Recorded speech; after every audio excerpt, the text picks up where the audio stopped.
Tonight, from the Caesars Superdome in New Orleans, it's a special prime time edition of the NFL on EA Sports.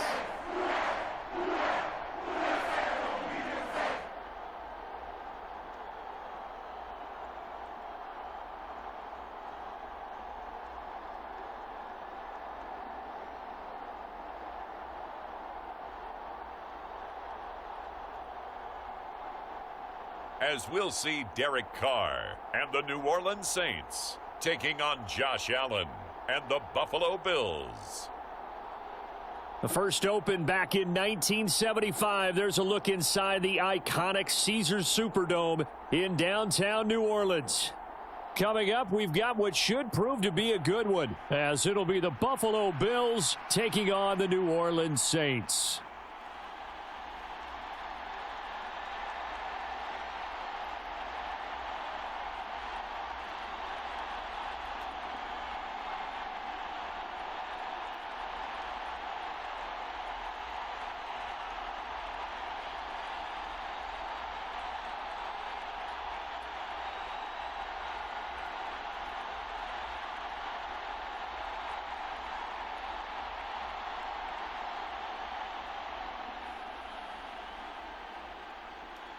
Glad you're with us. It's Blake Groupie to get this one started, and off we go here in New Orleans. And from the end zone, Deontay Hardy will bring it out. And he'll be stopped right around where he would have been had he gone down to a knee, maybe a yard shy of there at the 24. Out comes the offense for the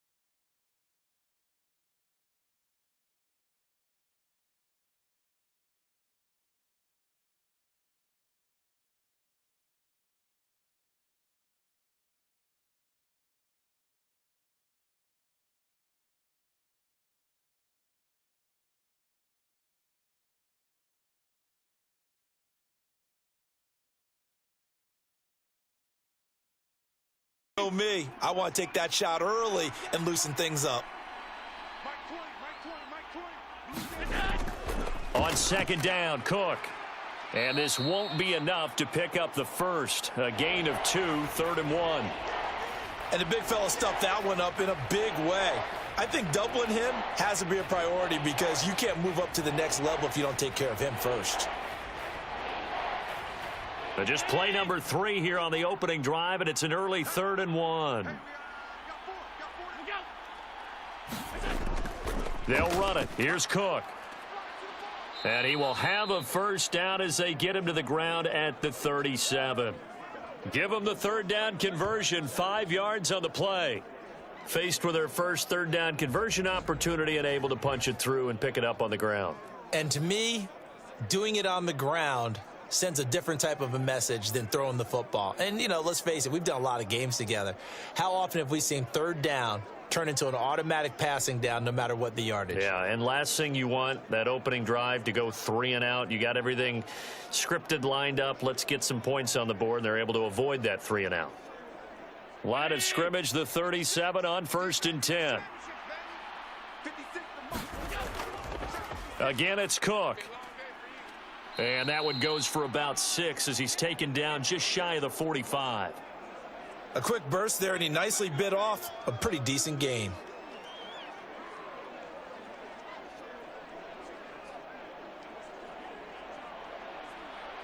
From the 44 now, here's 2nd and 4. From the gun, it's a give to Cook.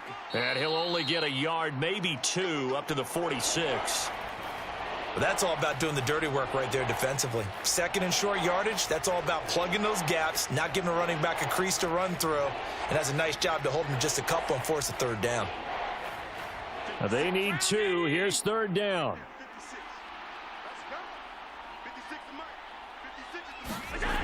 Now Allen. Oh, his first throw of the game going to be intercepted.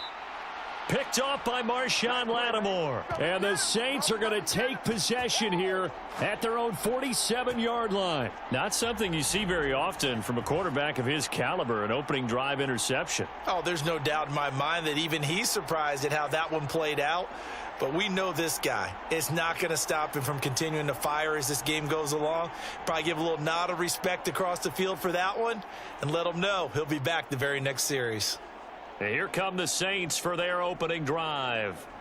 They're led out by their quarterback out of Fresno State, Derek Carr. It's been fun to watch his development through the years, and right now what you see is a very confident quarterback who has a strong sense of self, totally understands the offense, and knows how to get the ball to his playmakers on the run. A good starting spot for the Saints as they come up 1st and 10 on their side of midfield at the 47. Now after the INT, it's Carr.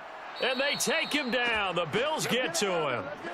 Leonard Floyd, the old Georgia Bulldog, finding his way into the backfield. And so much for that great field position to start the game. Now they're way behind the sticks. Can't wait to see what their second down call is going to look like now.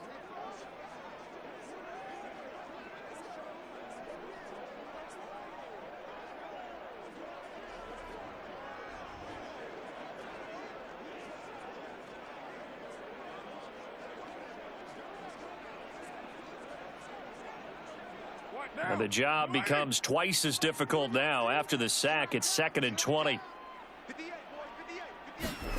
Here's Carr. His throw incomplete. And this drive is almost over before it began thanks to a great defensive effort. Sack on first down, followed by an incompletion. One more good rep, and they get off the field. An incomplete pass on that last play, and that means they'll need to come up with something here on 3rd down. Carr. In trouble, and he's taken down. That's Gregory Rousseau getting in there to bring him down. It always helps for a visiting team to come in and set the tone on defense. In fact, when we talked with them prior to the game, they said they wanted this home crowd to feel like they had to hide their valuables when they were in town. Well, the home crowd quiet now early. See if their offense can take over and get some points on the board.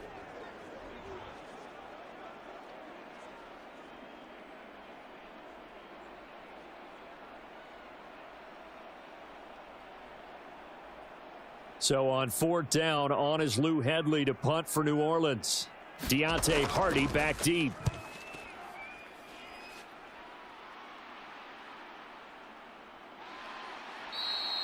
It'll be a 51-yard punt that time. And the Bills will take over the football with a 1st and 10.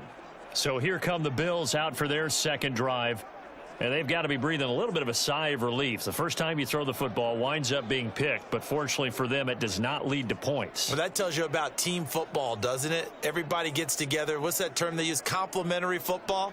Okay, he threw the pick. The defense got together and said, hey, let's shut them down. Let's not turn it into points. They did exactly that. Now he gets a fresh start, a clean slate. Trying to shake off the interception. He'll look to throw. He's got it complete to Stephon Diggs. And he's going to get this one across the 30-yard line.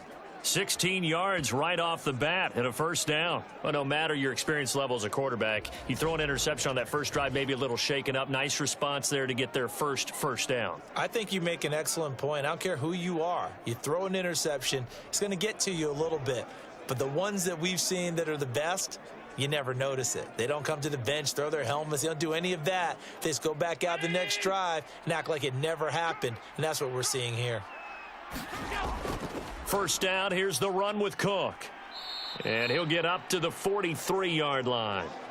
That one good for 10 yards. And that'll bring up a second and just about a few inches here. Well, they're making an effort to get the ground game going tonight. So far, it's working. I like what we're seeing from the offensive line. They seem to have the leverage going, and they're controlling things and reestablishing the line of scrimmage, moving that defensive front backwards. But also like what the runner's giving us, too.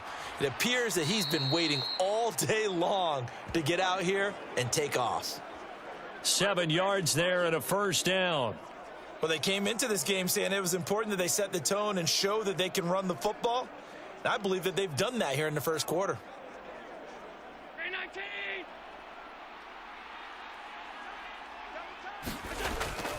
They run it again with Cook. And he works his way forward to pick up 4 yards there. Second down. And that was a quality play to start a new set of downs. That was simply an offensive line winning the battle up front and winning it in a big way and giving their guy in the backfield a nice lane to hit. From the 46-yard line, a second down and 6. Up the middle, it's Cook. And good running, going to get this down close to a first at the Saints 41. It's a 5-yard gain, but they'll still be a yard short here with third down now looming. It's not a huge breakaway run, but if your starting running back finishes the game with averages of 5 or 6 yards per touch, you'll take that every single time. This is 3rd and 1. Very likely 4-down territory, even if they don't get it, though. Here's Allen to throw it. And Allen will have the first down as he's able to slide to avoid the contact at the end. It's a pickup of 16 there, and it'll lead to a new set of downs. Certainly not a positive sign if you're the D coordinator and you see your guys give up that space so early in the game.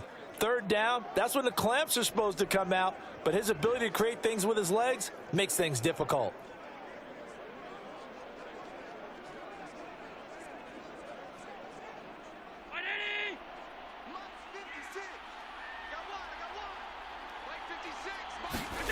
And now they'll throw with Allen.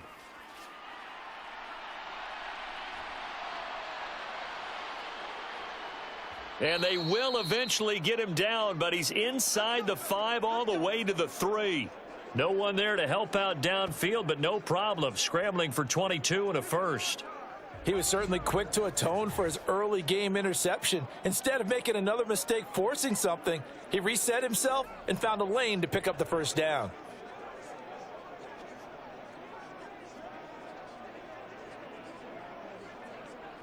Here we go now on 1st and goal.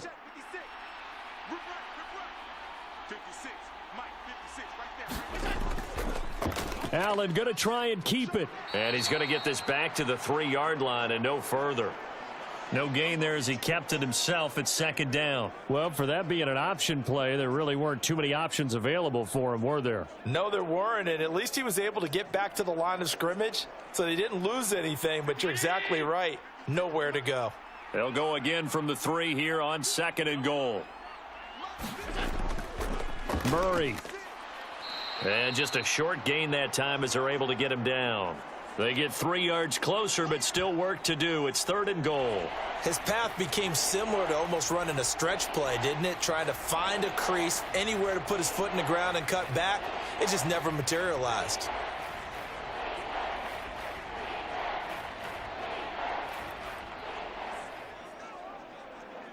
About a half yard from the end zone, 3rd and goal. Once more, Murray. And he'll take it into the end zone for a Buffalo touchdown. Latavius Murray. A touchdown run there from a yard out. And the Bills put the night's first points on the board as they take the early lead. So they brought the extra bulk in down on the 1-yard line, and they're able to push this one across. Yeah, I can just see your face right now because I know we're mind melding on this one. Coach Madden would love this. Power football, hat on a hat, chest to chest, driving forward, touchdown. And Tyler Bass on for the extra point attempt.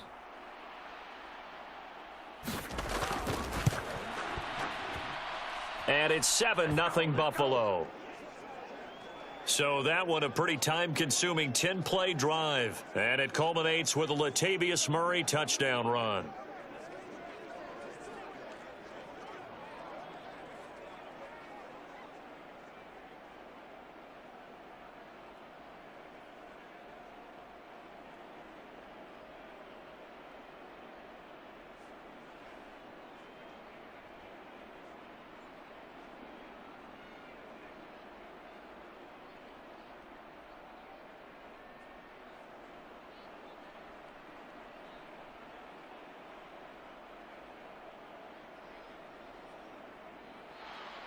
After the touchdown, Bass to kick it away.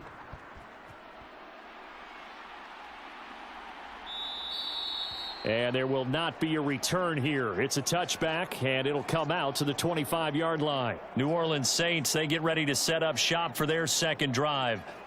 And a 3-and-out on that first drive. We'll see if they can do better here. They should have a better opportunity because the nerves should be settled now. That first series, everybody goes out with a little extra emotion. So now they get a chance to go back out and say, okay, now we're into the game. Let's go play and play as best we can. You almost get a mulligan then on that first drive? Sometimes it absolutely serves that way. You get a second opportunity. Nothing big happened. But then again, you didn't commit any mistakes either. Off you go. They begin on the ground with Kamara. It'll be a pickup of 10 yards. And it'll be second and very short. On any explosive run, you can almost feel the ground shaking, and that's from the offensive linemen creating space for their runners. I had an old coach tell me before that he always told his runners, run around the offensive line in pregame. Get used to the ground shaking so you don't trip and fall when it happens in a game. Second down, and it's Kamara again. I know what you're thinking out there. I know a lot of you are thinking, take a shot downfield. It's a great spot for it. I'd say maybe later in the game, definitely in the second half. But right now, I think they were just trying to get some momentum built. Get a first down, pick it up, and keep moving. Ball up to the 35 now as they come up on 1st and 10. From the gun, it's Carr. Olave holds it in. So the completion good for 6 yards, and it's second down. And I think this is a route we'll see more of as this game goes on, because with his speed, they want to get him the ball in space on drag routes just like this. They want him to get the ball and run after the catch. Good job there, though, holding him for a short gain. This 2nd and 4. Shotgun now for Carr. Finding room at midfield. He gets it across the 50 and down to the 48. His first catch there, good for 10 yards and a first down. And the tight end is certainly a position built to move the chains because they can control space underneath. If they've got good hands, then, of course, they're a dynamic target. But one other thing is they're right in the sight lines of a quarterback on just about every play, and that makes it easier for the quarterback to pick him out and deliver. Now a first down carry. It's Kamara. And he is going to be stopped cold behind the line of scrimmage. Ed Oliver through the line and hitting him for the loss. Plays like we just saw there. That's why they're up right now. And the defense, they're doing their job. Yeah, it starts with the guys up front. So when you talk with GMs who are putting together a team, a lot of them say we're going to build from the inside out, because if you control the line of scrimmage, you control the rest of the ball game. And that's what we're seeing here. They're actually playing in the offense's backfield, not necessarily just playing at the line of scrimmage. Now they contend with a 2nd and 12 after the loss.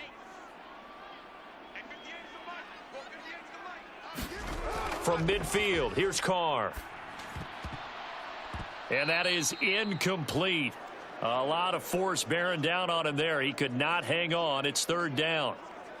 I think that's how this defense is going to need to play these tight ends. Again, get right up on them and stay physical. And that paid off on that play, helping force that incompletion. 7th play of this drive coming up, but a long way to go on 3rd down. To throw is Carr. There's a short one to the tight end, Johnson. And he is out of bounds inside the 35.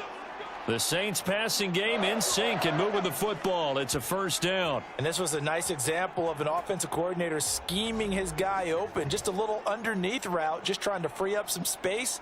And it worked awfully well. Got him not just space, but plenty of room to run after the catch to pick up really nice yardage. From the 34 now, here's 1st and 10.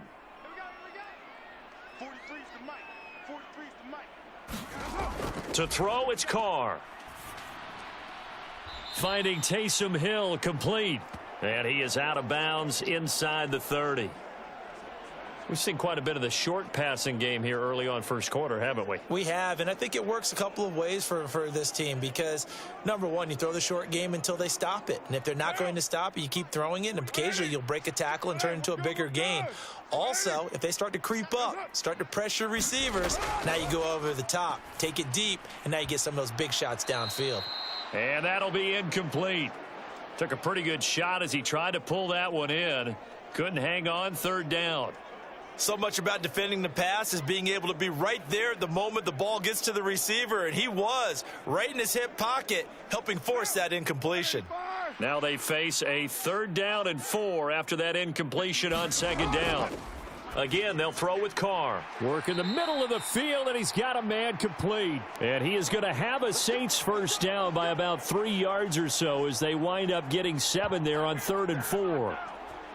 That was a route run not just with dexterity, but with intelligence. Found the hole in the zone, made sure the quarterback saw him, and was able to make the sure catch and flip the down marker back to 1.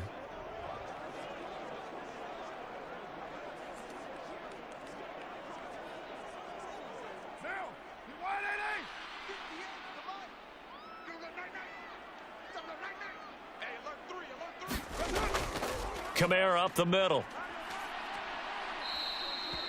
It's a 6-yard pickup, but it gets him to 2nd and 4. Offensive linemen love creating space for their guys carrying the ball, but when that guy also breaks tackles and creates extra yardage, they almost feel like he's one of them, and they really embrace him.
Carr to throw on 2nd down. Oh, that's into double coverage and intercepted. Teron Johnson able to pick it. And the Bills are going to take over at their own 2-yard line. Partner, there's no other way you can describe it because that was absolutely just gut-wrenching for that offense. They were right on the precipice. Points were available. All they had to do was just fall forward, and they were going to put them up on the board. Instead, a long drive ends in heartbreak and a melancholy trip back to the drawing board. How you like it when I go a little bit lyrical for you?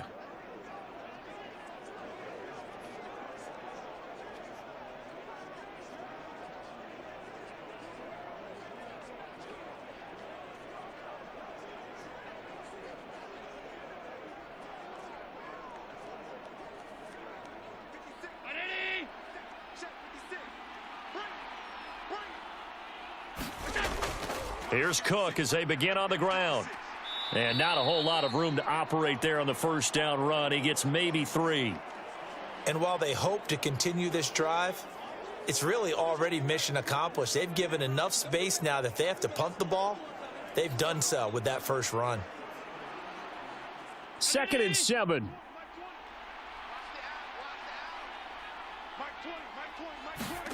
Now Allen. Swinging this out wide here for Cook. And they'll get him down right at around the 11-yard line.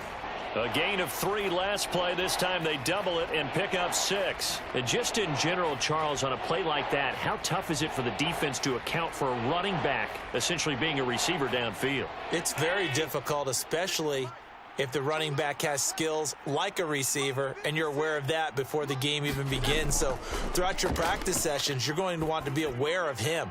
Where is he lining up? What can he do? What kind of damage can he do to us downfield? And who can match up with him without weakening our overall defense? You're exactly right. It's a tough task to match up to him. Many different ways to create space, but on that play, he did it with that big, wide body of his. Didn't get a whole lot of yardage on the play, but it did what it was supposed to. Pick up a first down. After 1, 7-0 on EA Sports.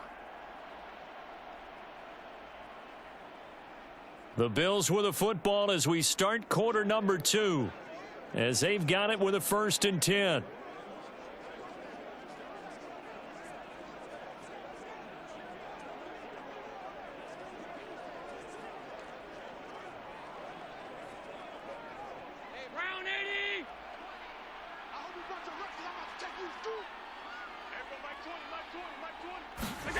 Throwing now is Allen.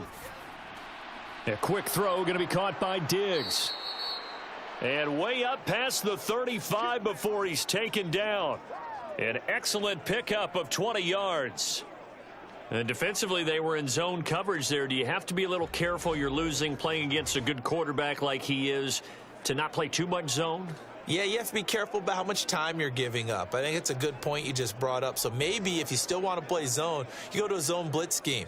And you can drop anyone out of your defensive front, defensive end, defensive tackle. It doesn't matter. You just exchange someone to bring more pressure towards the quarterback and still try and cover downfield. Allen's throw is complete, and they'll get him down after a pickup of 8, 2nd and 2. Nice rhythm throw there on first down. He located his tight end, made it a nice easy pitch and catch. Hoping he can break a tackle or two. Wasn't able to do that there, but still good yardage. 2nd and a couple.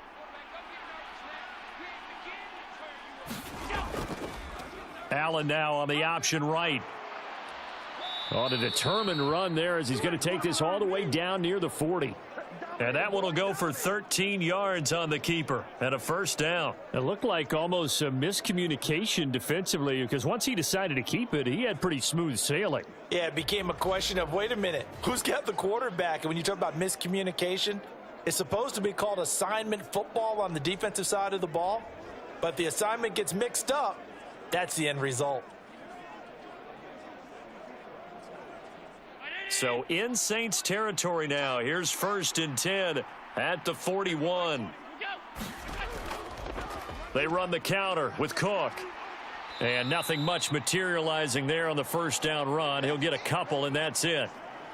Early down stuff to put this offense in a precarious position. We know that securing the point of attack, especially against the big-bodied guys in the middle of this D, has got to be priority 1.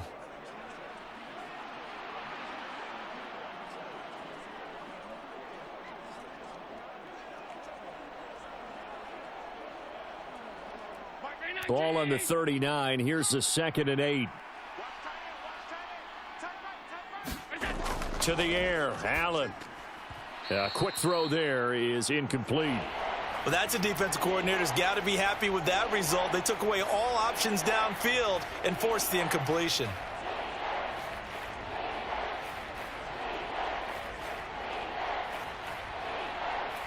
The Bills on 3rd down. They've been near perfect. 4 for 5 to this point. This is 3rd and 8.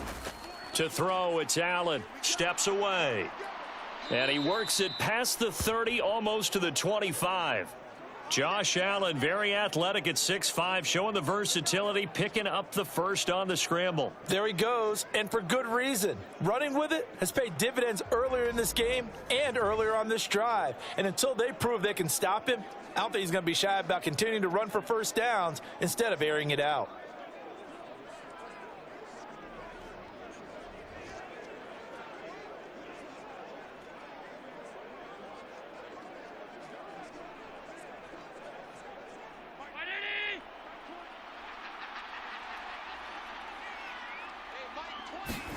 On first down, Allen. That's caught by Gabriel Davis. So give them 5 yards there on the pitch and catch, and it'll be second down.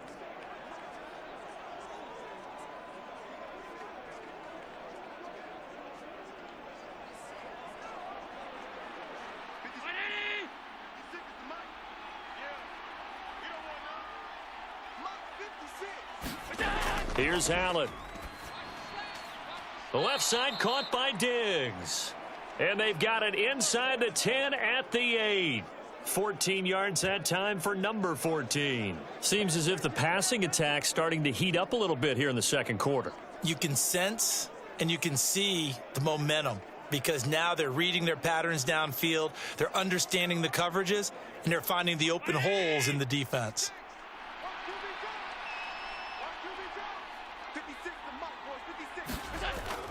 So they fake the handoff. Now Allen.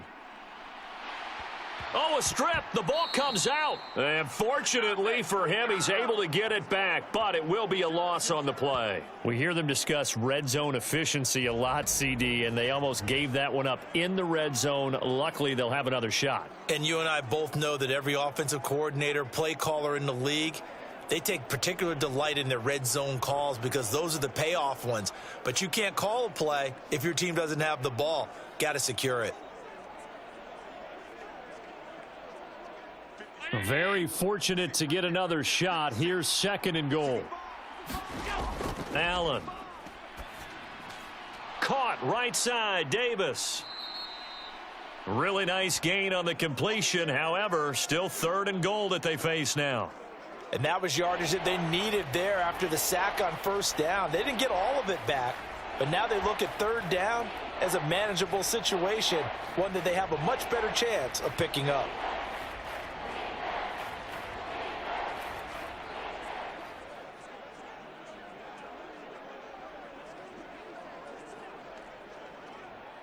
The crowd here in the Dome making things difficult. Third and goal.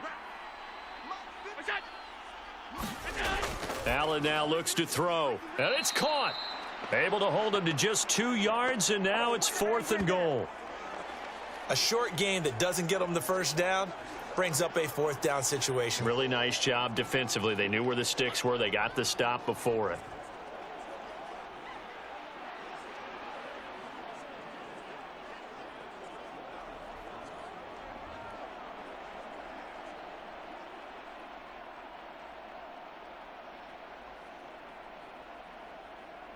A field goal would make it a 2-score game, but they're going to go aggressive. They're going to try this thing on fourth and goal. They'll run for it. Cook. And he takes it in across the chalk for a Bills touchdown. James Cook punching it in from a yard away. And the Bills go 98 yards and finish it off in the end zone. Well, he finishes off the drive with a touchdown run, Charles. Remember, he also had a catch on this drive as well. And that's what running backs want to be in today's NFL, a complete back. 3 downs, stay on the field, run it, and catch it. And he gets it done.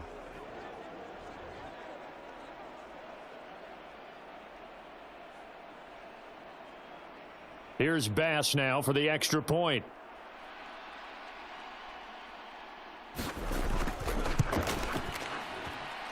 And it's good to make it 14-0.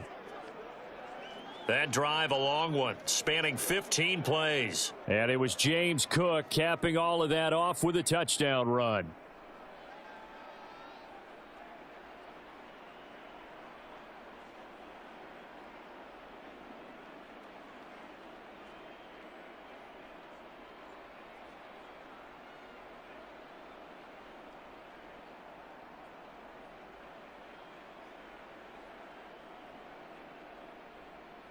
After the touchdown, Bass to kick it away. And here comes a return from just beyond the goal line. And he'll wind up getting a couple extra yards here for his trouble and bringing it out of the end zone as he's down at the 27. The New Orleans offense set to take over. And they're in a bind early here, down 14-0. Are you worried at this stage or still too early? You're worried. You're just trying not to transmit it to the rest of your team. You want to make sure that they stay positive. But at the same time, you're wondering, how are we going to move the football? What do we have on this play sheet that can work?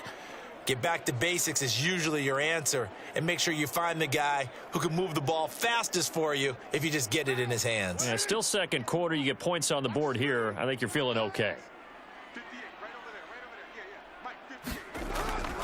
They start the drive on the ground. Kamara.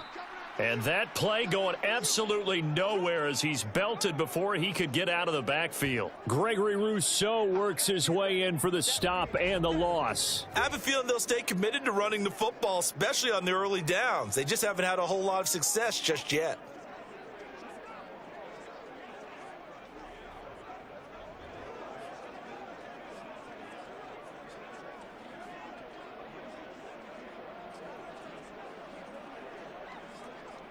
A 3-yard loss to start the drive. They'll look to make that up and then some on 2nd and 13. Here's Carr to throw. And this one incomplete. Too much contact to hold on to that one, and it's 3rd down.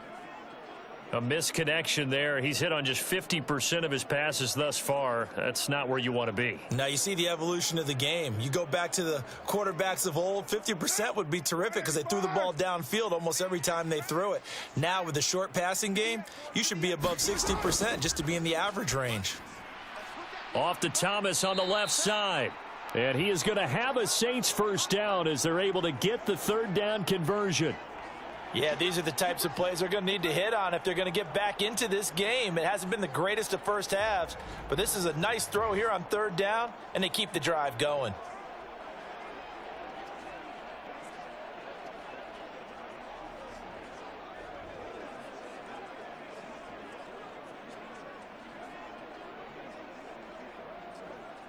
Line of scrimmage, the 37 on 1st and 10. And they'll fake the jet sweep there and instead hand to Kamara. And the running lane's non-existent in this first half as they'll stop him behind the line. That's the linebacker Matt Milano getting up and stopping him for a loss. The running lanes have definitely not been there for him here in the first half, and I don't think it's all been his fault. His offensive line hasn't given him much space. A loss results there.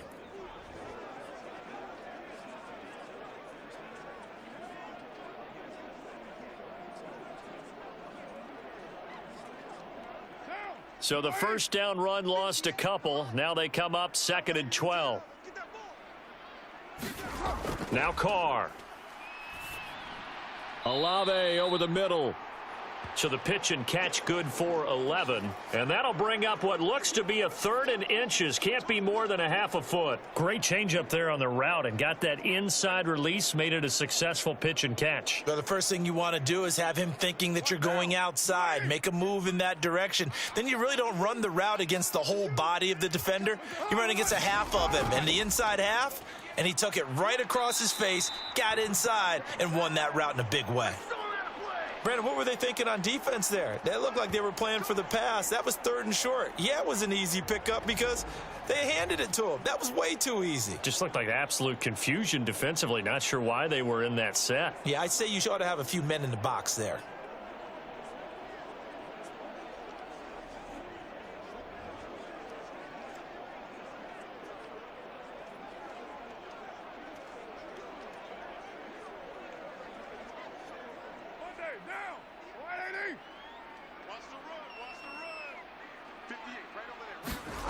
Throwing on first down is Carr. Tries the left side and finds Olave. And they'll get him down as he's inside the 40. The Saints passing game in sync and moving the football. It's a first down. Well, these guys have definitely been outplayed in the first half. I like their countenance. I like the way that they haven't panicked out there, the way they're carrying themselves. They're starting to move the ball. And what you have to do, maintain your poise and start to put together some drives. On 1st and 10, here's Carr. And the result here, a pickup of 8. Leaves him with 2 to go on 2nd down.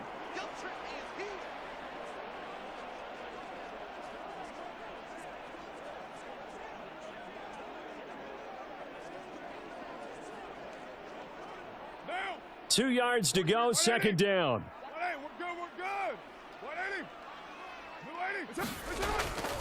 A 10th carry for Kamara. A short gain here, maybe a yard to the 29. Well, they certainly had success throwing the ball on this drive and not as much running it as we just saw once again on that last play. Stopped after a very short gain. But I wouldn't abandon the run totally, because otherwise, pass rushers just tee off on your quarterback. Makes it very, very difficult for him in that situation. The offense on third down tonight, they've been near perfect, 4 for 5 to this point. They're looking at third in the nose of the football. He's got the first down and more, and he's got it all the way down to the 12-yard line. The Saints passing game in sync and moving the football. It's a first down. That's the third time on this drive that these two have connected with each other. They've got a real rapport going, and right now it's paying off with big chunks of yardage, as shown by that last play.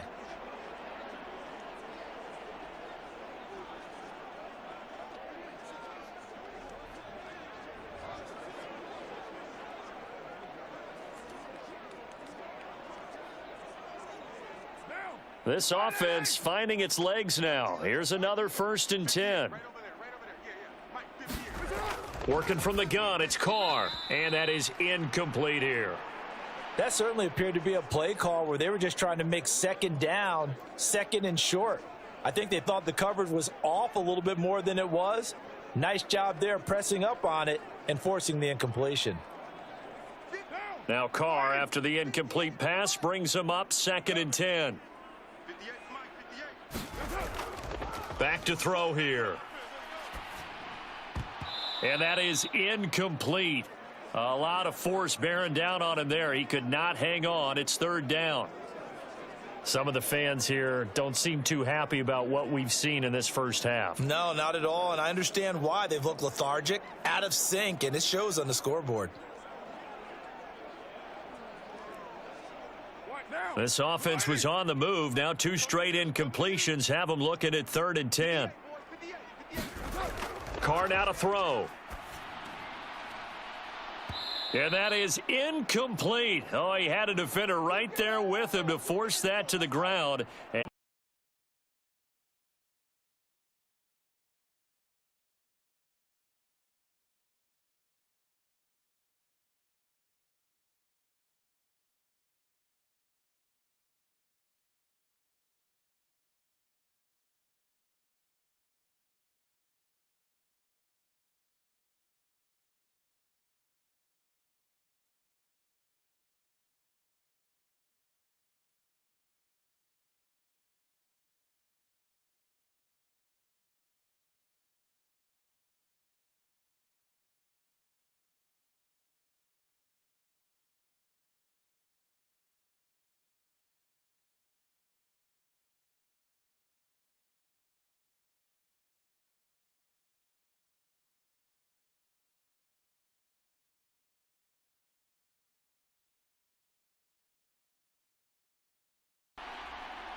And he brings us out past the 20 to the 24.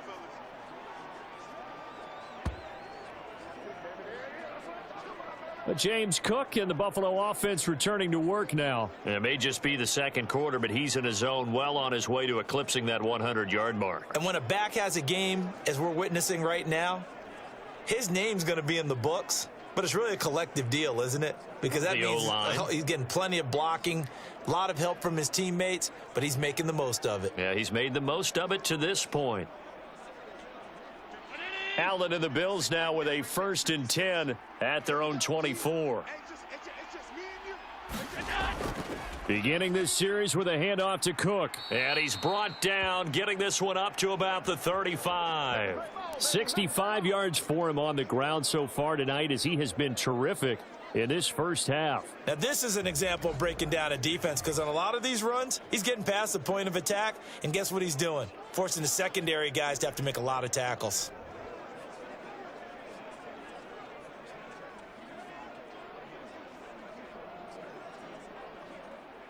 Ball up to the 35 now as they come up on 1st and 10. They run again on 1st down. Cook.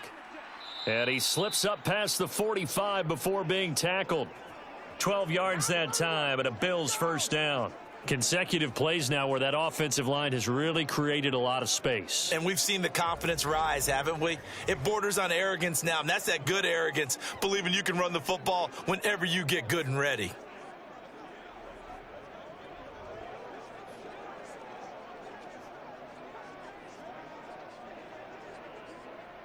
Back-to-back good plays have them on the move on first down.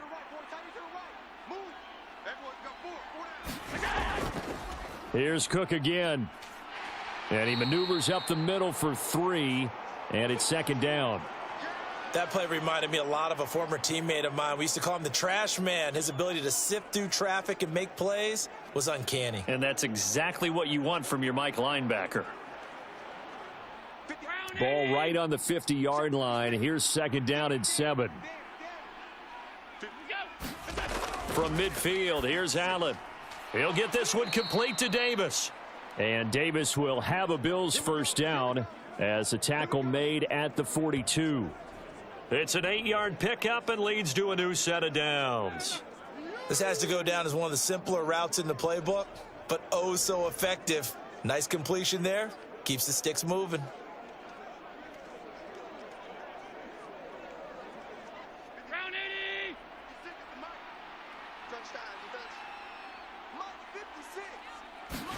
Here's Allen on 1st and 10.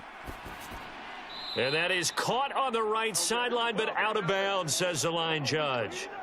The throw took him a little too far. It's second down. Nice progress down the field was halted by that incompletion. They could try for some safe yards here to get things moving again, or keep throwing it and pushing it downfield to try and pick up bigger yardage.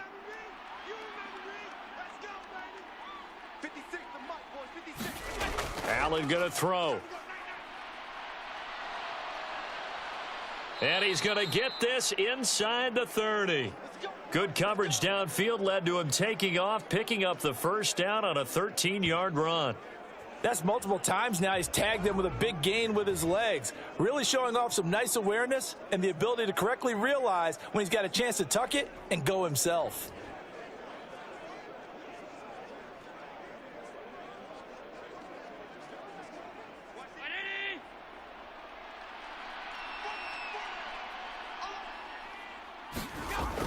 They run with Cook. He's been busy tonight. Might have gotten this one down to the 28, and that's all. Demario Davis there on the stop.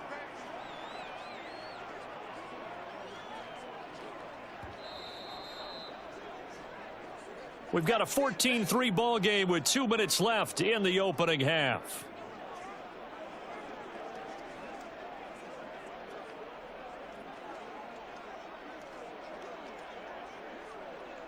Ball on the 28-yard line. Here's a second down and 9. Back to throw. Allen. And Allen will have the first down as he's able to slide to avoid the contact at the end. Give him 11 yards that time and a new set of downs. Certainly not the way they drew it up in the playbook, but that's why they love this guy back there. He sees things breaking down, and he's more than capable of finding an escape route and still getting a decent gain.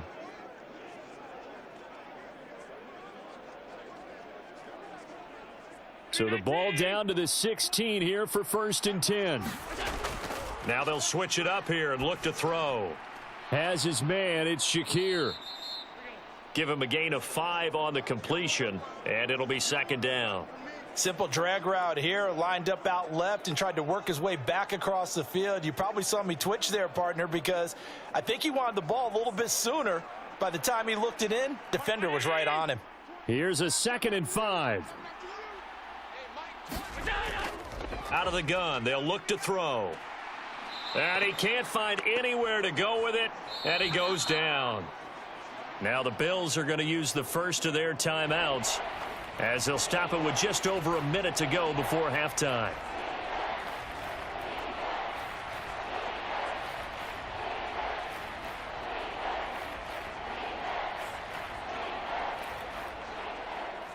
So after the sack, Allen and the Bills with work to do on 3rd and long. Looking to throw. Allen. Out to the left, he's got his tight end Knox. And the Bills are going to have 1st and goal as they try to finish off this drive with 6 points. Now the Bills will use the second of their timeouts as the stoppage will come with a little under a minute to go in this first half.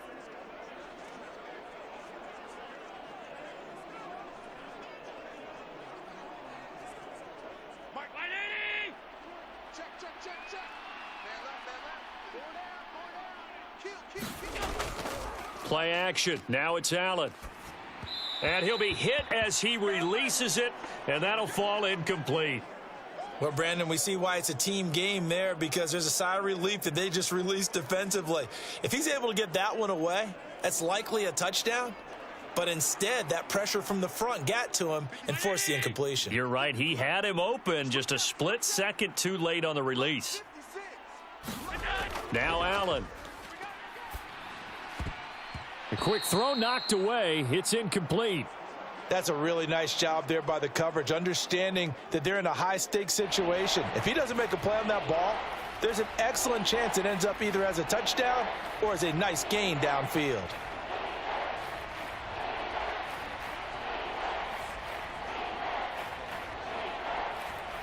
A big play forthcoming. Here's 3rd and goal. Allen to throw once more. Throw out wide is incomplete. Nice call by the defense there on 3rd down. Just flood the field with extra defensive backs in their dime package. Nowhere to go with the football. Forces the incompletion.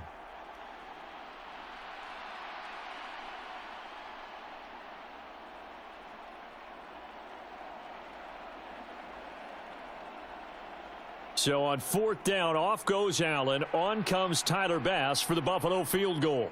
From the left hash, should be a fairly easy one here. The kick by Bass is good, and the Bills will add on to their lead.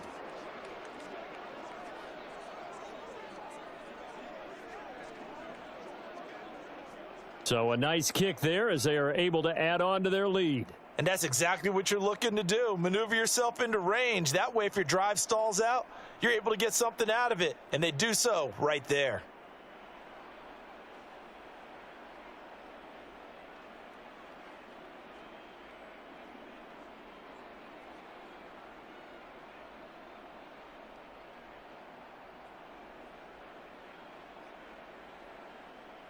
So after knocking through the field goal, here's Bass to kick it away.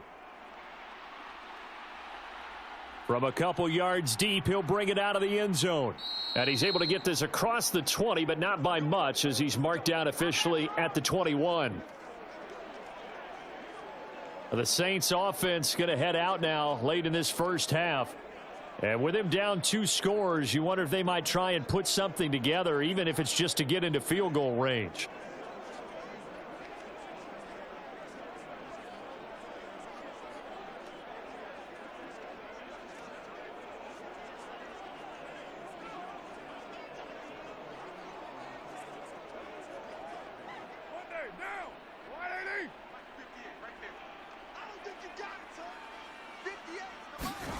On 1st down, Carr. And this will be incomplete. Physical play on the football there, and it's 2nd down. And I think they'd be well served to take that type of a physical approach against him the rest of the game. He's had his way so far, but on that last one, that worked quite well for the defense. Now Carr, after the incomplete pass, brings him up 2nd and 10. He'll look to throw.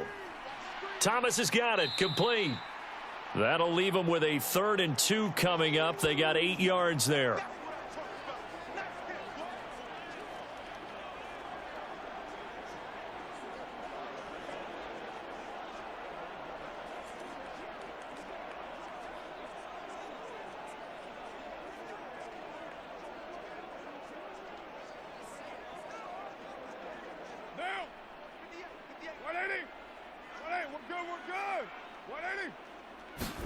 The final shot here before half for Carr. And he's going to go down. Couldn't get a throw off with the pressure. Maybe that was for the best, as that brings us to the end of this first half of play. So we have come to halftime in what's already a 2-touchdown game. As we send you on over to Orlando for Jonathan Coachman in our EA Sports Halftime Report. Take it away, Coach. All right, BG, thanks very much, and welcome one and all to our beautiful new downtown Orlando studios for this EA Sports Halftime Report. We saw some strong work from James Cook in that first half. He had a touchdown run that helped get his guys this halftime lead. All right, Coach, thank you very much as we welcome you back for quarter number 3.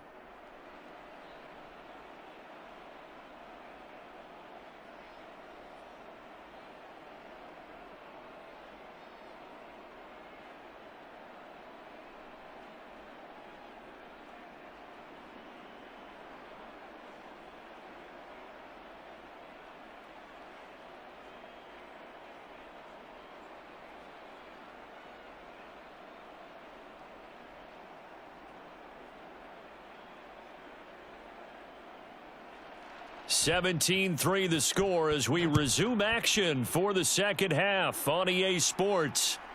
From a yard or two deep, here comes a return.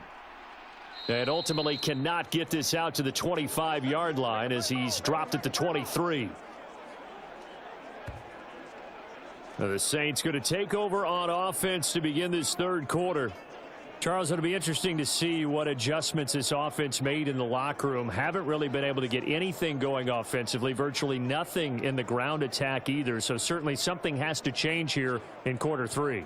And I'm pretty sure their friends from the defensive side of the ball told them exactly that, because those guys, the stop troops, they've been playing pretty well, and they've kept them around in this game. Now they've got some time. The running game struggled in the first half. Opposition knows how to focus on defending the pass here. They've got to re-energize that ground game and maybe open things up for a comeback here in this half. Daquan Jones able to drop him that time for his second sack of the evening. I'd say it's not panic time yet, but let's be honest about it. Empty possession here, not what you're looking for when you're down a couple of scores. Absolutely not. Trying to start the second half off on the right foot. Unfortunately, going to give the ball up.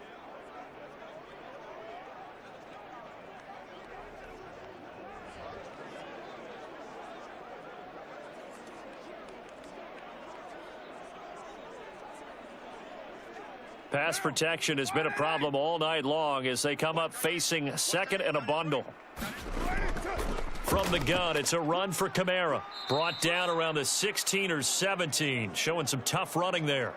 They get 2 yards back, but they're going to need a lot more than that here on third down. Well, they still have time to get him established, but in my estimation, they've got to pick up the urgency here. They've got to get quickly in and out of the huddle and run off a bunch more plays.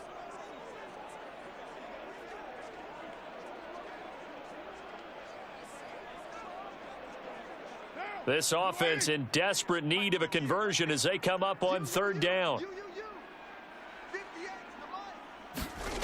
Now Carr. That is caught, and he'll be corralled well upfield right around the 40-yard line. How about that? They weather the storm of a 3rd and 17 to pick up the first. And time to give some credit to the big fellas, the offensive line here, because you've got to have good protection on crossing routes, because you've got to give your receiver time to work all the way across the field. That time, be able to scan the field, spot his receiver moving left to right, and make a good, accurate throw. Thank you, guys.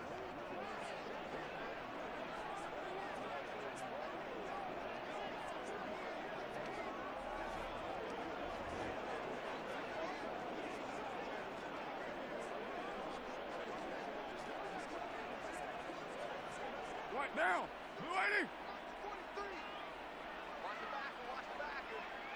43 is the mic. 43 is They'll pound it up the middle with Kamara. And he'll take this ahead for about 4. Second down coming up. I'd say they've got to find a way to get him going. He's such a big part of their offense. I wonder if they might throw it a little and come back to the run. Anything, because you're right. He's pretty much been completely neutralized. From the 44-yard line, here's 2nd and 6. Now Carr. He gets it to Thomas.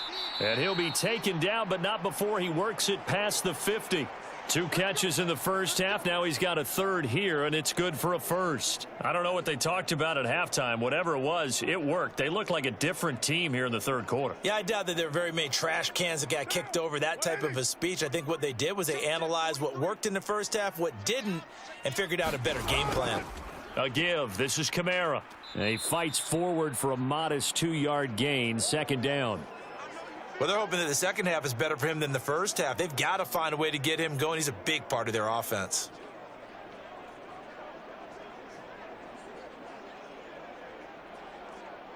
Second down and 8. 180. 180. We're good. 180. Now a play fake. Carr. Olave holds it in. And he's got a first down as a tackle made at the Bills' 30. That one goes for 13 yards, and it moves the sticks. Now what we're seeing, this is much better from this offense because so far in this game, no touchdown to this point. And what's usually a direct correlation? Very few explosive plays. That's been their issue. Not able to make that big shot downfield or break one off, but a nice... Oh, it's intercepted. A drive killer there. Picked off by Jordan Poyer. And the Bills are going to take over at their own 30-yard line. So it was a drive that had real promise here to begin the third quarter, but ultimately derailed by the INT. And that was the position you wanted to be in. Coming out to start this third quarter, get a nice drive going, looking for the end zone. Possibly got a little bit too greedy right there. So here's the Bills offense now. They get ready for their first possession of the second half. And their defense just helped them out by getting the football back on the opening drive here in the second half. And now can the offense follow through with points on their first possession? And that's a big one for them because after the work the defense has done, they've got a chance here to open up this lead. Allen and the Bills now with a 1st and 10 right at the 30. Throwing to start the drive.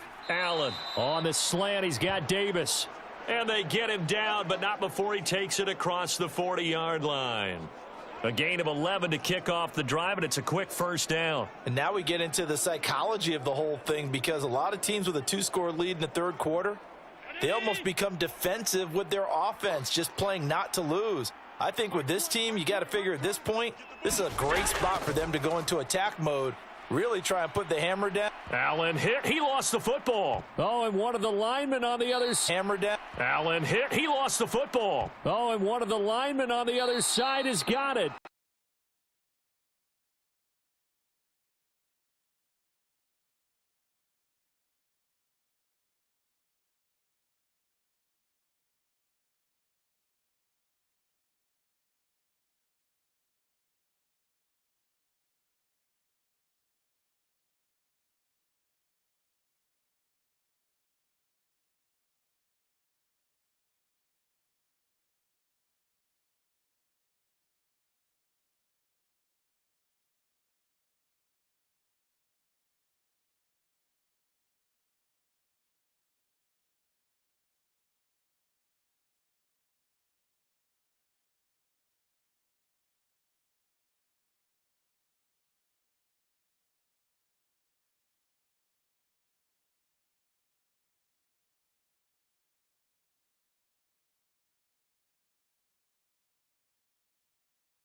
Get fooled when we watch him make catches as we just saw him do there because he really looks like a wide receiver the way he goes about his business. Yeah, 230, 240 range. Yeah, not super huge. Maybe not counted on to be that inline point of attack blocker that we used to have in the good old days. But you can flex him out. You can run wide receiver routes with him. You can make him a primary target, and that's how he'll shred a defense. On second down, Kamara able to slither by. And he'll go down here at the 35-yard line. They'll get 3 as the drive continues. It's a first down. 2nd and 1 is often an invitation to take the big shot downfield.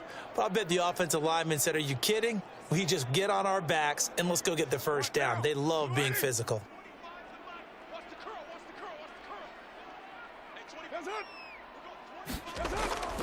Staying on the ground on first with Kamara. And he's got some space here. And he takes this just a few yards shy of the red zone before going out. The Saints first down there on a gain of 11. I'm okay with the call there. In fact, I actually like it. I know they're down a couple of scores, But the running game worked in that situation. I would continue to go in that direction.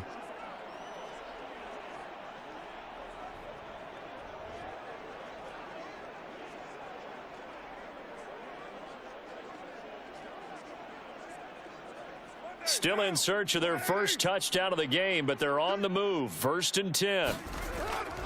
A busy night continues for Kamara. And after the good gain last play, this time they say, as he's going to be stopped behind the line of scrimmage. He'll lose a yard there, and it's 2nd and 11. I see a shake of the head as he gets up, and you've got to imagine he's thinking, guys, you got to help me out. He's hoping his team can read his thoughts because he definitely needs some assistance.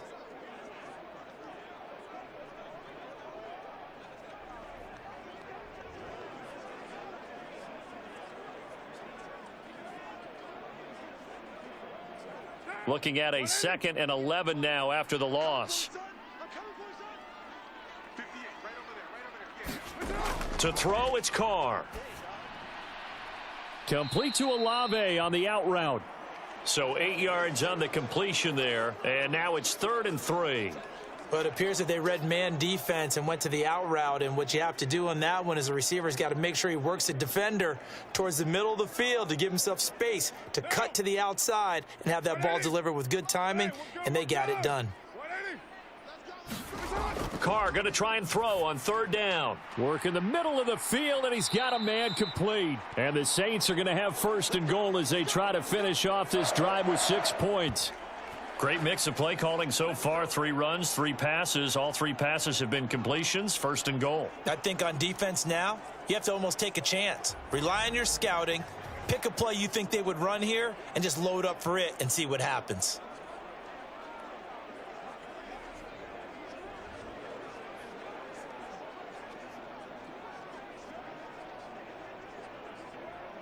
First and goal, and they got to be thinking a chance to get right back into this football game. They'll try and run. This is Williams. Call it a gain of 9 there, and it puts them in better shape here for 2nd and goal. Not too many offenses want to turn down long drives, but when you're down what they are, they've got to pay it off with some points. So they've been in the red zone 3 times, and it's yielded just 3 points. Can they find the end zone here on 2nd and goal? To throw is Carr. That is caught by Olave. Touchdown, New Orleans. A great effort there. There to make the grab. And the Saints have got it back to within a score. That's a score you felt they had to have here in the 3rd quarter to get back in this game. And you know that there was an emphasis on their side. Hey, we know this. We know where we are.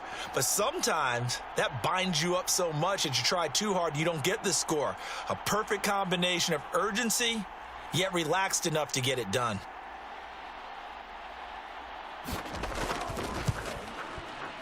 Groupie able to add the PAT. And that slices the lead down to 17-10.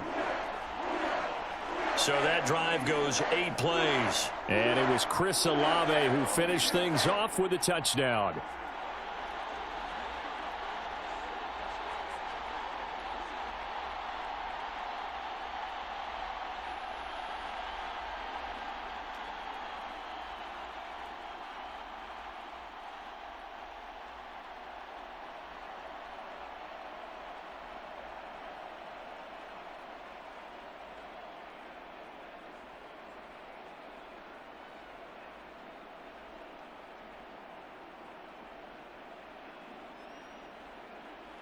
After the touchdown, here's Groupie to kick this one away. And here comes a return from just beyond the goal line. And he won't quite make it to the 25.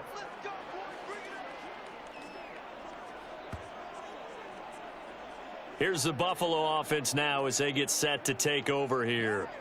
And their lead cut in half by that touchdown a moment ago. They are up 7 as they begin this drive 1st and 10.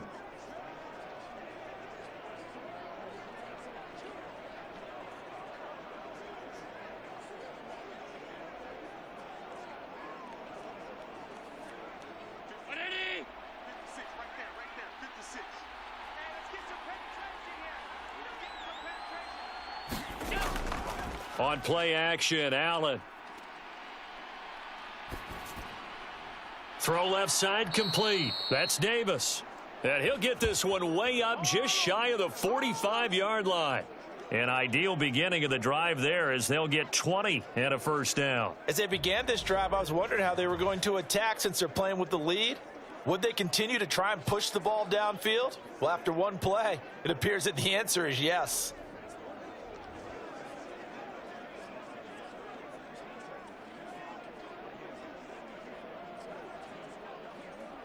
Took just one play to move all the way to the 44 as they try again on first down. Allen off the play fake. And he's tackled a yard short of the marker. Good gain of 9 on first down.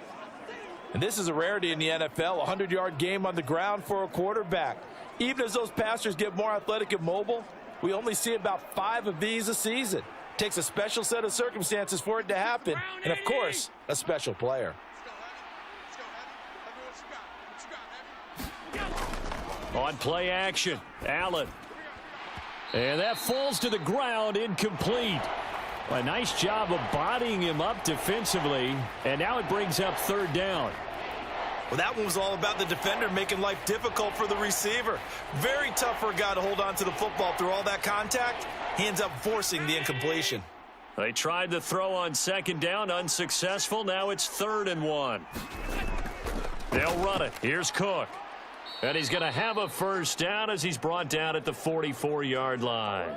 A third down gain of 3 yards, and that'll be enough.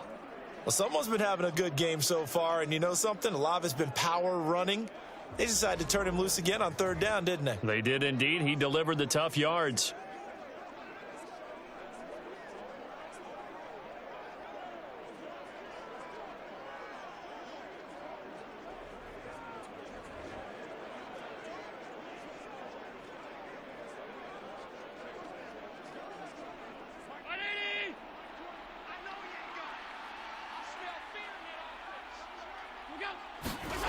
Throwing on first down is Allen. And the throw left sideline here is caught, but they'll rule it incomplete. Couldn't keep his feet in. Second down. This could be the start of a nice stand from this defense now after getting walked backwards on this drive. Come through with another one here, and you have them staring at a 3rd and long, and that puts the defense in a position to dictate to the offense. Now Allen throwing on second down. Shakir hauls it in. And to the 36-yard line, taken down there after getting 8 yards.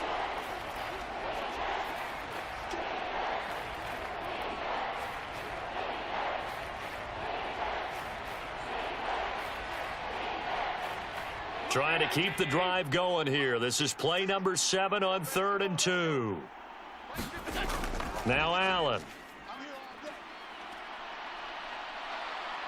And he will slide to a stop. He does have the first down. It's a 9-yard gain, and it keeps the drive moving.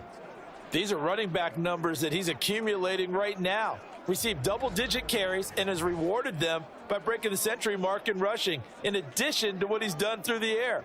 Definitely MVP caliber football we're witnessing.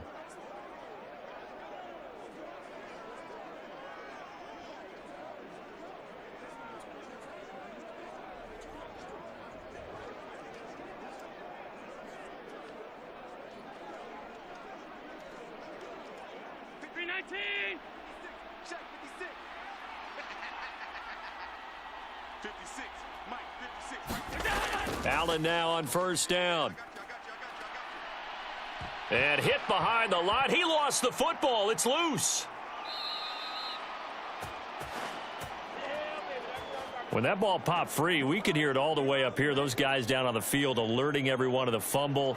He's lucky that his offensive mates picked him up and jumped on it. Yeah, and you have to think to yourself, and I'm sure they've been echoing it on the sideline and into the huddle. Guys, we have the lead. Just take care of the football. Don't make it easier for them to start to make a comeback.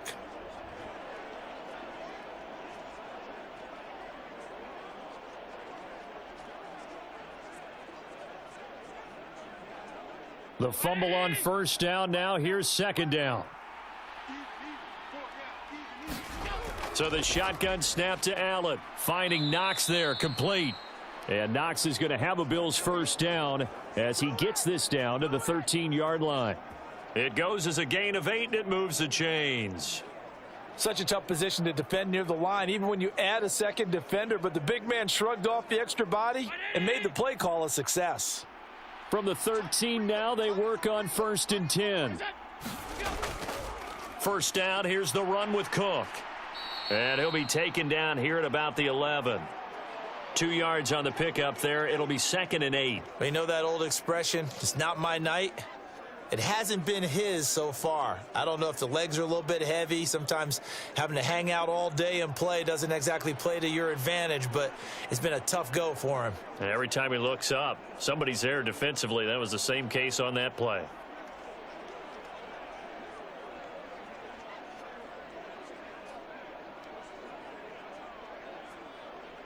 Here's a 2nd and 8.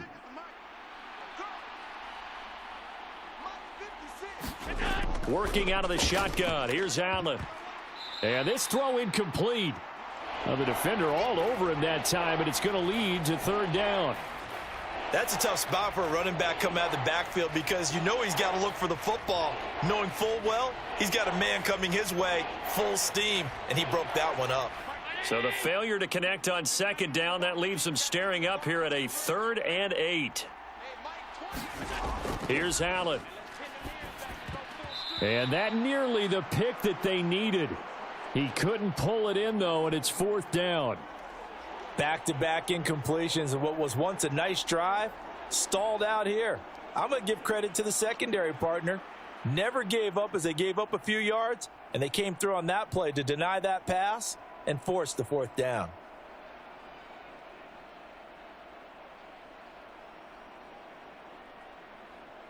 So on 4th down, off goes Allen. On comes Tyler Bass for the Buffalo field goal. The kick by Bass is good. And the Bills will add on to their lead.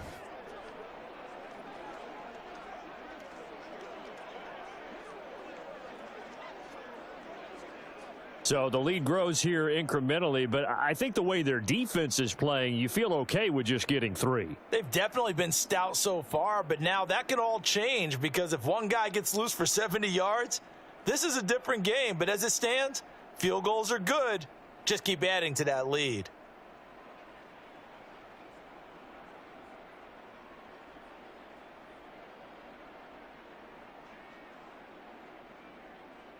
So after knocking through the field goal, here's Bass to kick it away.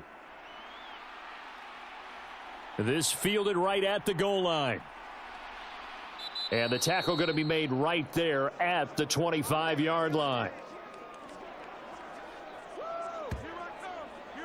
Derek Carr getting set and ready to go again on offense here. And he had the touchdown on the last drive, also 4 for 4. Very, very effective. What does he need to do to translate that forward into this drive? Not think that what he saw in coverages last time is exactly what he's going to get again. He's got to play ahead and start thinking to himself, okay, we just did that. What are they going to take away now? What do we go to as a counter? And continue to encourage his offensive line to continue to give him time. They were really good on the last drive. Carr now on 1st down. He throws and he hits the slant route to Thomas. And he's going to be dropped following a pickup of 7 past the 30 to the 32. They kept the receiver in the short field, but that let his quarterback get the ball quickly to him before either guy in double coverage could react.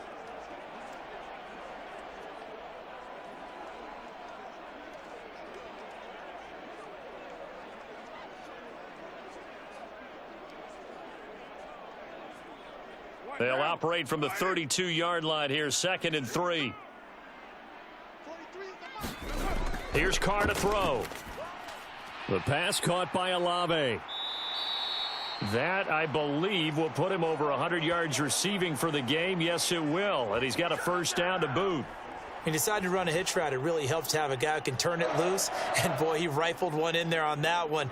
Not much run after catch, but it worked really well.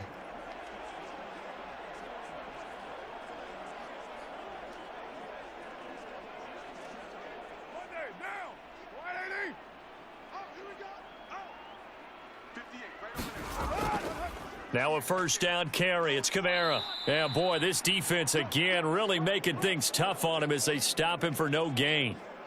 His carries tonight, they're getting up there, so maybe one of those every now and then is understandable. I would agree with that. Understandable every now and then. Sometimes you come back and you fake it to him and go play action. But other times you say, okay, they got him on that one. We'll come back to him in another carry. Throwing now is Carr. Now this one taken in by Olave. 9 yards, not quite enough, and they'll be left now with 3rd and 1.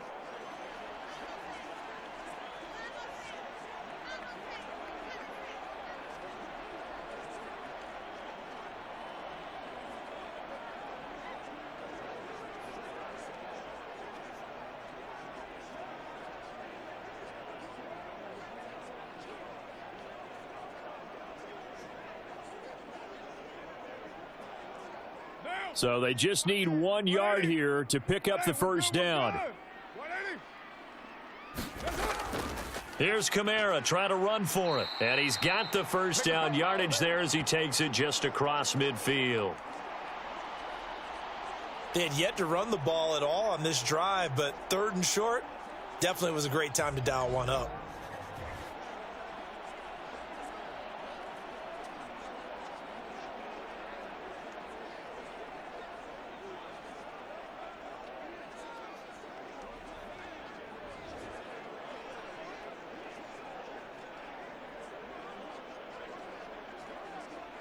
So 1st and 10 now in Buffalo territory at the 49-yard line. Here's Carr. On the throw, led him too much that time. It's incomplete.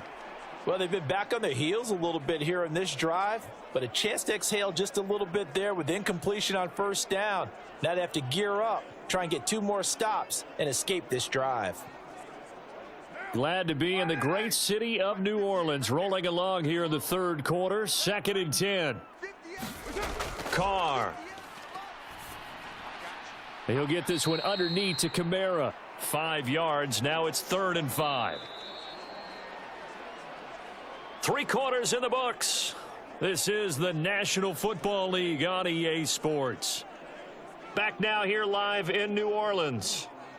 It's the Saints who hold the football, but they're trailing as we begin the 4th quarter of play.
Matter the distance, you still have to get it done, as you noted, and they did.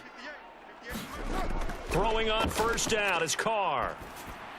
That's to his running back. It's Alvin Kamara. And this will go as a gain of 7 as he gets it to the 30-yard line.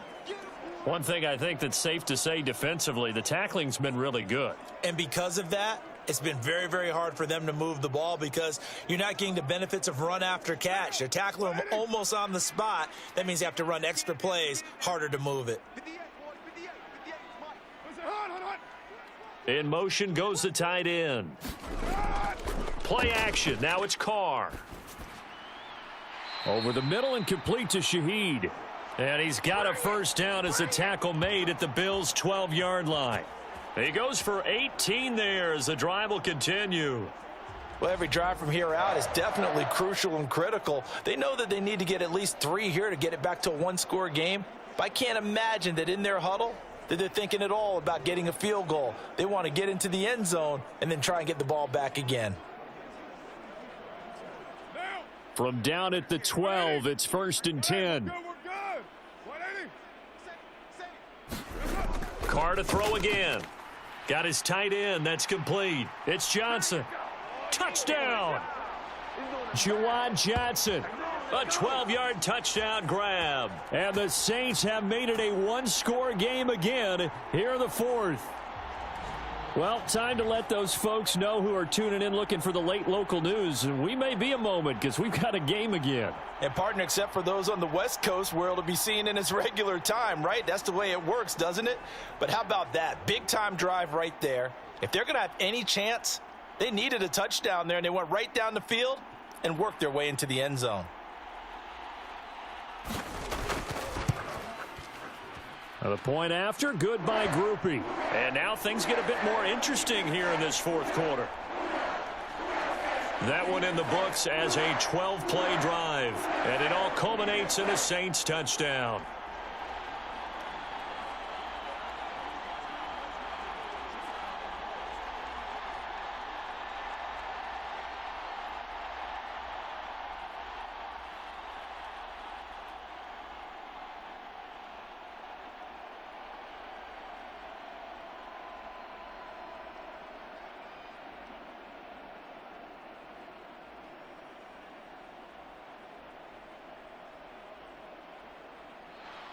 After the touchdown, here's Groupie to kick this one away.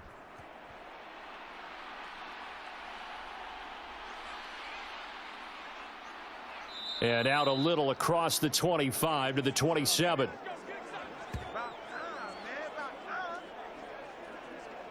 The Bills ready to take over. That last touchdown has made this really tight. They're clinging now to this slim lead.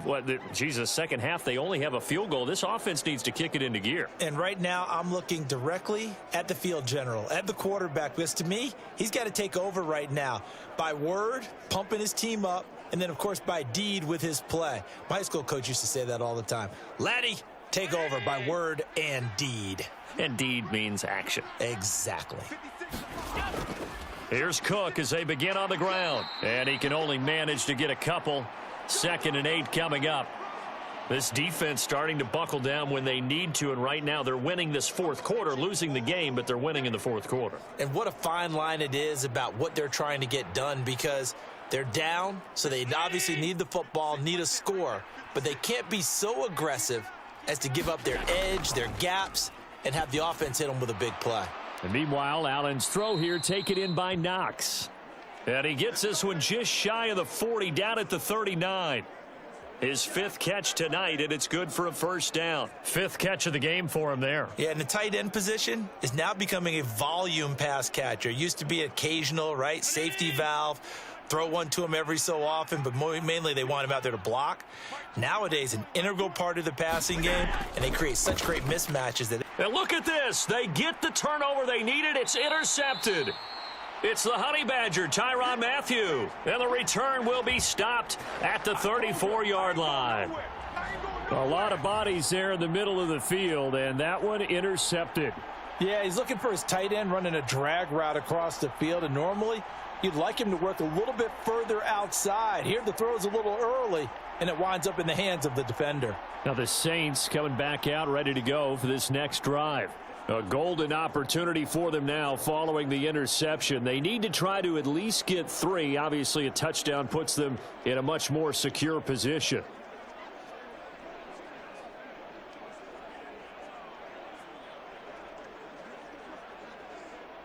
From the 34 now, here's 1st and 10. Now after the INT, it's Carr. He'll be marked down at the 26 with a gain of 7. One thing you're hoping for when you run drag routes, you're able to hit a receiver in stride, and he can pick up a lot of yardage after the catch. But in this situation, the defense was effective, able to stop him before he could get a good head of steam going. Here's 2nd and 3.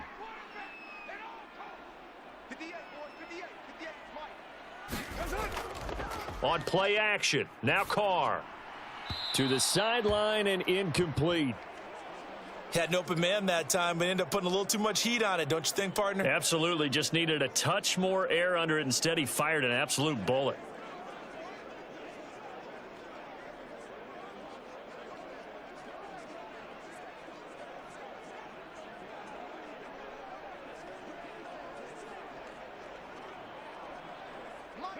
The heavy set out there. 3 tight ends in the formation for 3rd and 3.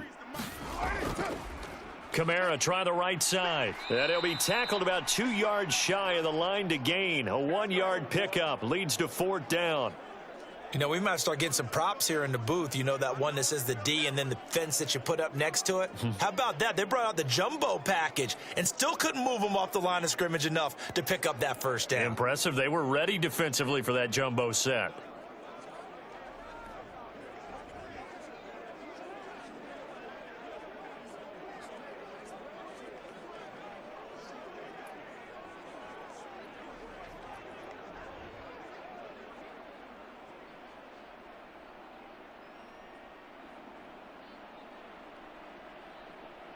So here we go. A big spot now for Blake Grupe.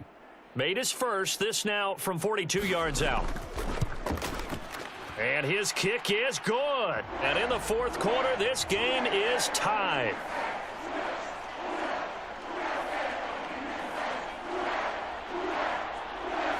So they got the turnover, started with great field position, but in the end, the defense able to hold firm, and they only get 3 out of it. And I like what you said right there. That defense able to hold firm, backed up into the shadow of their own end zone. The goalpost right behind them. They had to make sure they didn't give up the 6. And, boy, they came through in a big way. To them, even though they gave up 3, that's a win for their side. Now this one setting up for a great finish. All tied in the 4th as the kick's away.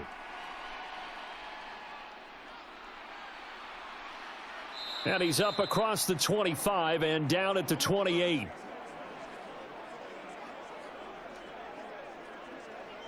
The Bills offense coming out, ready to take over.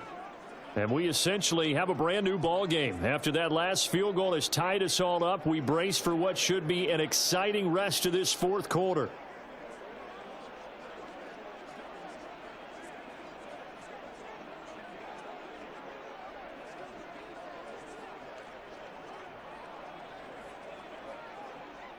Allen and the Bills now with a 1st and 10 at their own 28-yard line. They start the drive with Cook. And he'll be brought down shy of the 40 at the 38-yard line. 98 yards on the ground for him now as he has gotten better, really, as the night's gone on. Now, that was an excellent run. And when you see that happen, that's when you're seeing guys doing their job and then some people doing a little bit more. Offensive linemen and tight ends, they're expected to block. But the wide receivers, all they want to do is catch passes. So when they block on a big-time running play and create extra space, you've kind of hit the jackpot there. They run it again with Cook. And he's going to have a Bills 1st down as the tackle made at about the 43-yard line. Another carry for their leader and a good one. It's crunch time. They'll need him to continue to be productive in both the run and passing game in order for them to try and snatch a victory. Brown 80. 56. Here we go. Mike 56. Mike 56. Cook up the gut. And able to work about 5 yards out of this as he's taken down up near the 47. That's a really nice job by them picking up the run blitz and detecting it and blocking it and turning it into a nice run. And a lot of times you think if you blitz a running play, you're going to smother it. But a lot of the blitzers, they come in a little bit high. They don't have great leverage, and they're easily blocked and turned to the side. On 2nd down, here's Allen. And he slides and covers up at the end as he's going to be able to pick up decent yardage. He'll end up getting 5 out of that, but now they're looking at 3rd down. Kudos for the defense from me on that one because they were prepared the whole way for him to try to escape and hit them for more yardage running it. I like the way they stayed zeroed in on him and kept him contained when he pulled the ball down. I think he was fortunate to get what he did on that run. Allen going to try and throw on 3rd down. He's going to get that to his running back out of the backfield. And this is going to be another 1st down as the tackle's made at the Saints 37. They picked up 5 yards last time. Now they double it and get 10 here. Well, I like the play design there. They occupied the defense downfield, everyone trying to account for someone. But unfortunately, they didn't account for the running back slipping out of the backfield, and he was absolutely unnoticed and wound up getting big yards on that play.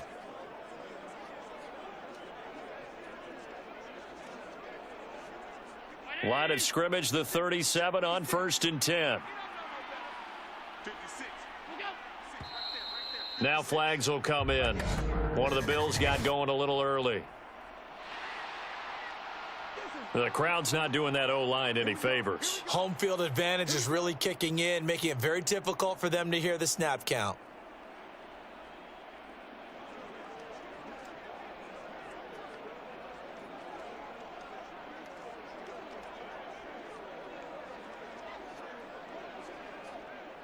A false start backs him up 5, 1st and 15.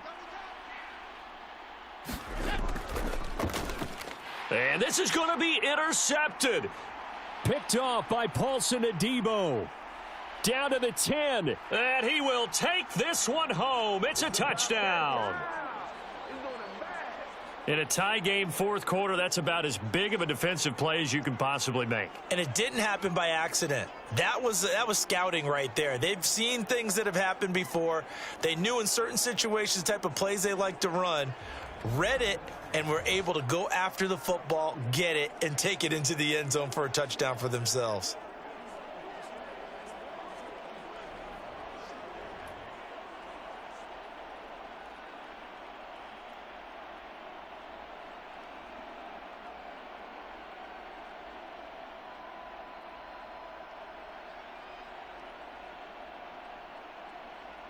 Groupie for the extra point.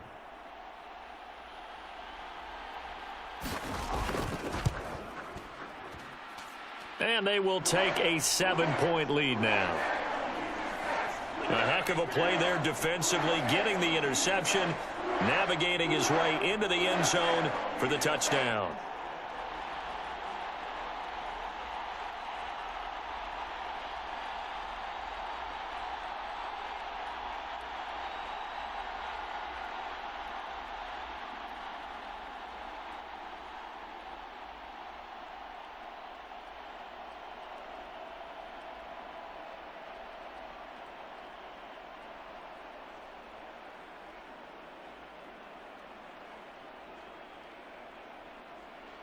So they'll get another shot on offense following that pick 6, and now the kick is away. From a couple yards deep, he'll bring it out of the end zone. And they'll get him down inside the 30 at the 27.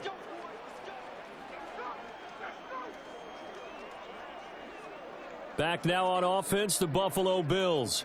And can they regroup? That's the question. The pick 6 hurt, no doubt, but this is still a one-score game here in the 4th.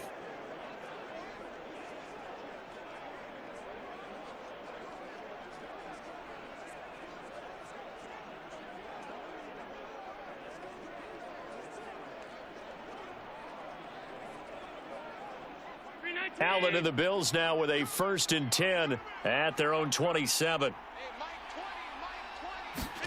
Now Allen to try again after the pick 6. And he gets this one just shy of the 40. They'll mark him down at the 39. A nifty bit of scrambling there. 12 yards, 1st down. If they get a game-changing score on this drive, it's going to be because of plays like that. That run was pure heart. Took it himself, found a way to reset the downs, and advance the ball.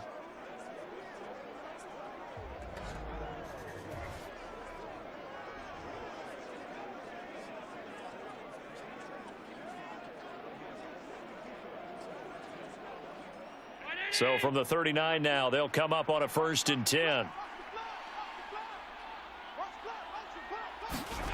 Allen. And that is incomplete. He couldn't hold on through the contact. Brings up 2nd down. As his old brain remembers, when I see 5 wide receivers on the field as a defender, I know the ball's coming out hot. They expected it and got there and popped it free. 2nd and 10.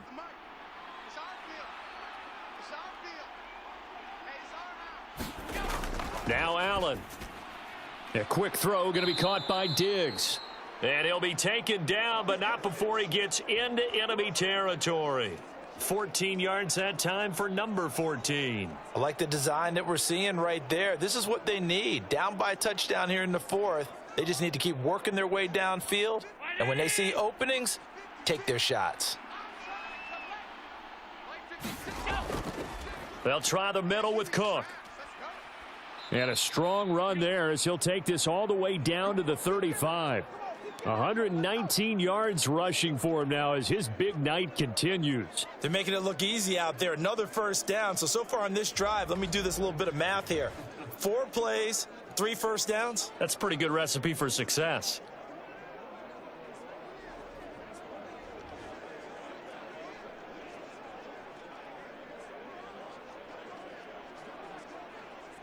The drive continues as they search for a tying touchdown. Here's 1st and 10. Allen now looks to throw. And he can't find a receiver, and he's brought down. Multiple players getting home there, and it's a loss of 2 on the sack. And this dominant defensive performance continued on that play. This poor quarterback has not received the protection he needs and has had to pick himself up off the turf far too often.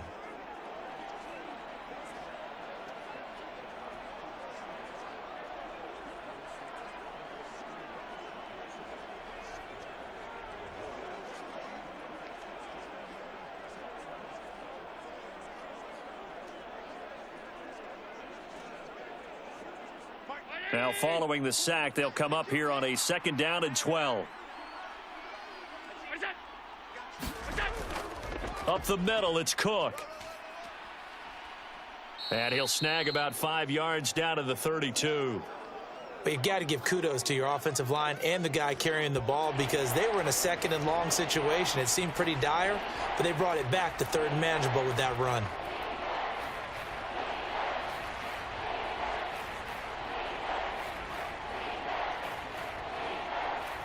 Here's play number 7 on the drive. This is 3rd and 7. To the air, Allen setting up the screen for Cook. And he'll be taken down, but he does have 1st down yardage. A strong 8 yards will keep this drive rolling.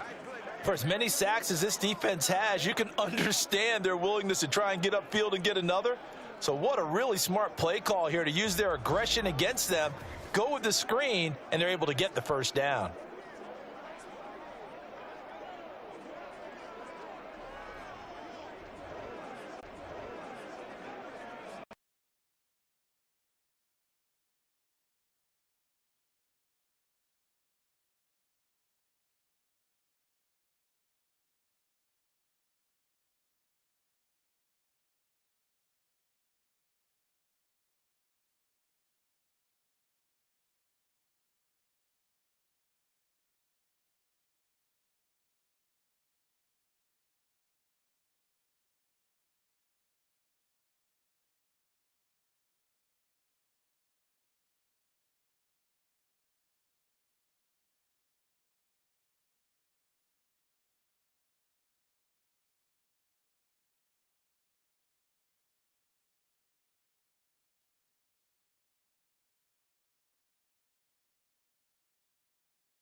They love the spotlight. Maybe that's what it is. The best seats in the house, the ones where he's carrying the football for his offensive teammates. The worst seats, the 11 guys trying to tackle him on defense. A looming decision to make on the conversion, down 7, but first things first, they need to score as they come up on 1st and goal. Here's Allen to throw it.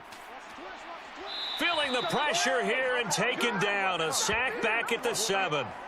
Cameron Jordan, his 2nd sack of the night. My man, it's been a rough night for that offensive line, and it's only getting rougher. 5 sacks now that they've given up in this contest so far. It feels like the witching hour out here, doesn't it? Okay, stupid question. What's the witching hour? Yeah, the witching hour. That's when everything goes haywire late at night.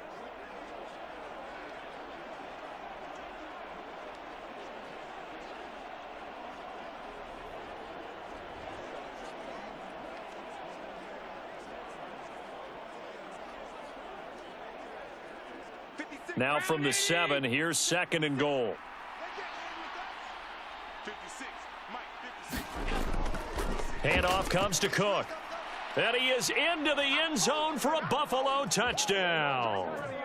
James Cook His second touchdown of the night. And the Bills are an extra point away from tying this game here in the fourth.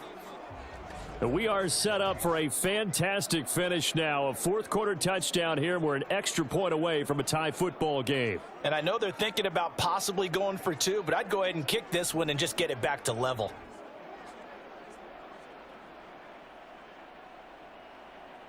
Tyler Bass now for the point after.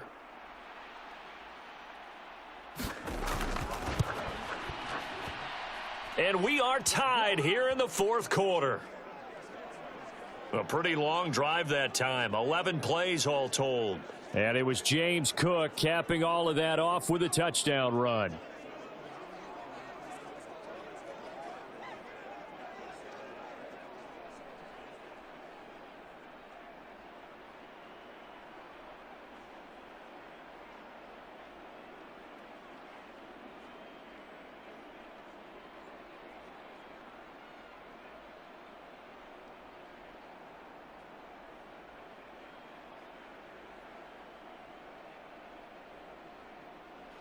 Now this one setting up for a great finish. All tied in the fourth as the kick's away. And he'll be stopped up at the 25.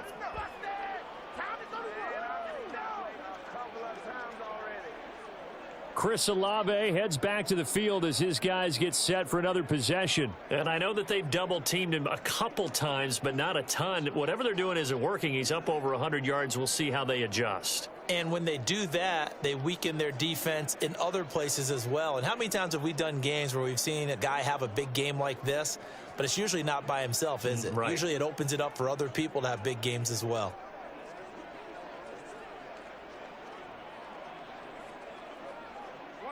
Carr going to lead the Saints up here 1st and 10. At their own 25-yard line. They'll come out throwing here to start the drive. And his throw's going to be incomplete. I think he could have scanned downfield forever, but there wasn't anything available. Ends up throwing an incompletion, and I think he'll take that.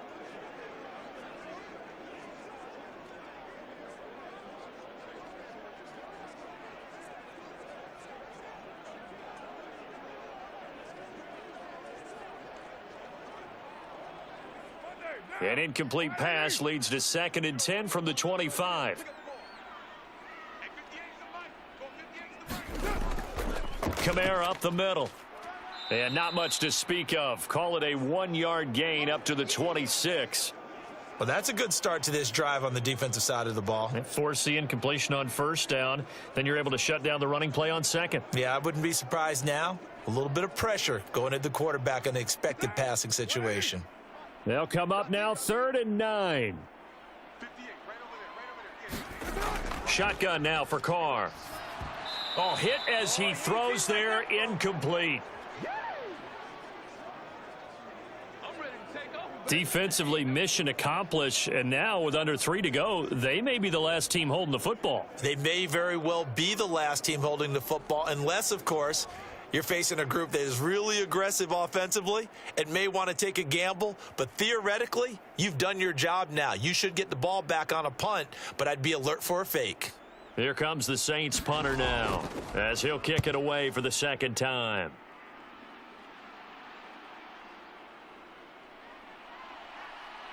Dancing away at the 35. A nice run back there off the good punt. It's a 16-yard return. And it will be 1st and 10 as they take over. The Bills getting set to go. Excellent job by their defense to force the punt and provide them with this opportunity, all tied in the 4th quarter.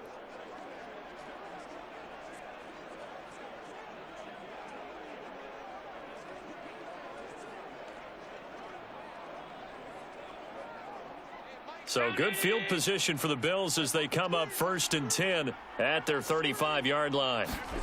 To throw, it's Allen. Throw right side, caught by Davis. And this will leave him a yard short. Nice pickup of 9 yards on 1st down. Tell you what, he's been able to put the ball in some tight spots all game long. That throw, no different. Yeah, a lot of people would call it a gutsy type of a throw. I think he looks at it as, I can do it, so it's not that big of a deal to me, and I'm going to keep firing. On second down, Cook. And he'll go down right around the 47 this time.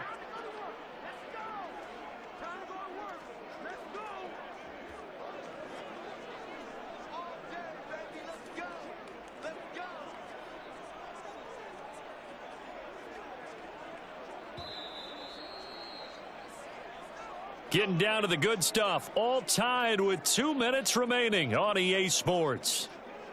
So it's Bills football here as we get you reset.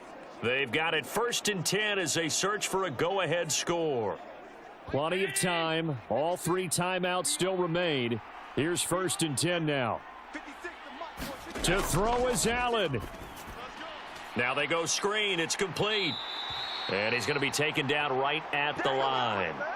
Not good. They didn't move the football an inch, and precious time ticking off the clock.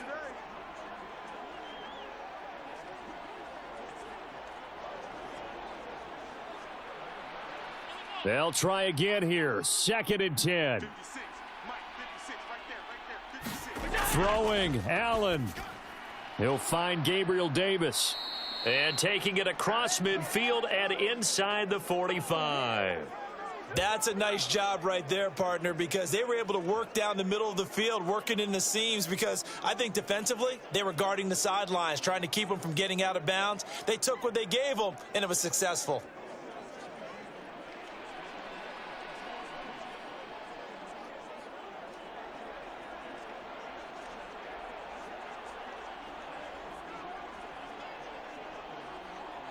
Here's 1st down.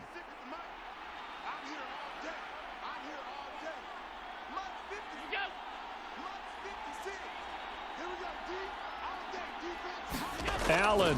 A give. This is Cook. This will be stopped about 2 yards shy of the marker. 8-yard gain, 2nd and 2.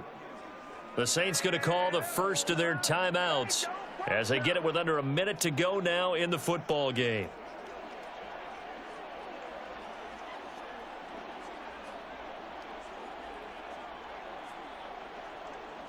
They come up now on 2nd and 2.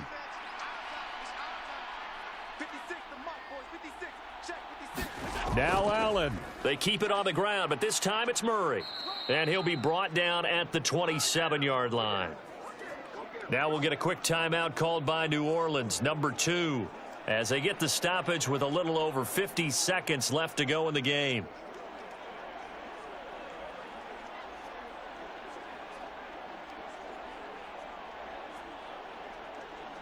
All 3 timeouts still at their disposal. Here's 1st and 10 now. Here's Allen. They run. Cook. And he'll manage to pick up about 4. It's 2nd down. Now the Saints will use their 3rd and final timeout as they get the stoppage with just under 50 seconds remaining in the 4th.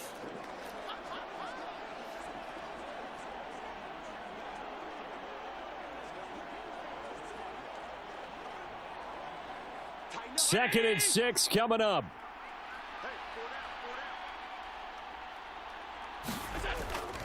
Here's Cook again. And he's going to take this one down to about the 23-yard line. All right, my man, this is now where it's risk-reward, because on defense, you've got to crowd the line of scrimmage. You've got to get in all the gaps, get up tight on everyone, and try and force the field goal attempt here. You can't let them break one big, but you know something, when you crowd the line of scrimmage, if they do pop one, it's going to go a long way. Yeah, I was going to say, could take it to the house, but the magnitude of this possible upcoming field goal, every yard counts.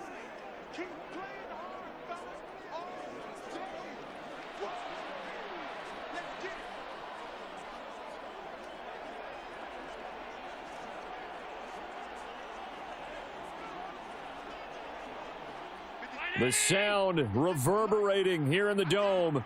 This is 3rd down. Now a run with Cook. And this will not be enough. On 3rd and 5, he only gets 3. We can't be totally sure that that was by design, but we do know that a lot of kickers like the ball on the right hash in order to kick the field goal. So on 4th down, out trots the kicker in a big spot here. 2 for 2 tonight. This will be for the win. And his kick is good. He knocks through his third field goal of the game, and this one is the one that decides it. And the Bills are going to get out of here winners. So it's a victory here for the Buffalo Bills, and a little bit of a surprise they lose the turnover battle, but wind up winning the ball game. And this is very unusual because you know all teams stress winning the turnover battle as a key indicator to winning ball games. So when you get something that goes against the grain like the one we saw here, it's quite the oddity. Now, let's face it, they'll be very happy that they pulled this off, but they do know that in the future, they've got work on taking care of the football because this won't happen very often.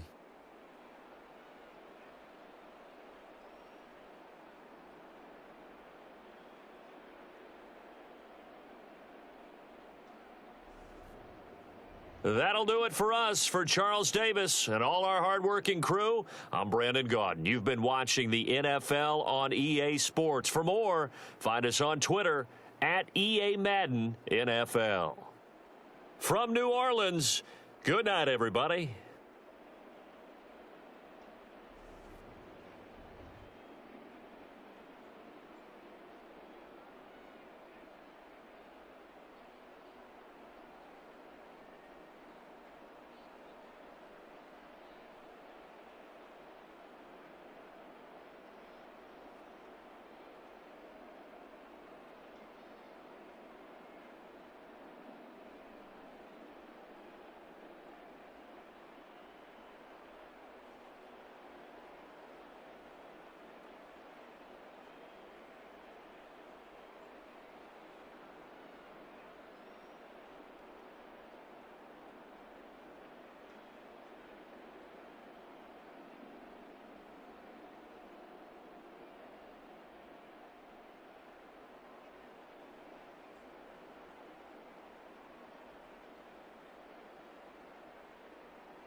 Tonight, from Lincoln Financial Field in Philadelphia,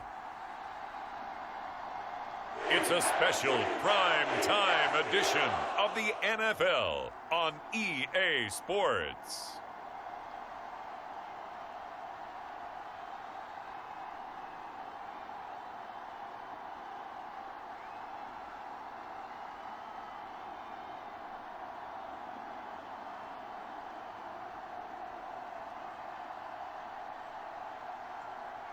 We'll see Jalen Hurts and the Philadelphia Eagles taking on Patrick Mahomes and the Kansas City Chiefs. Opened back in 2003, have a look at the link. Lincoln Financial Field, where 70,000 are rocking and ready to go in Philadelphia.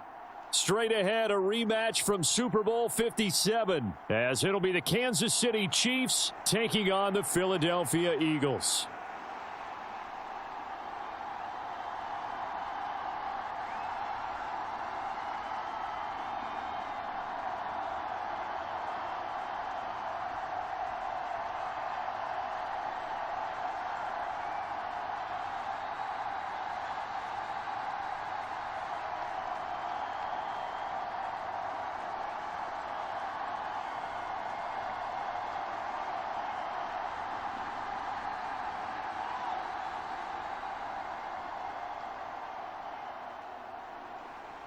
Here's the kicker, Jake Elliott, ready to get this one started. And off we go from Lincoln Financial Field.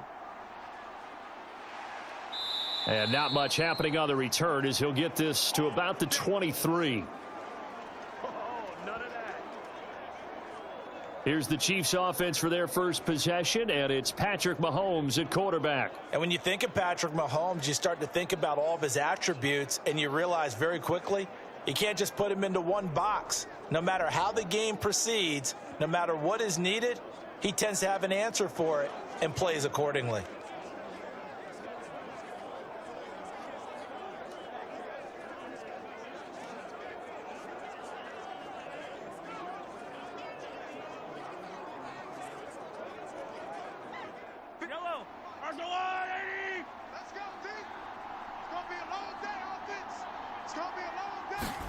First play, Mahomes looking to throw it. That's complete. It's Travis Kelce. A lot of tight ends just use their size and their strength, try to occupy some space and kind of body people away and catch the football. But not this guy. He's a refined route runner. Makes me wonder if he took some dance classes in his background with his footwork. Still a few inches short of a first down as they come up now on second down. Toss right side to Pacheco. And he'll fight forward maybe to the line of scrimmage, but that's all. Officially, it's no gain on the play, and they'll remain a few inches shy of a first with third down looming. I know that speed is the hallmark of today's NFL game, but the key to good rushing defense is still having your linebackers set the edge.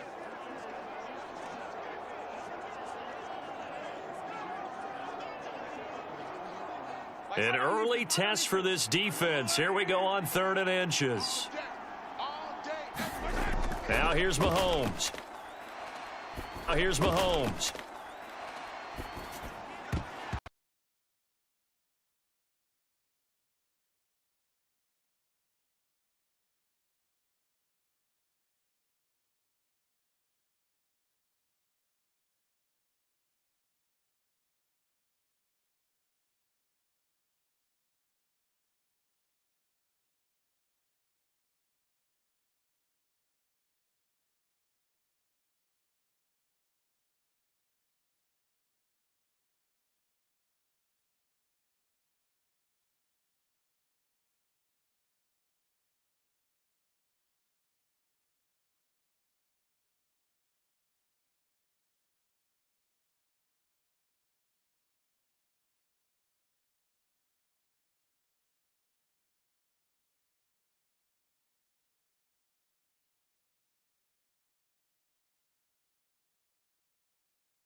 Remember, he's the son of a coach.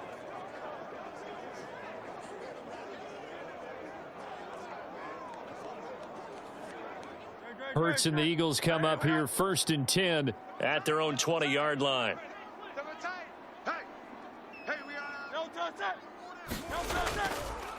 On the ground, it's Swift to start the drive. And that one blown up quickly as he's going to be stopped before he could even get started. Call it a full 3 yards in the wrong direction there. Brings up 2nd down. That was well played there defensively. 2 tight ends in the formation, which essentially gave them 7 blockers up front. Hard to imagine with all that size and beef that they could let a tackler through, but that's exactly what happened. A loss resulted. So now they have to contend with 2nd and 13 after the first down run goes backwards. Hurts. Open man, that's Devontae Smith. And they'll get to him right away at the 40. 23 yards the pickup there. That's his first catch of the game, and an impressive one against multiple defenders. And how about that start? Really aggressive. Yeah, there was double coverage out there, but that didn't stop them at all. They went right at it and defeated it on that play.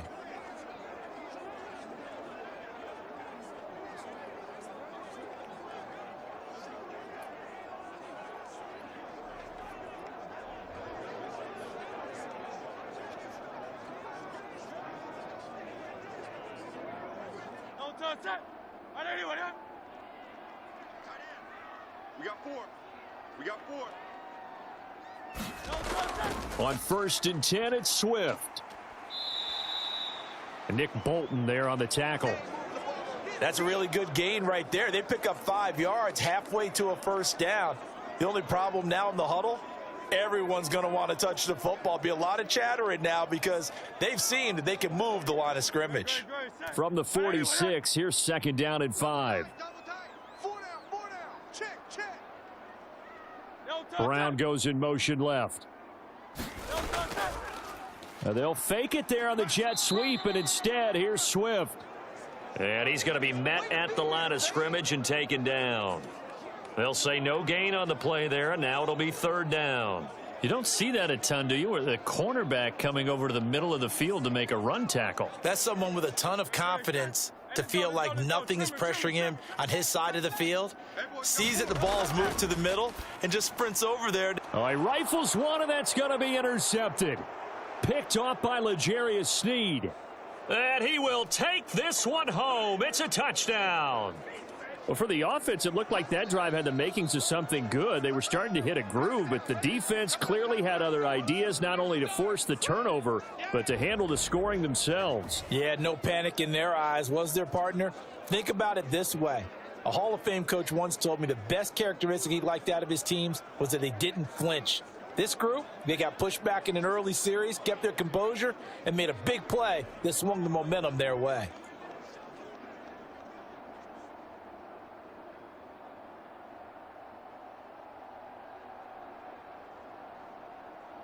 Harrison Butker is on for the extra point.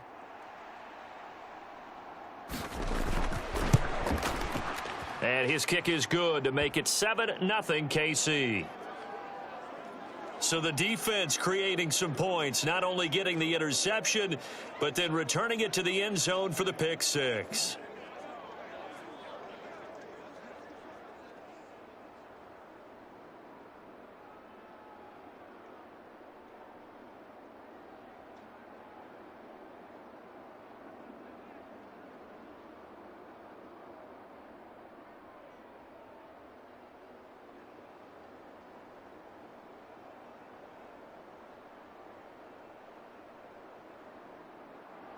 So they throw the pick six. They'll get another shot at it now as this one's in the air. Boston Scott on the return from his end zone. And they'll get him down right at the 25-yard line. Back onto the field. Here come the Eagles for their second drive. Now remember, they were just out here a moment ago through the pick six, so we'll see if they can take better care of the football this go-around. Yeah, and sometimes, partner, I think it's almost better that you just throw the pick six and you come right back out on the field. You're not over on the sidelines dwelling for it for very long. You're not hearing everyone say, oh, hey, you'll get them next time. Hey, don't worry about it. All that stuff just goes right out the window. You're right back out on the field with a chance to atone. Hurts now hoping to make up for that pick six. That's caught by the big tight end, Dallas Goedert. And they get him down, but not before he takes it across the 40-yard line. An excellent way to start the drive there, 18 yards. Well, maybe that'll help him settle back into a groove after the interception on the first drive here, picking up the first to start drive number 2. And it is just starting over, isn't it? Sometimes it's just how you have to do it. You have to erase things from your mind. Don't worry about what happened before, because over the course of a game, the good players, things turn out pretty well for them, and that's what he's trying to do here.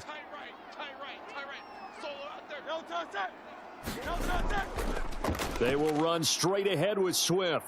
And he'll be taken down just shy of midfield. It's a 6-yard gain on the ground, and that'll make it 2nd and 4. Well, I think after that run, the defense is getting back in the huddle and looking at each other and maybe starting to question their confidence a bit.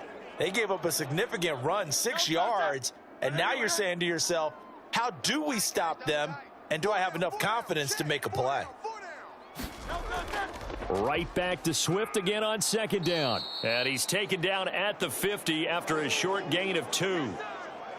When we talk about defenders, specifically linebackers, keeping their eyes in the right spot, he had that eye down the entire time. And you know that's not easily done because they throw a lot of misdirection at you. They try and fool you and get your eyes in the wrong place. But you're right about that one. He correctly figured that one out and made a really nice play. That is caught.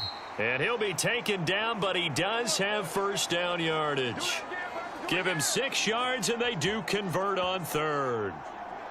A little football 101 there. You just see the receiver try to run down the defender, meaning he goes right at him and really trying to move him a little bit towards the center of the field so he can put his foot in the ground and break to the out, to the sideline, and make a catch.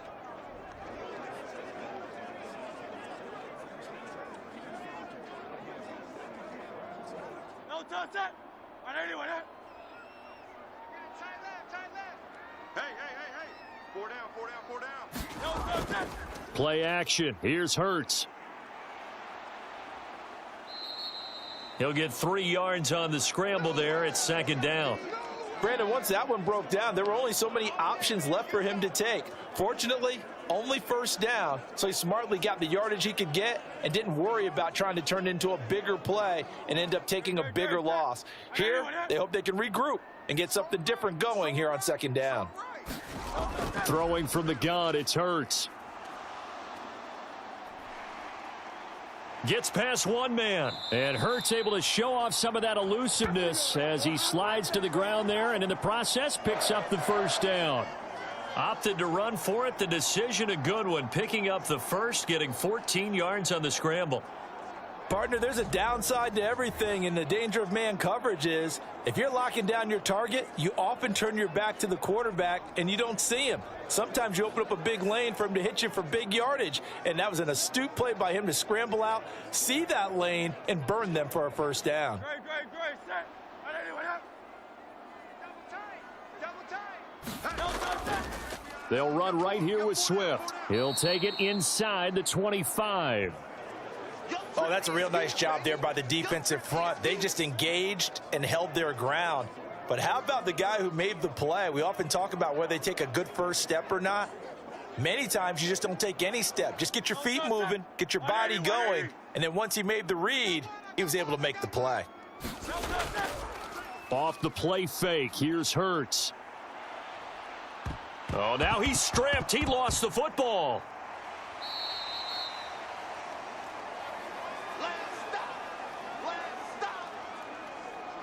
And a little bit of good fortune there. He wasn't able to get it back, but he did have a teammate on the spot able to retain possession for them.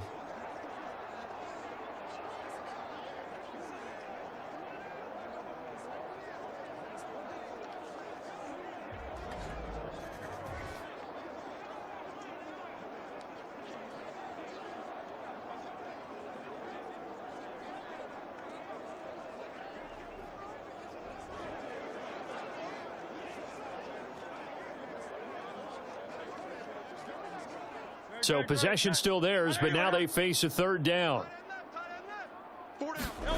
Here's Hurts to throw. Pass taken in by his big tight end. And the Eagles are going to be set up with a 1st and goal as they get the conversion there on 3rd and inches. And in a lot of ways, that catch is expected. Red zone presence, and that one was realized there. You've got to find your tight end in that situation.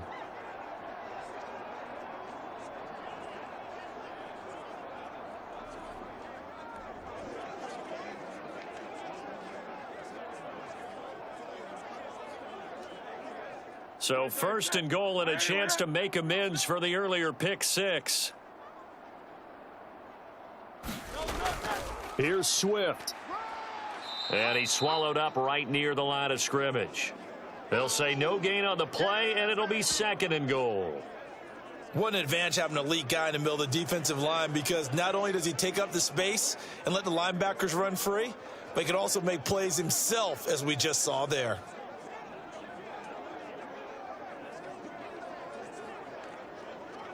They'll go again here from the 10-yard line on 2nd and goal. We got 4. Hurts sets up to throw it. And that's going to be caught for an Eagles touchdown. DeAndre Swift From 10 yards out. And the Eagles are an extra point away from evening this one up. Bouncing back nicely from that bad opening drive where he threw the interception. Drive number 2 leads him right down the field and into the end zone. So obviously his confidence was never lost, and that's a good thing to see. Great quality to have, and you absolutely must maintain that as a quarterback.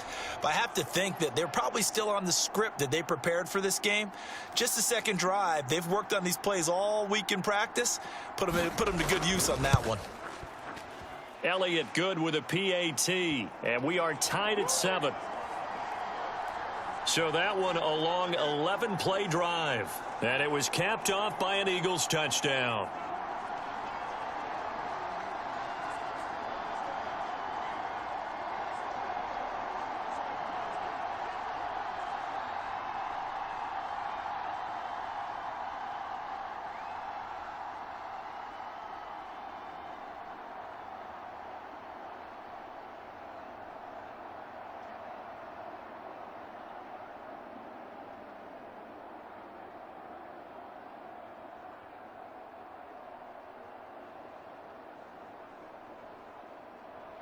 So all even at 7 now as they kick it away.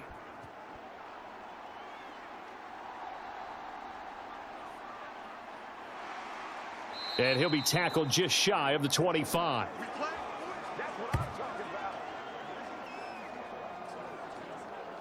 Kansas City taking the field for their second drive. And on the first drive, 3 and out. I know that these are professional athletes, but I would imagine sometimes you get the nerves at the beginning of a game still, don't you? Those don't ever go away.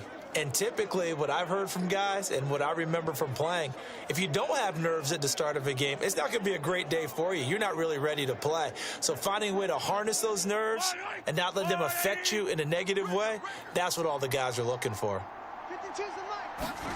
Mahomes now on first down. Man open, that's Marquez Valdez-Scantling. He'll be brought down on the 30-yard line after a gain of 6. Well, it's time for them to be good teammates right here. And what I mean by that is possess the ball for a little while. Get at least 2 first downs. Give their defense a chance to settle down a little bit after they give up a touchdown.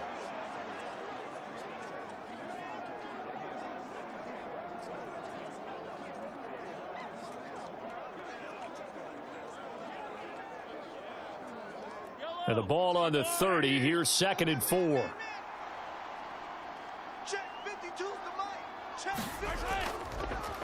Here's Jerick McKinnon, his first carry of the ball game. And that's going to be a Chiefs first down as he's got this up to the 40-yard line. Not too shabby for his first carry of the game. That's exactly what most teams are looking for, a really good change of pace back.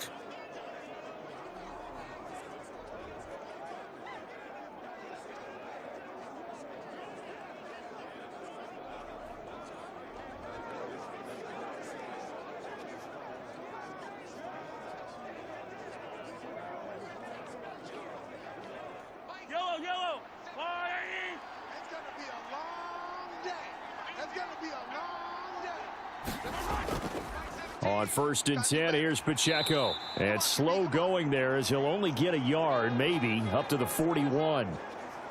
Well, it's hard to have vision as a runner and find a hole when there's nothing but defenders in your way. They stacked that one up really well. But give him credit. Instead of trying to bounce it out and turn it into a big play, which might have turned into a big loss, kind of just took his medicine there and took the 1 yard. Again, it's Pacheco. And he'll be taken down just shy of midfield. And that's the kind of run that gets everyone excited on offense. And, you know, oftentimes the guys who carry the ball are the ones in the huddle doing the chirping. Right now, I think it's the offensive line telling them, run it again. We are right there about to break a big one.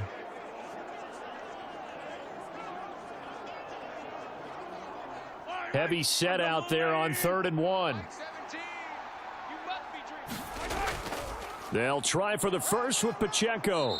And he'll take it down shy of the 45 at the 46. At 5 yards on the play there as the drive will continue. I think they like this drive a little bit better there, partner. Running game helping out, picking up some of the slack. Because remember, the last drive, they went 3 and out.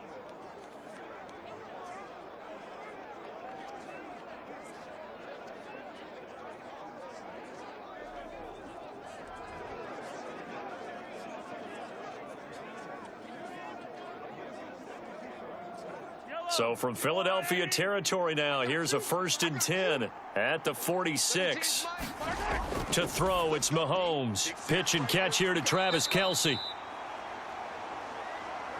Hey, let's face it, you can put any Halloween costume on him. You're not going to be able to disguise him because for a tight end of his size, difficult to sneak him anywhere, but that's what they tried to do.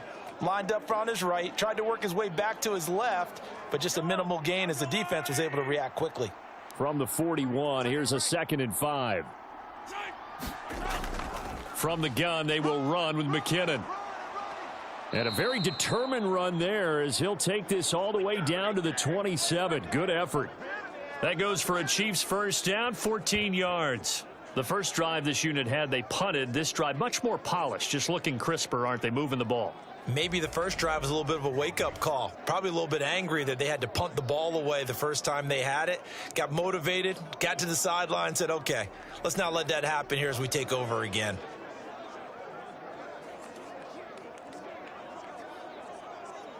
Yellow.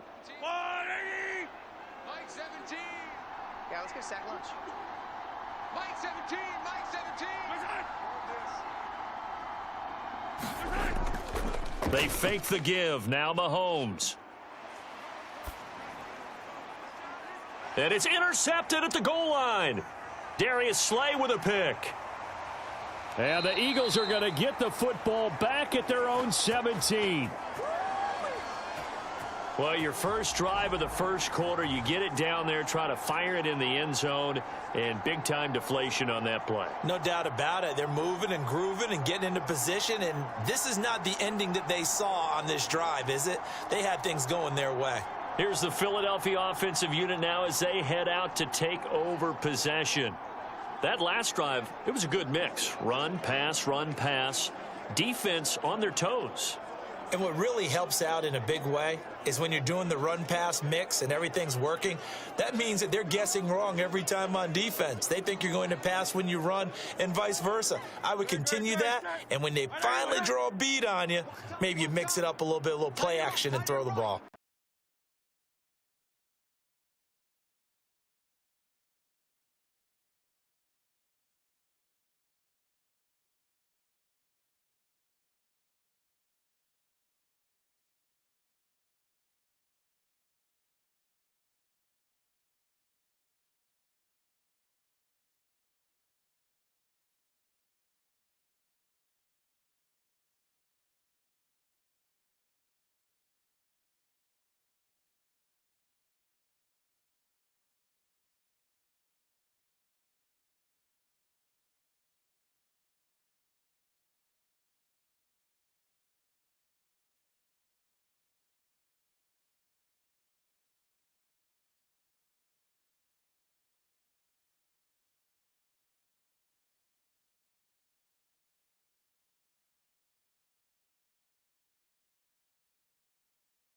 For the 35. It's another first down as this time they get an even 20. Well, I think when they look at their offense, they think to themselves, weapons everywhere, and they want to move the ball around. They want to spread it to different people, but you absolutely know they want to get this man involved as well, and that's what they just did on that play.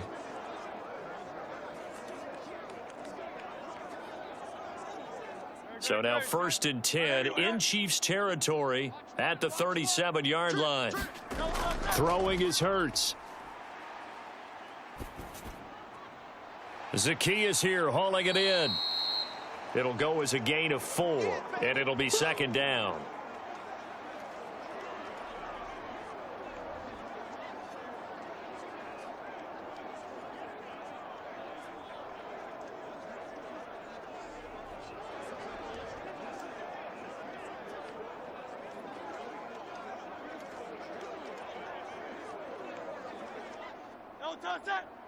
Trimmer. Watch tight end. Tight right. Back to throw again. And he'll slide to a halt here, still a little shy of the first down marker. He'll wind up getting 4 there on his own, but it will leave him now with a 3rd down situation. I certainly like what he did right there because he smartly wanted to avoid forcing anything downfield because nothing appeared to be open. Nice harmless slide there to avoid the big hit, and he gets a small gain on the play. They'll run the option on 3rd and short yardage. And he's going to get the first down as they bring him down at the 23. It's a pickup of 6.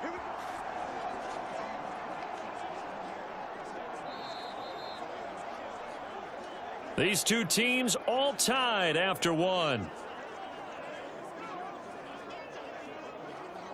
Now second quarter action from Philadelphia, and it's the Eagles in possession as they've got it with a 1st and 10.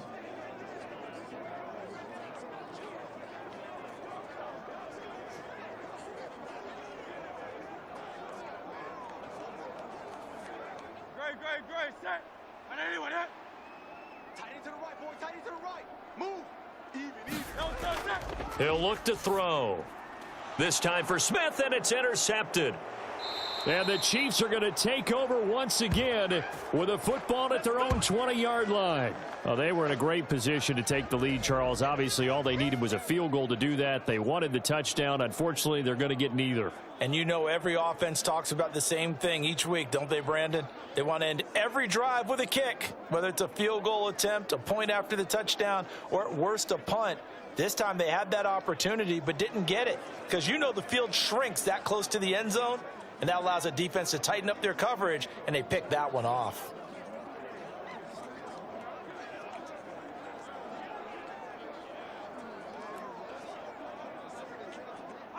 Mahomes will lead the Chiefs up 1st and 10 at the 20. They go back to the air here after the INT on the last drive. Watch out. And he's going to have to eat this one as down he goes.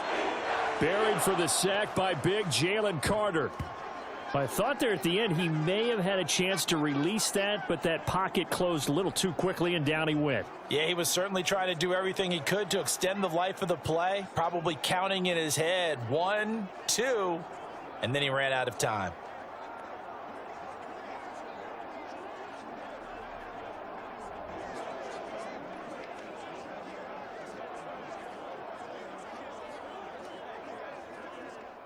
Don't need it all back at once, but you figure they're going to need something here. 17 yards to go on 2nd down. Mahomes' throw here complete to Kelsey.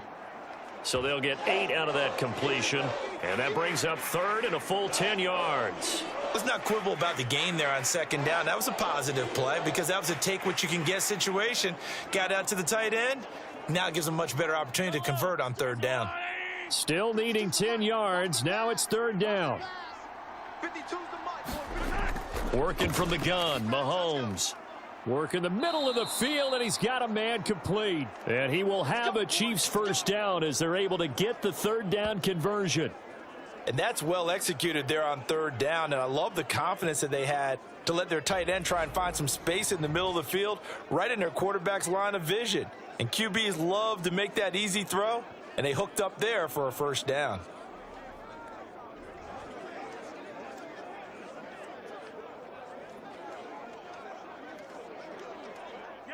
Line of scrimmage, the 37 on 1st and 10. Straight ahead they go with McKinnon. And he edges forward, but only gets a pair of yards out of it. It's 2nd down. They suspected that it was a power play up the middle coming at them, and boy, were they right. That defense got downhill in a hurry and limited them to just a couple on 1st down.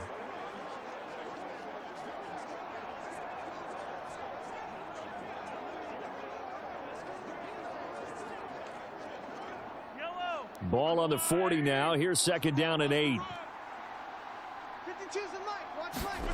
Mahomes now to throw.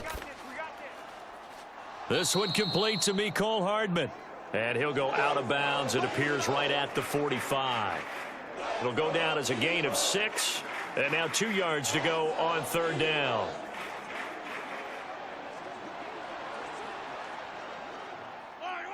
They'll come to the line, needing only 2 yards to gain the 1st here.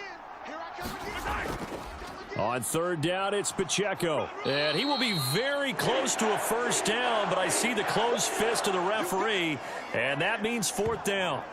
Defensively, we always know that he is tough in run support, and I think the way that he gets there is he understands what an offense is going to do before the ball's even snapped. A great job of scouting prior to the game, then reading, reacting, and taking the right path to the ball carrier.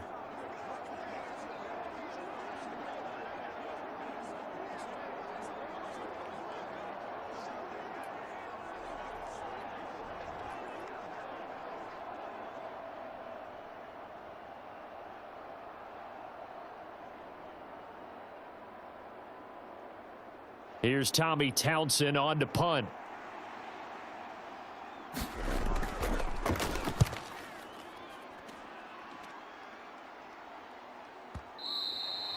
And that'll hit in the end zone. Much too much leg there. That'll be a touchback. Philadelphia getting set to take the field. And 2 interceptions thrown here in this first half. You hear it no matter the sport. They say the great athletes, they can kind of have a short-term memory, but that's easier said than done. It is easier said than done, but I played with a guy who threw 2 interceptions in the first quarter of a really big game we were playing. Johnny Unitas? And no, not quite of that level and not of that age. But I remember I was going for the age. I remember looking over at him, and he was smiling. And I thought, what is he smiling about? It's because he had enough confidence in himself that that was a fluke. And he went out and played pretty well the rest of the day. Boy, nowhere to go at all on that first down run as they will get to him behind the line of scrimmage.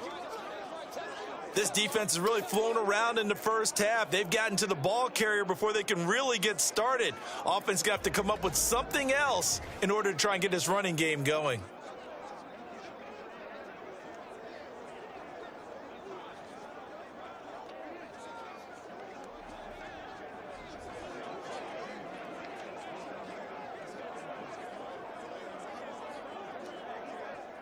After the loss to start out, here's 2nd and 11.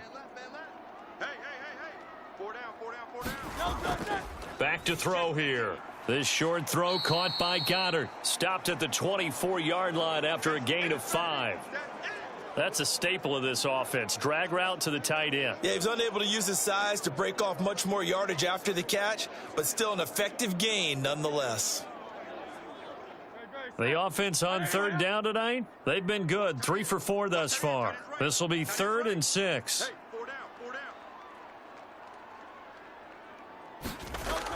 They're going to look to throw. He's got his target. That's complete. And he is going to have an Eagles first down as they're able to get the 3rd down conversion. We often hear the phrase sure-handed tight ends, and he certainly fits into that category. Plus, he's got a quarterback who knows to look his way when they need a big pickup. And on this play, he finds him for the first down.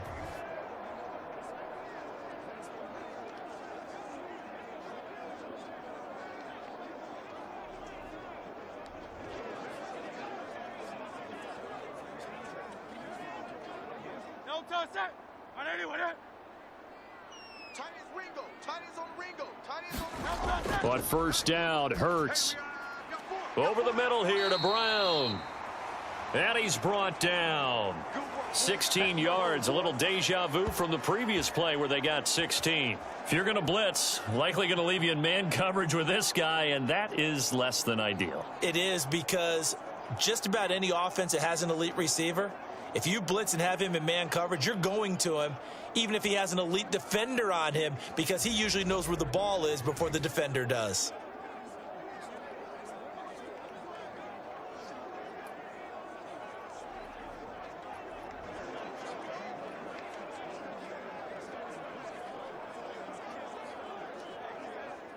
So now 1st and 10 in Chiefs territory at the 44-yard line. They'll look to throw again. Over the middle to Smith. Just a gain of a couple there. And it's 2nd down. That's now 4 completions in a row. A good bounce back following the interception last drive. Certainly not letting it affect him, that's for sure. And we all know interceptions are going to happen. So the big trick, don't let it affect you going forward. Most of the good quarterbacks, they just tell the ball boy, get that one out of the rotation, give me a fresh ball, and let's go. He's got his offense moving again. And the running lane's non-existent in this first half as they'll stop him behind the line. A yard in the wrong direction makes 3rd down tougher. 3rd down and 9. It's not easy playing the corner, is it? A lot of times you got to defend against the pass, but sometimes you have to play against the run. How about the job he did there, crashing inside to make that tackle for a loss?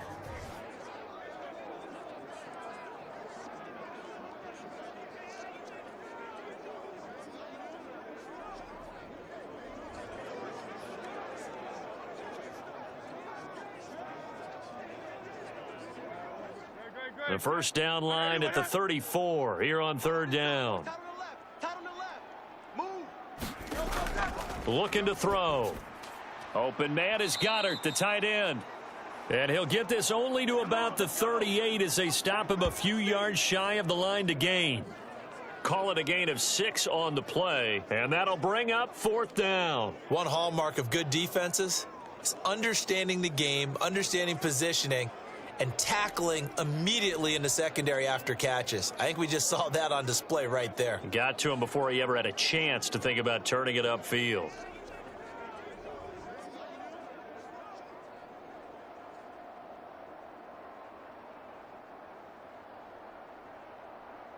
Here's Jake Elliott. Career long, by the way, for him, 61 yards.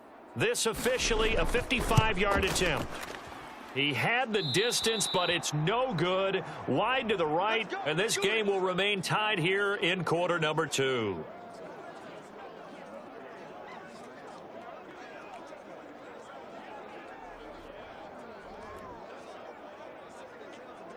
The Chiefs ready to rock again on offense. Defense got the better of them last series, forcing a punt. See if they make a few changes in the game plan here and try to get points out of this drive. 1st and 10. Yeah, 55 yards is anything but a gimme. You've got to really concentrate on your leg swing and proper technique. This time, though, he's unable to convert. The Chiefs offense about set to begin this drive. The last series form a little disappointing, forced a punt. And now they'll try to do better here and come away with some points as they begin this drive. 1st and 10. The tackle that time by Zach Cunningham. If you're a coach, you'll absolutely take that run every time on first down because it really sets you up to go in a number of directions here on second.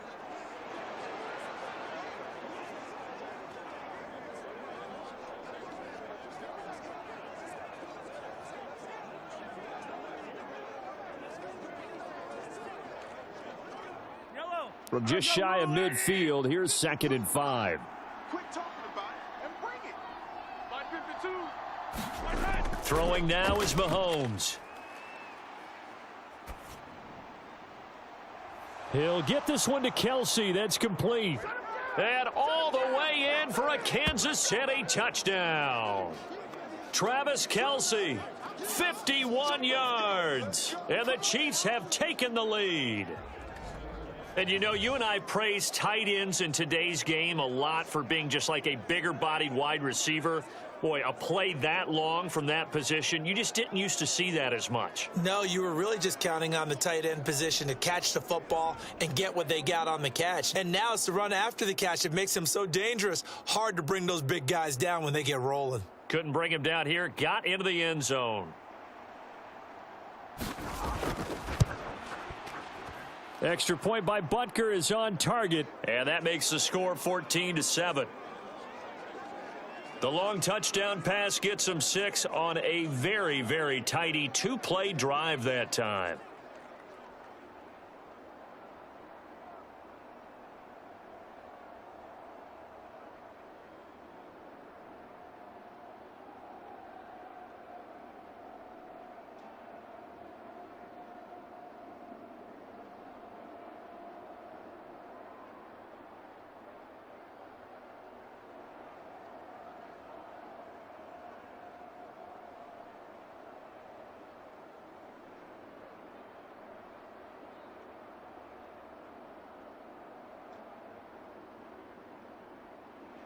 Now after the touchdown, here's Butker on to kick it away. On the return, Boston Scott. And he'll go down as this drive will start at the 25-yard line.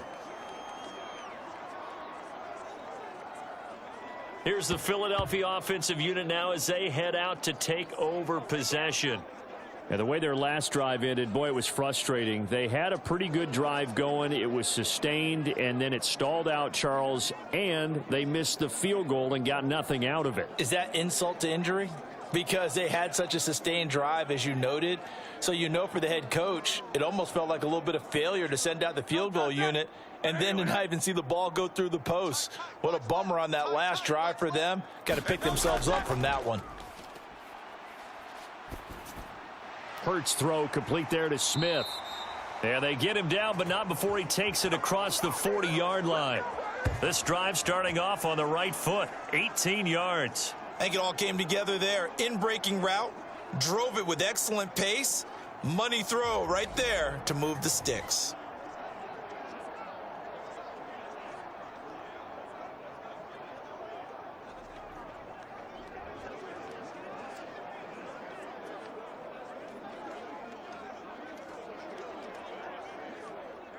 One play has him up past the 40 already, and another 1st and 10.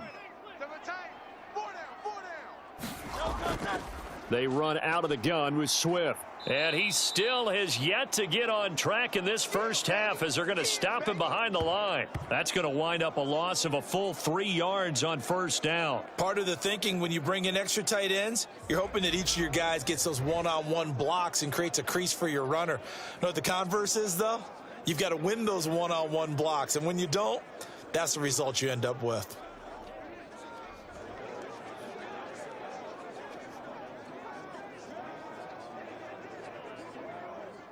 So their task a little bit more difficult now. 2nd and 13 that they're walking up on.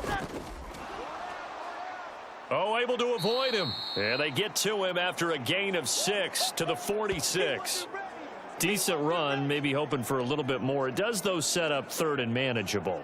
In every play that's run, if it's blocked perfectly and executed perfectly, it's set up to go for a touchdown, right? But I like the way you described that one. Just get into a 3rd and manageable, nice decision-making, and took care of the football.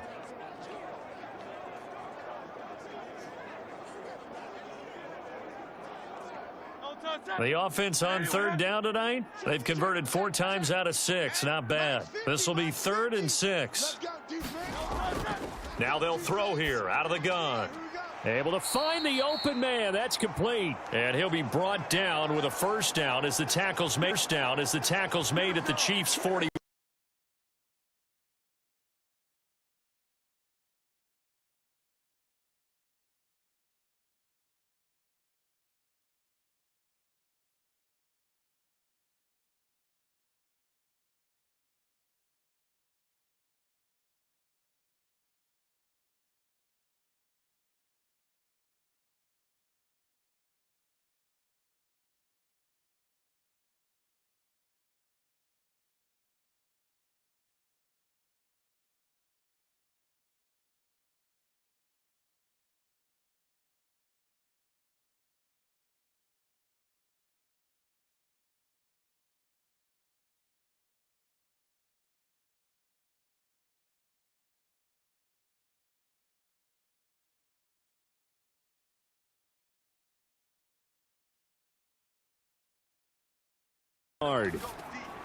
Hurts throws complete to Goddard. And Goddard going to have an Eagles 1st down as he'll be brought down at the 27. They get 5 out of that one, and it moves the chains. And there's a completion to the tight end. And look at the size of these players nowadays. At that spot, 6'4", 6'5", and up. A lot of guys used to be basketball players, somehow came back to football. And that's really good for the game of football. You're getting better athleticism, great hand-eye coordination, guys who know how to control their bodies when they run their routes. And he's tackled a yard short of the marker. Good gain of 9 on 1st down.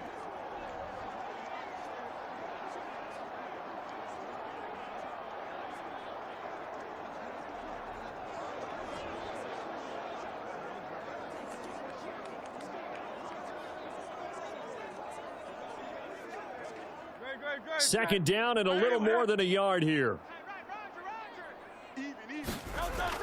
They'll set up to throw. Out to the left there and complete to the tight end Goddard. And he'll be out of bounds about a half to a full yard shy of the 5.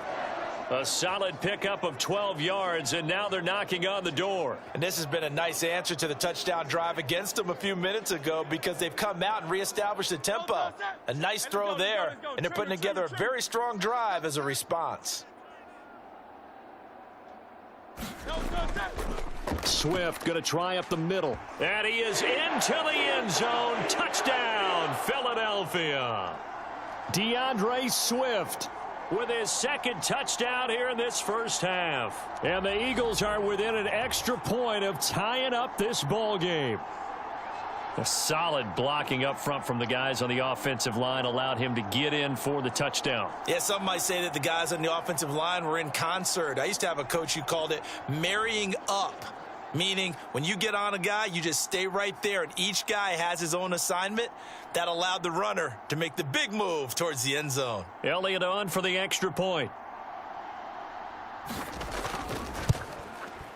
And we've got a good one brewing. We're all knotted up at 14. So that drive consumes 9 plays all told. And it's capped off by a touchdown run of 6 yards.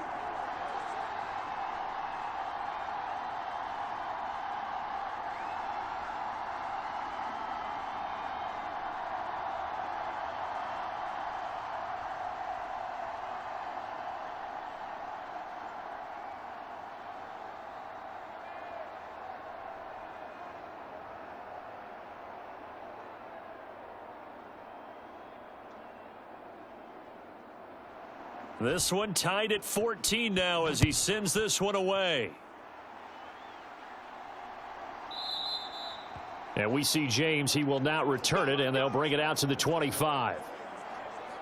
Here's the Kansas City offense now as they get set to take over. And right now, we've got a little bit of an offensive masterpiece going on both sides, moving the football, scoring points. It's almost like somebody put the defense on rookie mode in this one. I mean, we haven't even left the first half, Charles, and we're certainly on pace for a shootout. An excellent start for both offenses. The fans have to be enjoying this to seeing all these points go up on the board. As a former defender, you know I'm not enjoying this at all. But right now, both these teams just trading haymakers. Let's see if anyone slips up first. Can anyone counter with a nice little jab and get things going in their direction?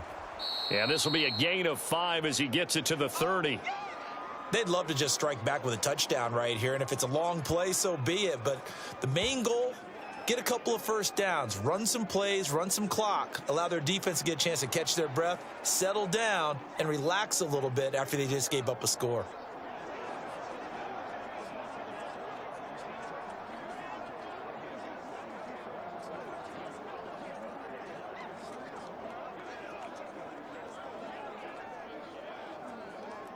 Ball on the 30. They'll come up with a 2nd and 5. Hey, check. Mike 17, Mike 17. Here's Mahomes to throw. Open on the left side. This is Valdez-Scantling. And he's out of bounds, able to take this one up to the 35. Short completion, just 4 yards. And that's going to make it 3rd down and less than a yard. I like the thought process. I like the design, but I think he may have waited a little too long to spot his man, because if you're going to run that drag route, you've got to put it on him and let him turn upfield. Instead, he waits until his receiver's too close to the sideline, and they don't get the yards after the catch. And he will have 1st down yardage as he's brought down at the 41. Give him 6 yards, and they do convert on 3rd. I don't know about you, but that almost felt like old-time football there. 3rd and 2 is not necessarily just a running down anymore. A lot of times they want to throw the ball. They went back to the roots and powered forward and got the 1st down.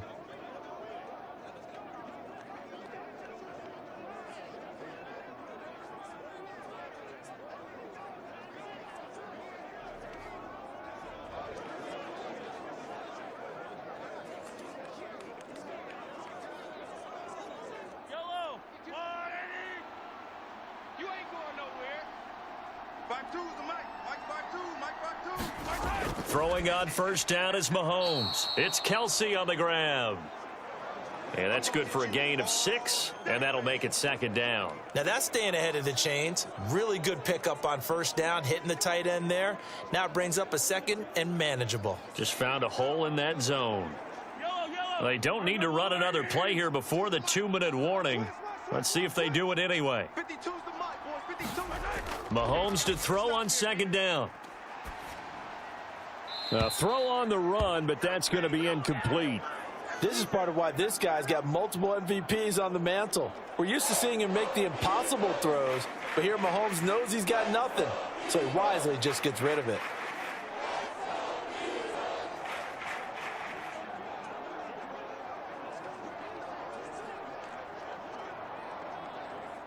Now they face a 3rd down and 4 after that incompletion on 2nd down.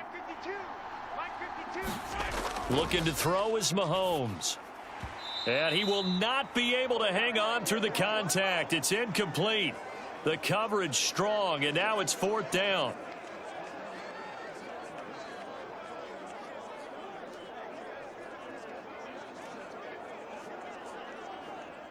Here's Tommy Townsend now as he's on to punt for Kansas City.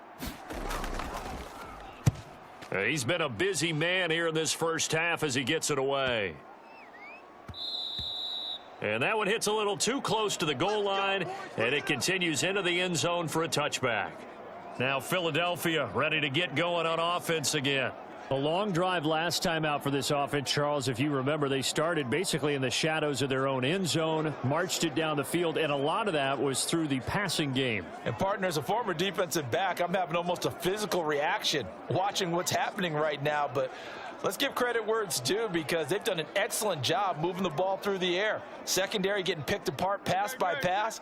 Obviously, they need to make some adjustments there on the back end. Yeah, because offensively, we know that they're not going to be shy about throwing that football. Here's a throw, complete right side to start things out. And that's good for a pickup of 10 yards. And that'll leave him with a second and just a few inches left. So in the second quarter, he's already up over 100 yards receiving now. And isn't 100 the magic number for a really good game for a receiver? So he's got a chance to really shatter that and have a profound effect on this game. So not quite a first down just yet as they come up on second and less than a yard. Hurts. Quick slant to Brown. And they get him down, but not before he takes it across the 40-yard line. Hurts connecting there with Brown for the Eagles first. Good strong throw and catch right there. And so far in this game, the alleys have been open for them to get completions, and they're taking advantage of it. First down now, but the clock continues to move. Now back to throw.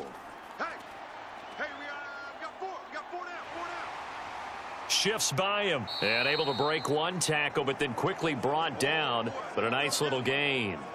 The Eagles going to take the first of their timeouts as they get the stoppage with a little over 50 seconds to go in the first half.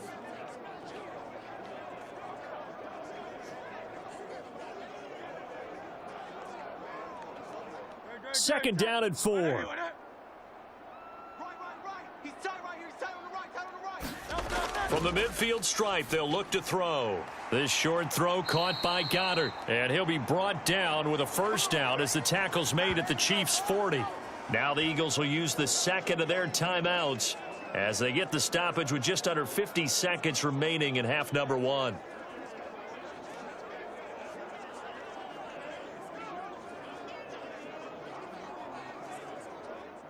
Great. Set. Trimmer. We got 4. On 1st and 10, it's Hurts. Got his man complete over the middle. It's Smith. And he's going to have a first down here as they're also into field goal range at the 28.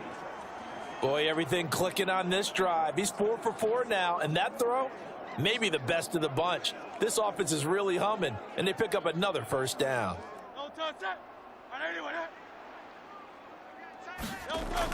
Back to throw now on first down.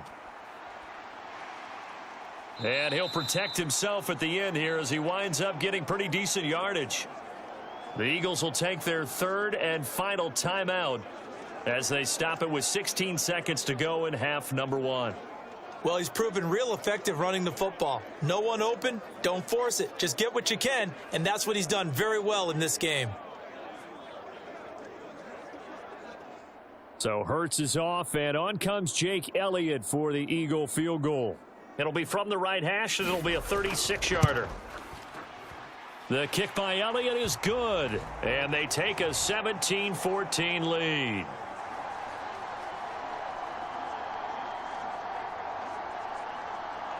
So they're able to end that drive with 3 points in this one-possession ball game. And ideally, you want to end every drive with points. Most quarterbacks would tell you, let's end it with a kick, right? A PAT, that's number 1. Field goal you'll take. Punts, you really don't want to do that. In this case, they'll take the field goal and get prepared for the rest of the game.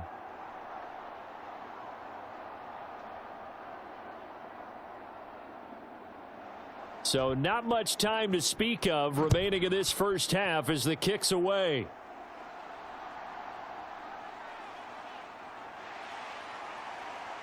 And he takes this near the 25. Just a little pass there. Call it the 26.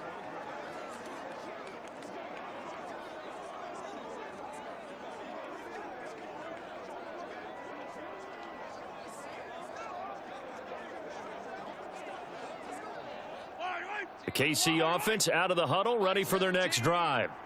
And with Mahomes under center, anything's possible. Watch out for the deep ball. They'll indeed try to run it out as they start on the ground. And he'll just push his way forward for a few as the clock will run. So we've come to halftime here in Philly with the Eagles on top.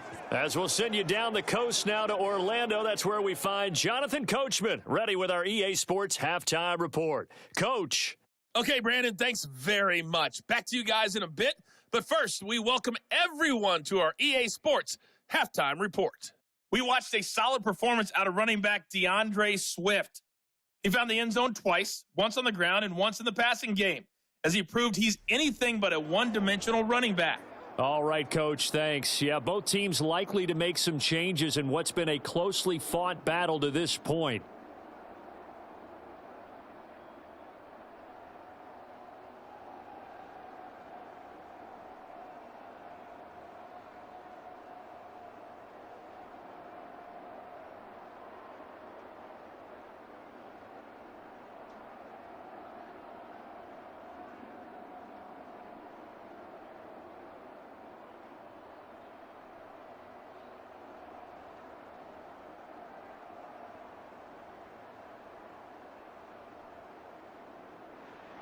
A field goal the difference. 17-14 is the score. Back underway here now in this third quarter. And able to get this out to the 25.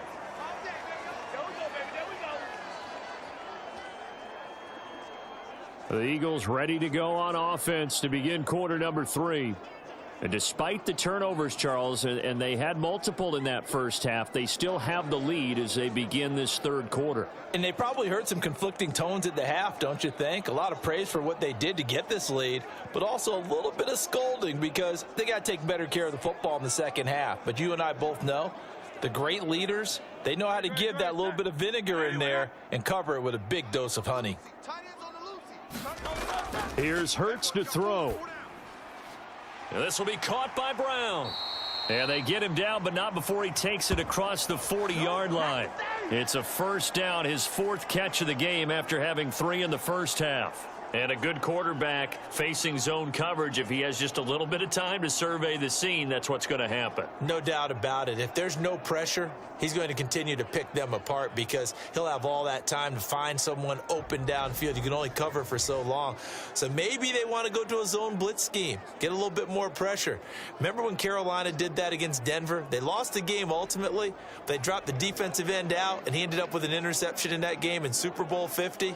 Maybe some sort of scheme like that to try and get more pressure at the passer. One play has him up past the 40 already, and another 1st and 10. Hurts sets up to throw it. Quick slant here to Smith. And he'll work it across midfield inside the 45. His first catch of this third quarter, he had 7 in the first half. It's also a first down.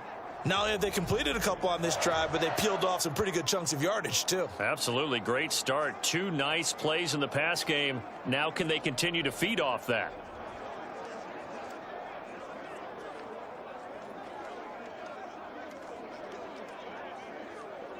Back-to-back good plays have them on the move on first down. They'll set up to run the quarterback draw. And he'll run straight into a wall of tacklers at the line of scrimmage. It's second down.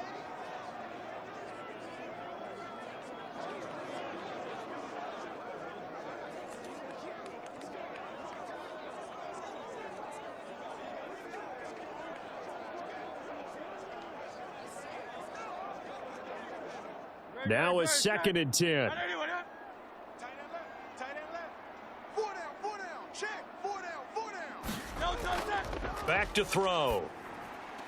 He's got Smith here. And he'll be brought down with a first down as the tackle's made at the Chiefs' 28. With that catch, he goes over 100 yards receiving on the night. And with that last play, he's now up over that 300-yard mark. And in today's NFL, it almost feels routine. And I hate that when you talk about a 300-yard passing game. To me, 300 yards still signifies excellence, and he's achieved that in this performance.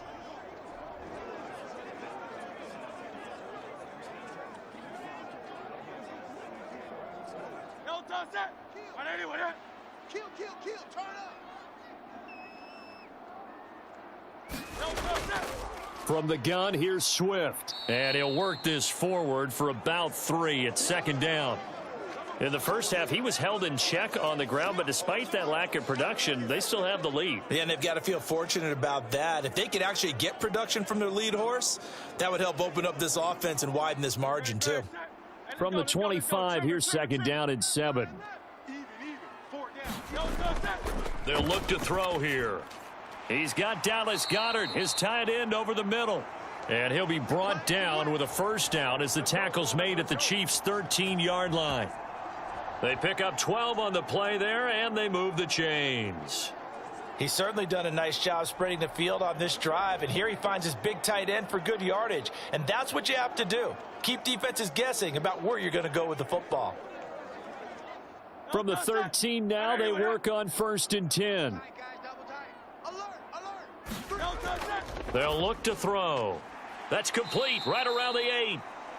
It'll go down as a gain of 6, and that will bring up second down. Finds a tight end in the middle of the field. Just a simple stick route. Decent gain. Doesn't get you a whole lot, but it's pretty reliable, isn't it? And tough to defend.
Put on 4th and 1. They will run for it with Gainwell. And he'll take it into the end zone for an Eagles touchdown. Kenneth Gainwell taking it in from 4 yards out. And the Eagles take the opening kickoff of the third quarter and drive right down the field to extend their lead. So they only needed a couple of feet there on 4th down, but they got more than that and then some as he takes this into the end zone. And I love your description right there, right? 4th and short. They got that. No problem. Let's go ahead and get the rest of it. Finish it off in the end zone. Touchdown. Everyone goes away happy on that one. Elliott now to add the extra point.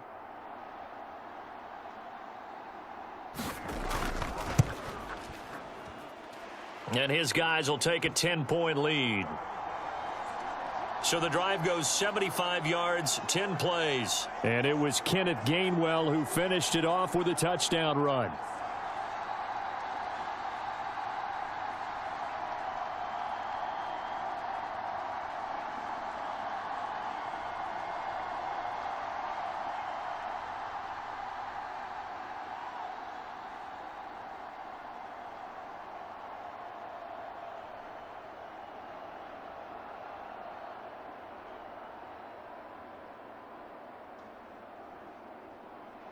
Now after the touchdown, here's Elliott on to kick it away.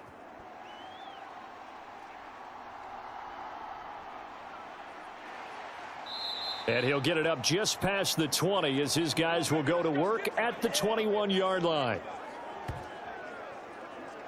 So here's the Chiefs offense ready for their first reps in half number 2. They make their second half debut here, and things are looking a little bit tougher now. You give up the points there, Charles, that touchdown drive on the other side. So now it's a 2-score game here. Got to be careful. They certainly do, and I'm just wondering at halftime if those guys just looked into each other's eyes and realized what they've got to get done and come out a little bit more charged up, because if they don't get some kind of points here, that next drive, that could make this a 3-possession game. They'll bring a receiver in motion left. Mahomes taps this forward. It's a jet sweep. And he finds some space past the 25 to the 27. And a lot of times these plays, they either go for nothing or they go for big yardage. And here, they got to the outside, turned it upfield, and ended up getting a nice little gain out of it. Ball on the 27. Here's a 2nd down and 4. 52's the Mike. Watch Mike. Watch Mike. That's right, man. Mahomes going to throw. He's checking Craig. Oh, the ball comes out on the hit, but they'll say it's incomplete. Partner, what we're seeing so far is a defense that's certainly coordinated. Both levels doing their jobs in tandem. The back helping the front helping the back. The pressure got home on that last play and forced him to try and throw through contact and short of the sticks. This offense in desperate need of a conversion as they come up on 3rd down. Shotgun snap to Mahomes. Pass taken in by his big tight end. And he takes us beyond the 35 before going out of bounds. With that catch, he goes over 100 yards receiving on the night. Well, a lot of times when you get a manageable 3rd down situation like this, you have to think about your tight end, and he comes through for him, picking up the 1st down. So here's a 1st and 10 at the 38. Now Mahomes. Catch is made by Hardman. And he's brought down. 17 more yards on that one as they keep the drive rolling. A couple of 1st downs right in succession, and this is an offense that could really use a good drive, and they're off to a fast start here.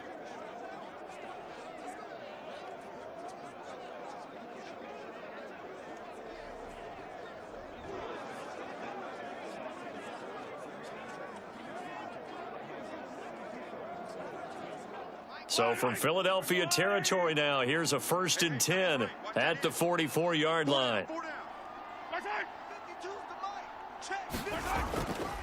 Pacheco gets it up the gut. And boy, this defense again really making things tough on him as they stop him for no gain. Absolutely love the effort there. The ability to flow from his inside spot and stop that one at the line of scrimmage. Nice linebacker play. 2nd and 10.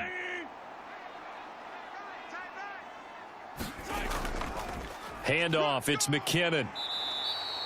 5 yards, now it's 3rd and 5. I really like the vision he displayed on that play because he saw there wasn't a lane to completely break off a huge gain. So he found where there was the most space and got what he could. A nice dirty run that's a positive play for the offense. Play number 7 now coming up on the drive. 3rd and 5. Now here's Mahomes. Pass to the sideline and pulled in. And he gets this down inside the 35 before going out of bounds. A 5-yard pass on the heels of a 5-yard run. Good enough for the 1st. Would it be safe to say that as precise as routes are supposed to be run in the NFL, maybe they're not quite as precise in college ball? That's accurate, yeah. And I think we saw a college route in the NFL there. Just find the soft spot, find the dead zone, and find the 1st down. And that's what he just did. They gave up the completion there, but this is what zone defenses count on. Catching the ball and not much run after the catch.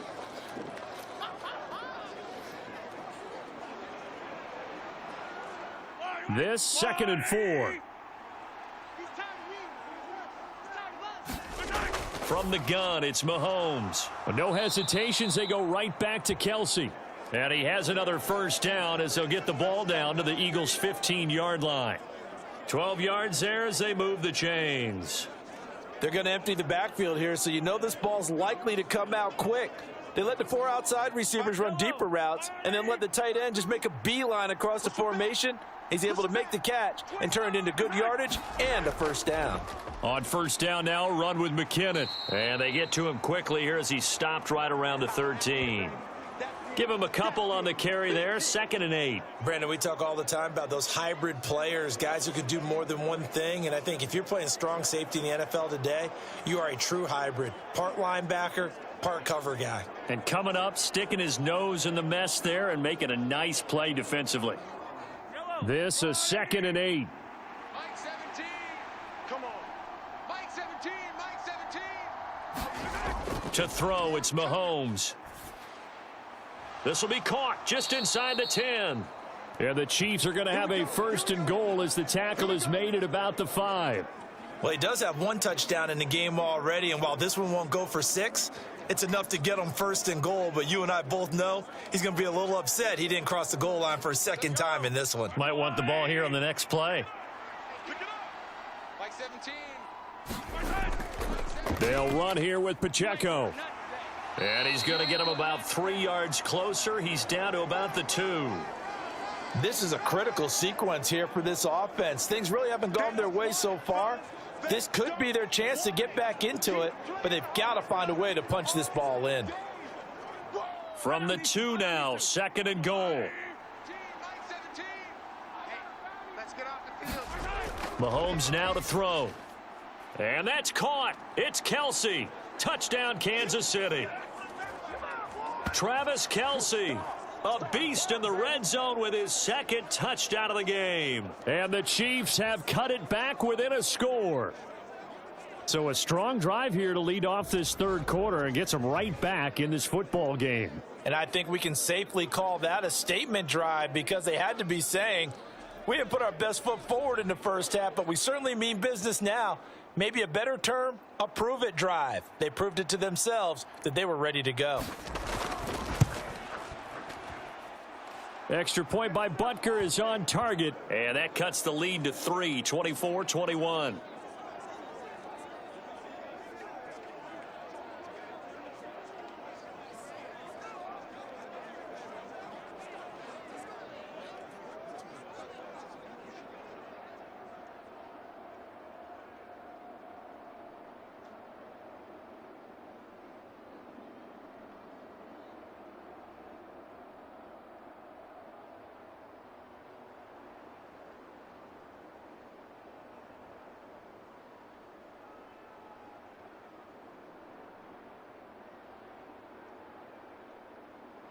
Now after the touchdown, here's Butker on to kick it away. Scott on the return out of the end zone. And only able to get this to the 19, so probably should have opted for the touchback. Philadelphia getting set to take the field.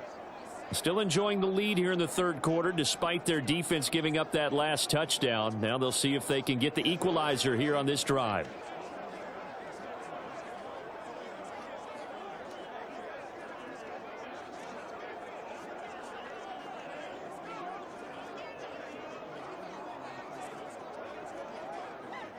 Hurts and the Eagles come up here 1st and 10 At their own 19-yard line.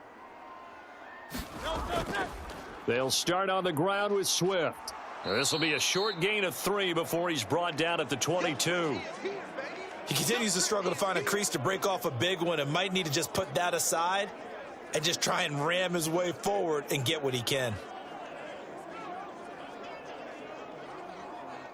From the 22 now, here's 2nd down and 7.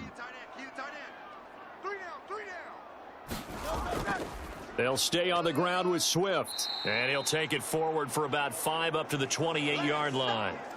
Running lanes were at a premium in the first half, but he's able to find some room there, and he's hoping that that's a precursor of a big second half.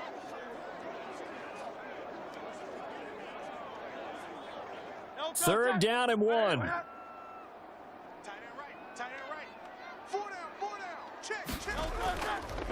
And they'll try and run the option to pick it up. And he's able to get it to the 33. Good enough for a first down. It'll be a gain of 6 that time as it moves the chains as well. Well, he is certainly dangerous when he spots a lane, and he keeps it himself there. Worked out well. And how about the moving parts on a play like this? You know you have to practice it over and over because it's almost like a ballet that has to be choreographed. But how about once he made the decision to go, he committed to it and went. Let's face it, most teams are going to defend the running back much more than the quarterback on that type of a play. So they'll come up 1st and 10 now from the 33. They go play action with Hurts. This is Smith with a grab.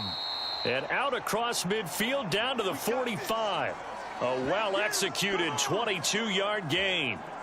I'll tell you what, a lot of those mid-range throws have been available because sometimes teams get too concerned about the deep ball and they leave too much space in front of them. And these guys have been taking advantage so far.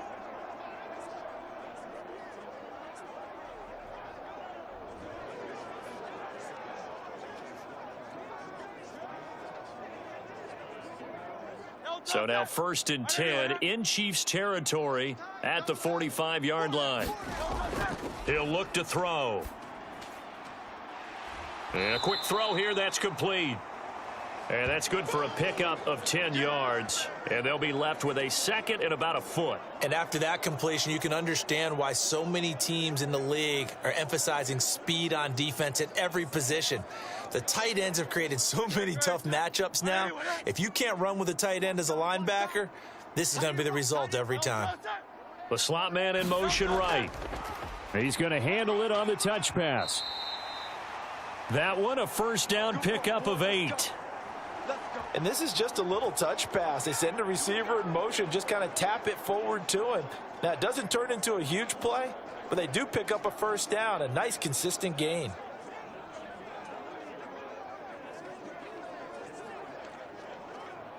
No touch that. Hey, let's go, let's go, let's go. Trimmer, trimmer, trimmer. Tight right. Solo out there, check down. No touch that. But 1st down, Hurts. Oh, nice move. And down inside the 15, shy of the 10. A nice job there on the escape and scramble. A 1st down, a 16-yard gain. He's been making himself a weapon as a runner, and the results, they've been welcomed by his offense. My question is about the defense we're watching right now, partner. Even after he got him with a scramble earlier this drive, they still aren't devoting enough attention to him. I would expect that after that carry, they'll do a much better job going forward, spying on him on passing downs. Now a 1st and 10 at the 11.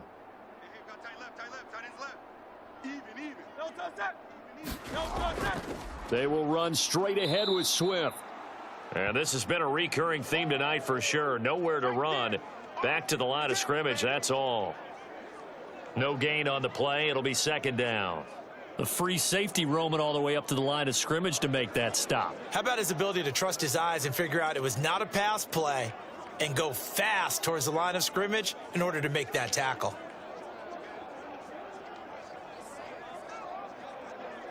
A good action to this point in the 3rd quarter. Just a 3-point game. 2nd and 10. From the shotgun, he'll look to throw.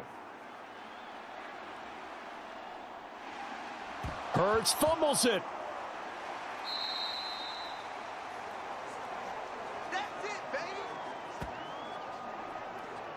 Second time in this game, Charles, the ball has squirted out from his hands. Luckily, his teammate was there to pounce on it. You're right. Got the lucky bounce, able to retain possession. You know, we often talk about the combine and why do we measure quarterbacks' hands? Is that really a big deal? It's for situations like this. Do you have the hands big enough and strong enough to hold on to the football while being jostled?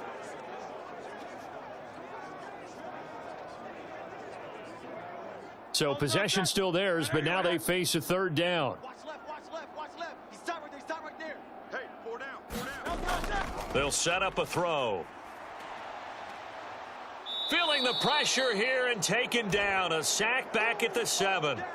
The Mississippi State man, Chris Jones, with a sack there. We've seen him escape similar situations earlier in the game and get away for pretty good yardage. At that time, they get him down. Yeah, they've had enough evidence that he can get away and run for good yardage, haven't they? That time it felt like, okay, enough of this. Let's play it the right way and get him on the ground before he does any damage.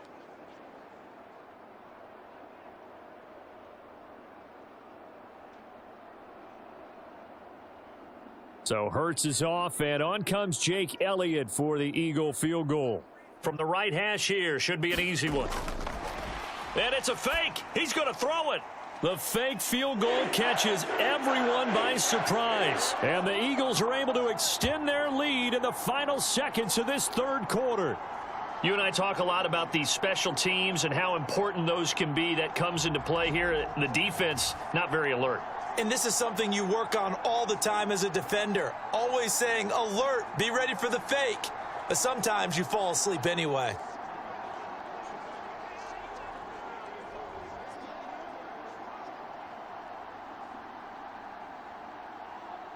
Elliott on for the extra point.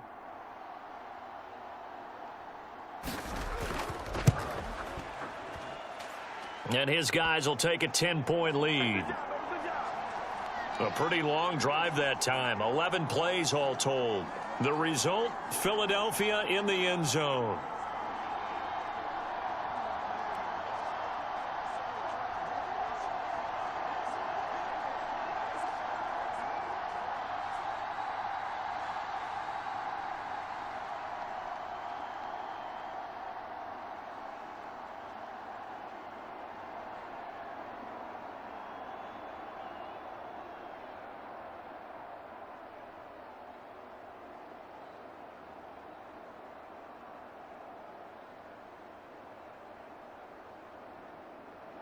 Now after the touchdown, here's Elliott on to kick it away.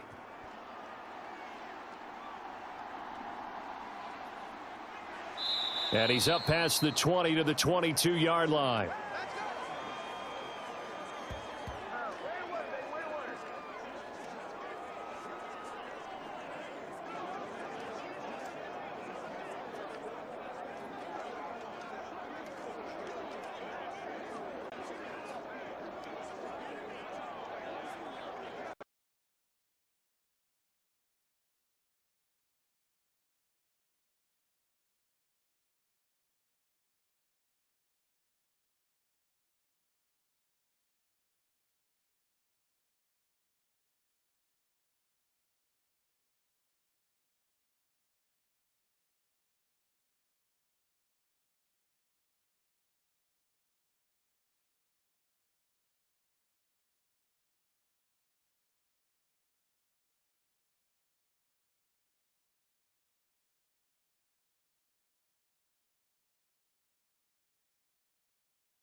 Go.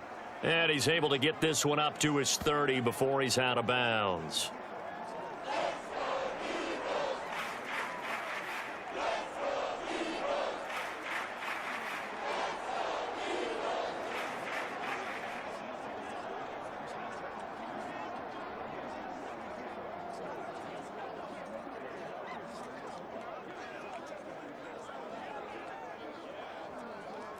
The Chiefs on third down. They've had good success, 5 for 8 to this point. This time they face a 3rd and 2. Throwing now is Mahomes. That is caught. And able to get this one across the 45 before he's brought down. First down for the Chiefs. Solid chunk of yardage, 17 on the play. All right, this is the time of the game where they're down a couple of scores, and they've really got to get some yards in chunks, and they know the defense doesn't want to give those up, but they've got to find a way to take them anyway. Now the question is, can they string a few of those together?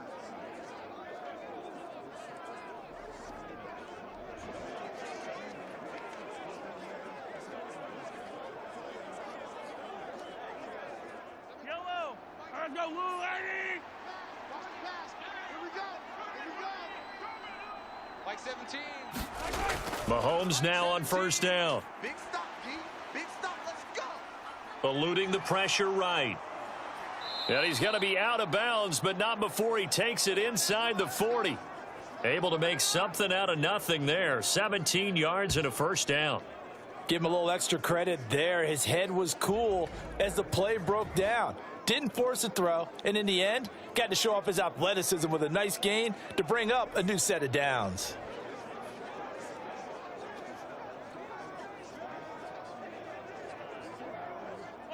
So from Philadelphia territory now, here's a 1st and 10 at the 36.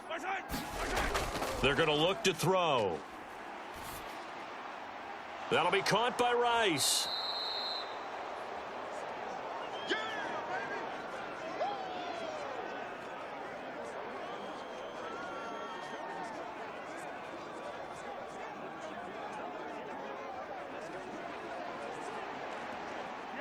In need of only about the length of the football here on 2nd down.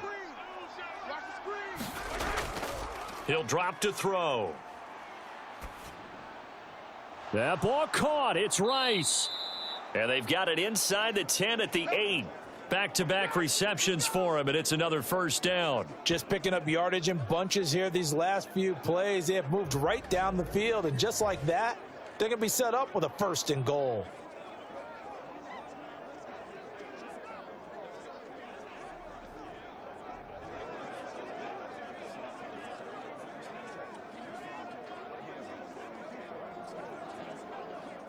First and goal, and they got to be thinking a chance to get right back into this football game. Headed straight, it's Pacheco. And he'll work his way closer to the goal line as he's got 5 down to the 3. Hat tip to that offensive line. They're clearing some holes, even down here deep in the red zone. And that's a nice pickup on the ground on 1st and goal. So the ball position now at the 3. Here's 2nd and goal. Looking to throw. And that's caught. It's Kelsey. Touchdown, Kansas City. A 3-yard touchdown pass. And the Chiefs have made it a 1-score game again here in the 4th. So how about that for an answer? They get the touchdown there, and it's back to a 1-score game here in the 4th. And that's what these guys have done all game long, because they've scratched and slashed their way to stay in this game. And by now, we should all realize they're not going away. Now the pressure again swings to their defense, because they're going to need to find some way to get the ball back. Butker now to add the extra point.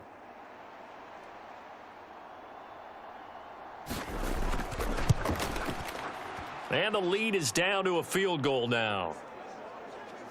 So that drive in total 8 plays. And it culminates in a Travis Kelce touchdown.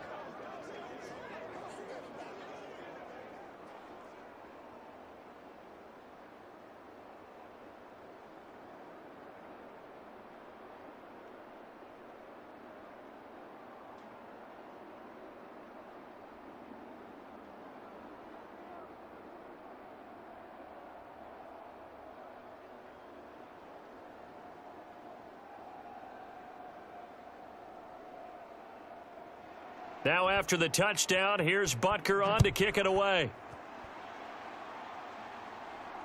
And here's Scott to return it. This taken in right around the goal line. And he'll get it up across the 20 to the 21-yard line. The Eagles just about set to go to work on offense. Their lead back down to 1 score after the touchdown a moment ago. 1st down's a must on this drive as they start out here 1st and 10.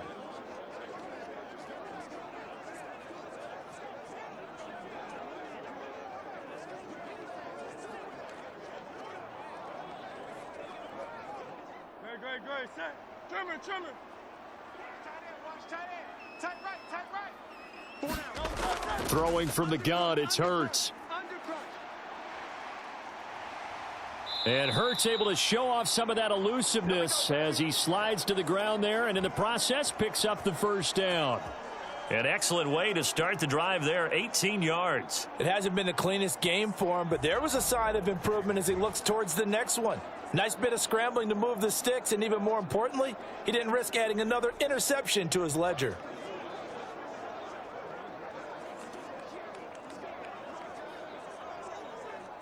From up near the 40 now after the big play to start. Here's another 1st and 10. Move. We got 4. Back to throw here.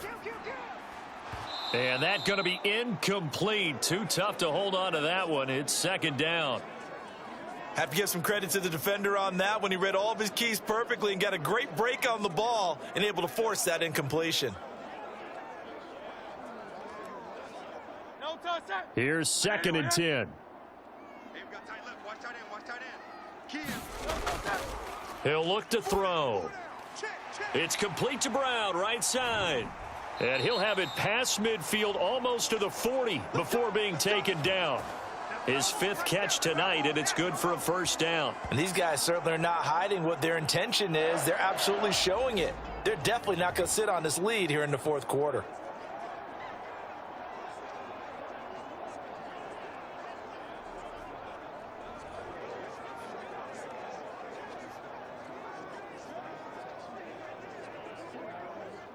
So now 1st and 10 in Chiefs territory at the 42-yard line. They'll set up to throw. Looking for A.J. Brown again, and he's got it again. And he works it past the 30, almost to the 25. Another 1st down as they call his number again. He's got 15 yards here. These guys are running offense like you drive. The pedal is down, stomped down. How about that? Back-to-back completions. They are rolling. So much for being conservative and running that football.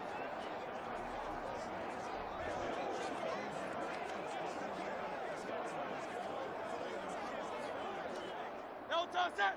180, 180. That boy's got 4 down. They'll throw on 1st down with Hurts. He's going to get that to Swift underneath. And they'll get him down after a pickup of 8. 2nd and 2.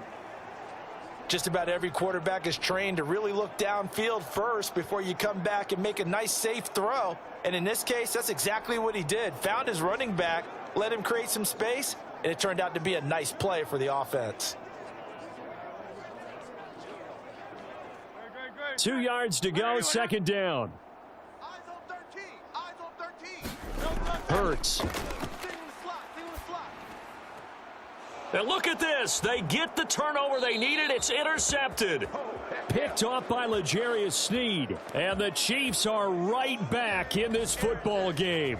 A critical error there in a tight game of the 4th. All you talk about is taking care of the football, and especially with a lead here in the 4th quarter, turning it over, now the door is open for the opposition. Just in general, when you're passing in the 4th quarter with a lead, no matter at what point, you got to be super careful. Got to be careful, and sometimes you can be so careful that you end up running yourself into an error.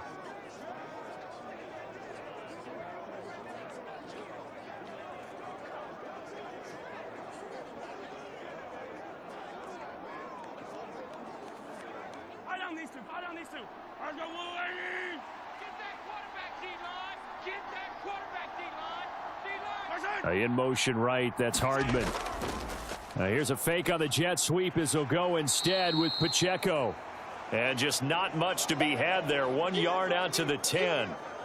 Yeah, things were pretty stacked up there in the middle of the line. A lot of bodies, not much space. I think ultimately he was fortunate to get anything out of that run. They work now on 2nd and 9. Here's Mahomes to throw. And that's off the mark, incomplete. A lot of times it's that first read that you have. Maybe you get it in pre-snap, and he locked in on his target, but he was covered quite well, and that one's incomplete.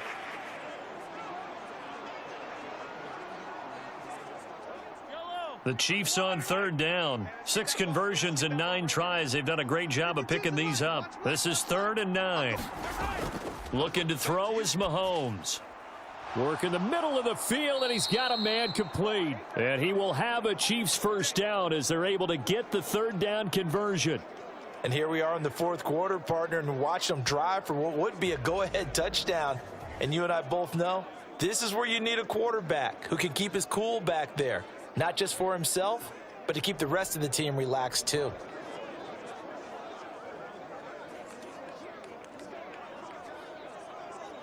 Yellow. 52's the mic. Check. On first down, Mahomes. And that is incomplete. Well, he certainly thought he had an open look beyond the first down marker to his receiver, but they just couldn't connect, and that will send them back to the drawing board.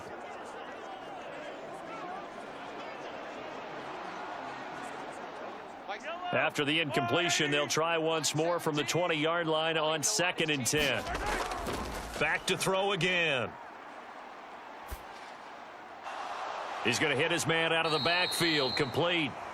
They do get a couple, but they'll be left staring at a 3rd and 8 coming up. And that's a good job there by the corner. And we do talk about this a lot, that a lot of corners see their job as simply covering receivers. Tackling isn't everyone's thing. But in this case, he came up quickly and made a nice, sure tackle. No, check that. We got Mike 52 right here. Throwing is Mahomes on 3rd. Screen play, McKinnon. And he will lose yardage on the play, back at his own 19-yard line. It'll be a loss of 2, maybe 3 on the play, and that's going to bring up a 4th down. Well, Brandon, we could see that play developing, and they were hoping that he was going to be able to put a move on the first guy and turn it into a big play. But no such luck. The speed on defense continues to get better and better in the NFL. Pretty nice example there of those guys being able to run from their assignments and finish off that play. Here's the Chiefs punter now. He's been terrific so far.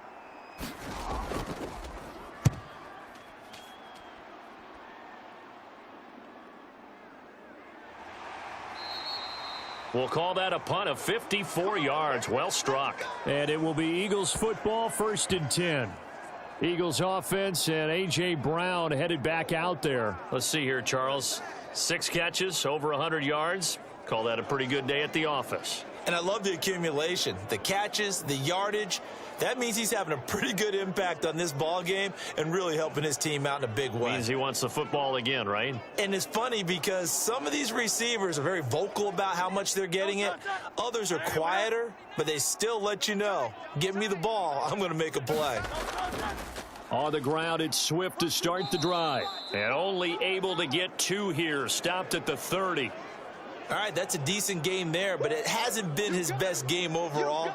So I wonder what the mindset is of his team. Do they want him to handle the football and try and close this game out?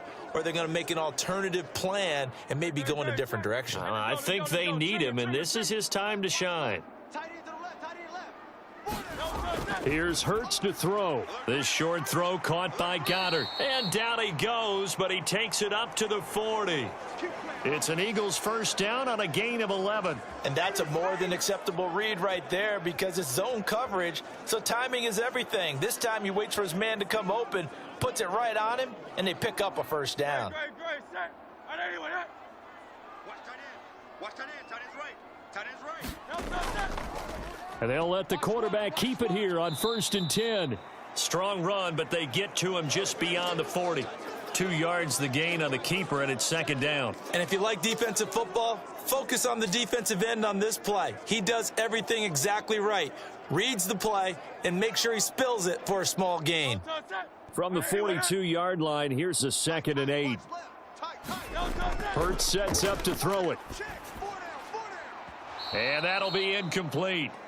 Took a pretty good shot as he tried to pull that one in. Couldn't hang on, 3rd down. Well, so much for getting separation. No chance there. Locked down tight, forcing the incompletion on that attempt. So the failure to connect on 2nd down, that leaves him staring up here at a 3rd and 8. Now back to throw. And he nearly got the first himself, but it appears he's going to be about a yard or 2 short. Pretty solid gain of 7 yards that time as he scrambled, but now they face a 4th down. That looked great when he first took off because in my mind, there was room to run and he had the marker in his sight. But I certainly didn't expect him to close so quickly, and neither did he. They got to him just in time, and now that forced him to make a decision with this 4th down call.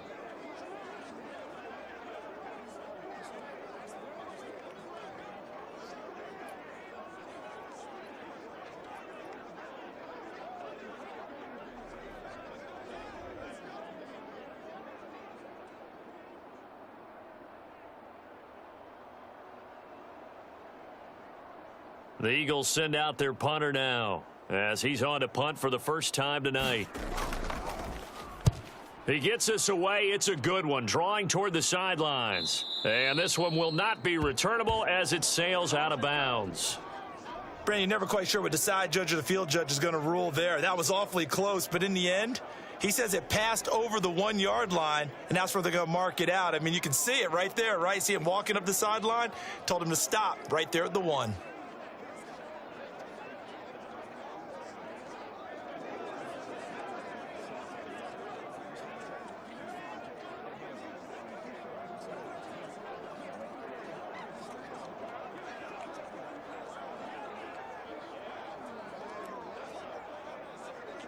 Yellow.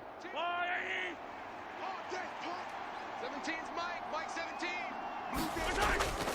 Here's Pacheco to begin the drive. And he'll get him a little bit of breathing room across the 5 to the 6 yard line. He'll get a nice chunk there on the first down run, and it's 2nd and 4. If you're in the offensive huddle, you're smiling after that play because you've certainly got them guessing now. 2nd and short. Could they just hand it off for another big gain? Or did they take advantage of this spot to take a big shot downfield? Mahomes to throw on 2nd down. That's caught left side by Hardman. And he's brought down, but not before they get it across the 20-yard line. Well, Mahomes finding his burner Hardman for the KC first. Well, this offense hasn't been at their best here. They've made some mistakes. They've been frustrated. They've been largely shut down. But then you look up and say, wait a second, this is a one-score game. So they're still very much in this, and they're on the move here with a first down.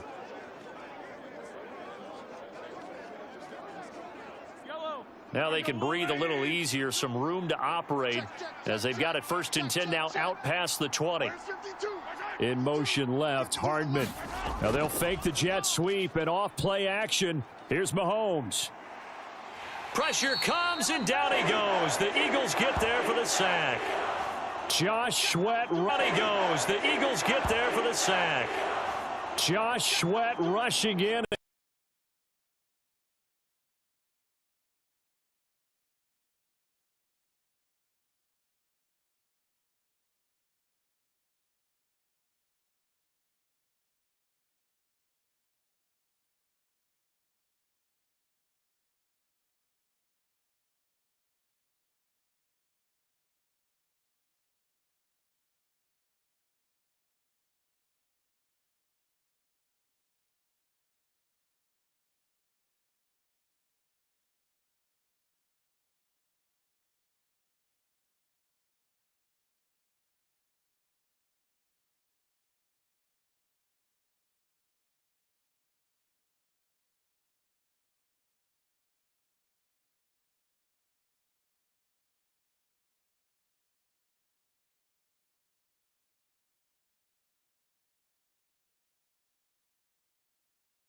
It's 3rd and long. Back to throw. Throw left side, completion to Rice. And he'll get this to the 23, but that'll be well short of what he needed. It's a gain of 11, but they're still well short. It's 4th down. Partner, he sold the go route really well. Thought he was going deep, then curled it back inside for a nice completion. DBs love when they pump the brakes, don't they? Yeah, that's really a whole lot of fun. It's almost like you said, listen, if you're going to sell the go, just go, and let's see who's faster.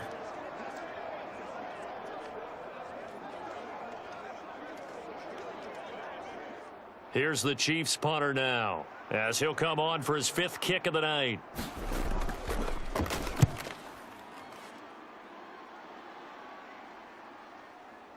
Taking it about the 16. A very nice punt that time, but they get 11 back on the return. And the Eagles will have it, taking over 1st and 10. Philadelphia's offense ready to give us another look. A little less than 4 minutes remaining, and the margin for error is small with this slim lead. Operate within your 4-minute offense here, Charles? Definitely. And remember, the 4-minute offense doesn't always correspond to what's up on the clock. What they need to do is play a little bit of keep away right now. Run the clock down. Make sure their opponent doesn't get the ball back. Their dream scenario, get enough first downs and make them eat up their timeouts so the game ends when you're kneeling down with the football. On 1st and 10, it's Hurts. This is caught. It's Brown. And they nearly get this all the way to midfield. Mark him down at the 49. A good pickup there, 21 yards. Well, it may seem a little unorthodox to some people. Got the lead, 4th quarter, yet he's still firing away. I think he believes that's the best way to go ahead and win the game. Yeah, a lot of coaches say, let's just run the football, be conservative. He's sticking to his game plan. No, that is his game, and that's what they're going to ride. So one play, and they're already just shy of midfield.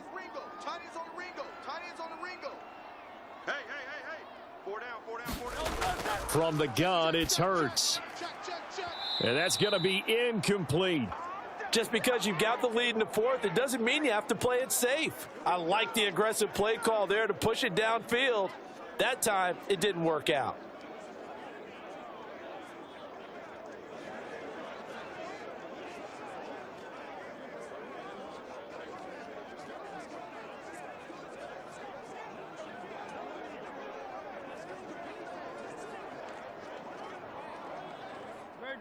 An incomplete pass on 1st down. That leads to a 2nd and 10. Hurts going to keep it running right. And he'll take it across the 50 and into Chief territory.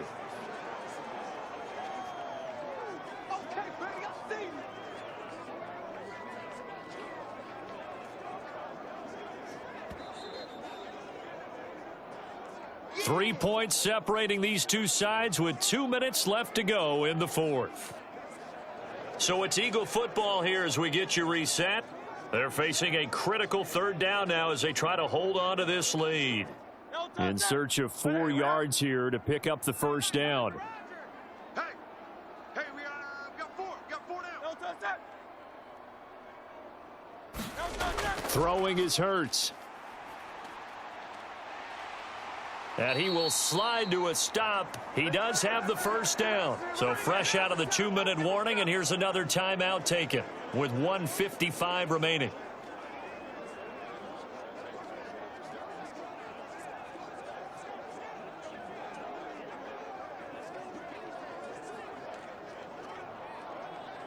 And not totally home free yet, but it's looking good as they come up 1st and 10.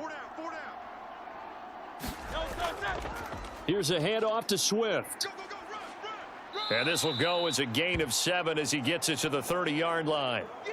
Now a second timeout called for by the defense as they'll head to the sideline and talk over what to do next.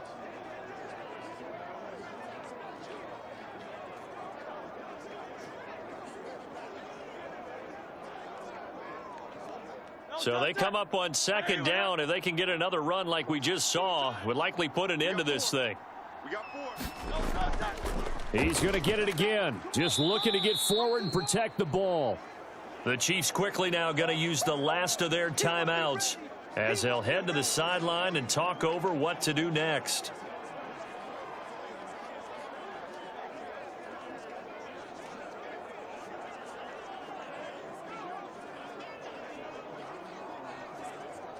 Play number 7 coming on this drive. It's 3rd and inches.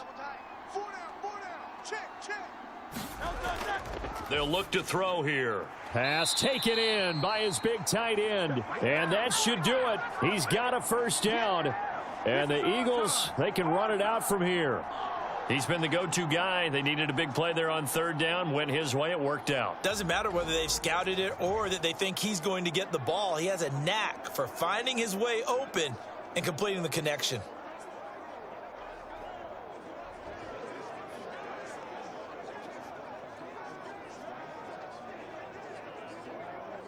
Great, set.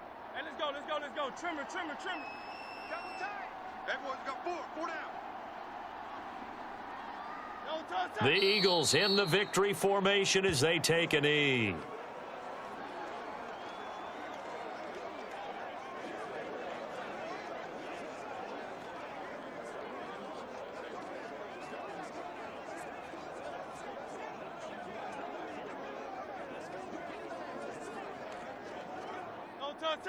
Right anyway, double tight. 4 down. Alert. So he'll take a knee here to wrap this one up, and he's going to want to keep that game ball. He was sensational. Listen, anytime you take a knee to end a game, that means you've won it. So it doesn't matter whether it's home or on the road, but there's something a little extra special about doing it in front of your home crowd, isn't there? And the home crowd applauding. They're happy with what they've seen. Chalk this one up in the left-hand column for a win. Yeah, that's right. Head to the locker room, throw the wristbands in the crowd for the kids, your gloves, your towels. Get to share it with the home team. So fly, Eagles, fly. It's a victory for Philadelphia. And a little bit of a surprise, they lose the turnover battle, but wind up winning the ball game. And this is very unusual because you know all teams stress winning the turnover battle as a key indicator to winning ball games. So when you get something that goes against the grain like the one we saw here, it's quite the oddity. Now, let's face it, they'll be very happy that they pulled this off, but they do know that in the future, they've got to work on taking care of the football because this won't happen very often.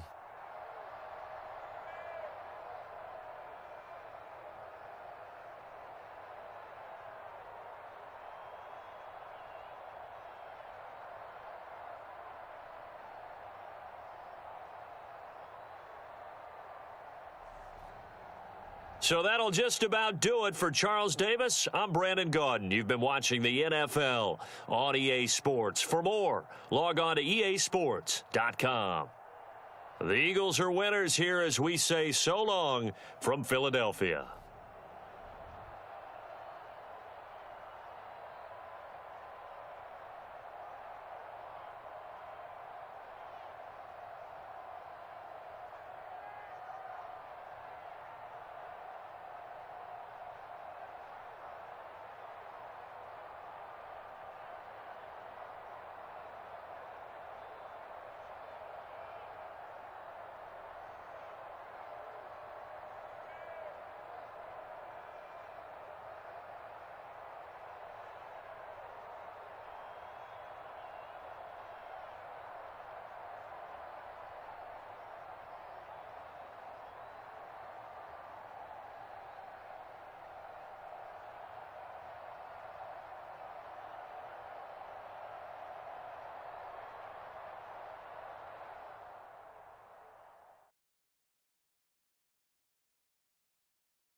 Tonight, from Lambeau Field in Green Bay, Wisconsin, it's a special prime time edition of the NFL on EA Sports.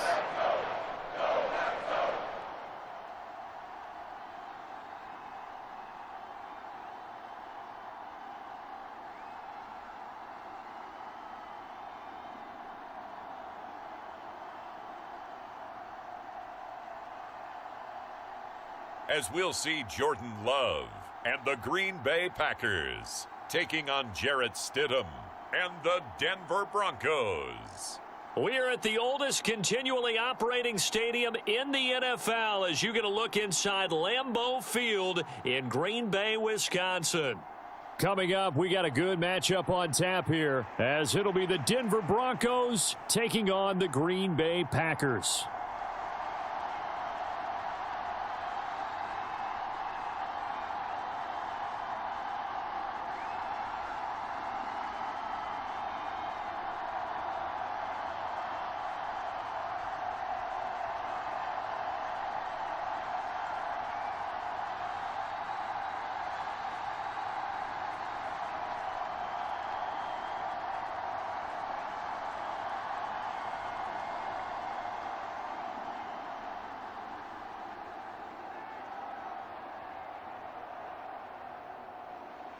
Here's Anders Carlson set to get this one started, and we are underway here at Lambeau.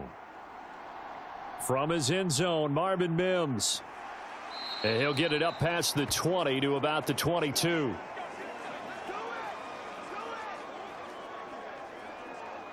So here are the Broncos now for their opening drive. They'll be led out by their quarterback at 6'2" out of Auburn. It's Jarrett Stidham. For a brief time, he was thought to be a possible successor to Tom Brady while he was still in New England, but that didn't materialize. But opportunity may still knock for him to start in the NFL today. Definitely has the arm and mobility to make plays against NFL defenses. All he needs now is consistency.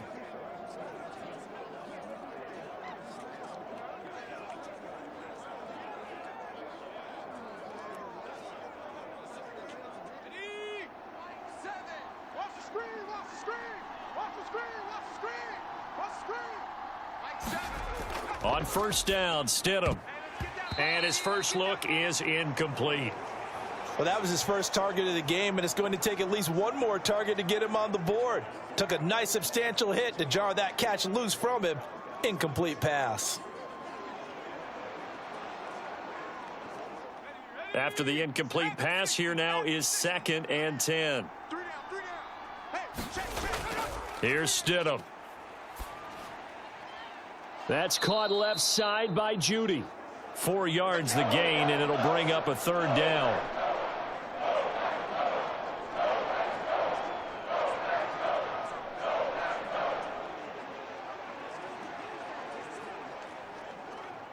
They are in need of 6 yards here if they hope to move the chains. Stidham. Able to find the open man. That's complete. And past the 40 before he's out of bounds. 18 big yards on that one, and a Denver first. That's a play that may get lost in the grand scheme of things, but one thing's for sure. You certainly don't want to go 3 and out to start the game. So that's a nice job of finding the right play call and coming up with a first down.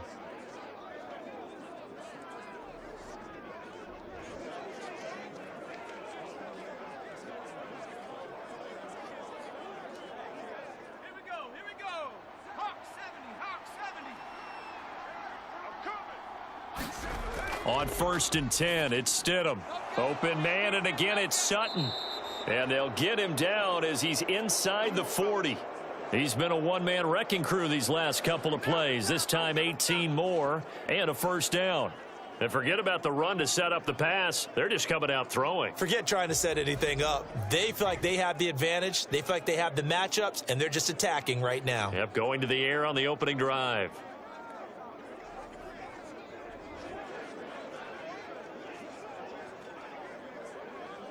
So into Packer territory now. Here's 1st and 10 at the 39-yard line. Now it's Stidham. Got a man open. It's Sutton. So the completion good for 6 yards, and that's going to bring up 2nd down. Well, that's not just his first, not his second, already his 3rd completion here on the opening drive. And I think it's safe to say that getting him the ball in this game, one of their top priorities. And a top priority for the defense has got to be finding ways to cover him. And I don't think you can have one basic coverage to get it done. You have to throw a number of coverages at him, make him think as he's running downfield, and hope you can create a little bit of havoc. And Judy's going to have a Broncos first down as he'll get the ball down inside the 30. And how about this first drive? They're being aggressive, slinging it around. Really confident, too, because they're not trying to fool them with running plays, throwing it, and they're being very successful right now.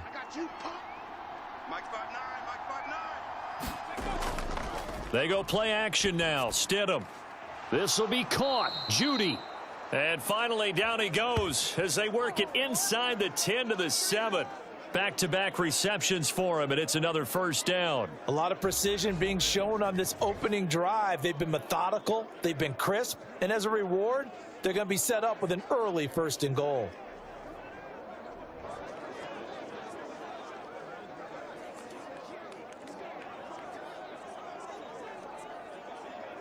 First and goal, a chance for an early statement here on the road. Now Stidham off play action. And that is caught. Touchdown, Denver. Greg Dulcich. A 7-yard touchdown grab. And the Broncos have taken the early lead on the road here at Lambeau. This is why a lot of play callers love play action in this spot. You just want to freeze the linebackers just for a second. Then you got a chance to get a quick pass into your tight end right behind them for a touchdown.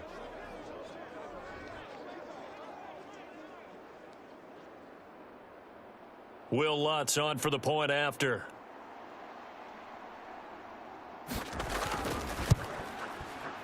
And he's got it. 7-0 Broncos. So that drive takes him down the field in 8 plays. And a Greg Dulcich touchdown reception finished that drive off.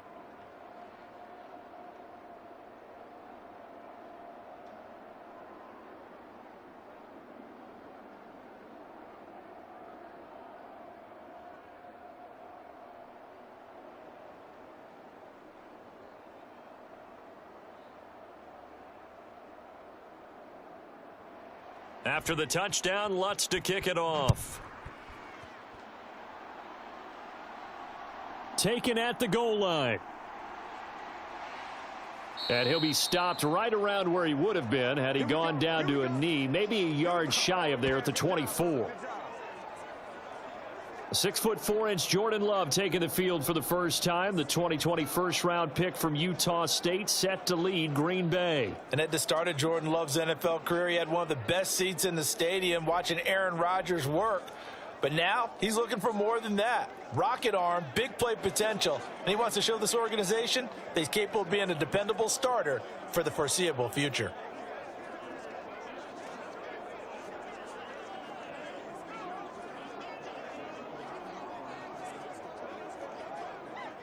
Love and the Packers now with a 1st and 10 at their own 24. 49 the mic. Love looking to throw it. He has it complete to Christian Watson. Throw it. He has it complete to Christian Watson.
As he'll get back to the line of scrimmage and no more.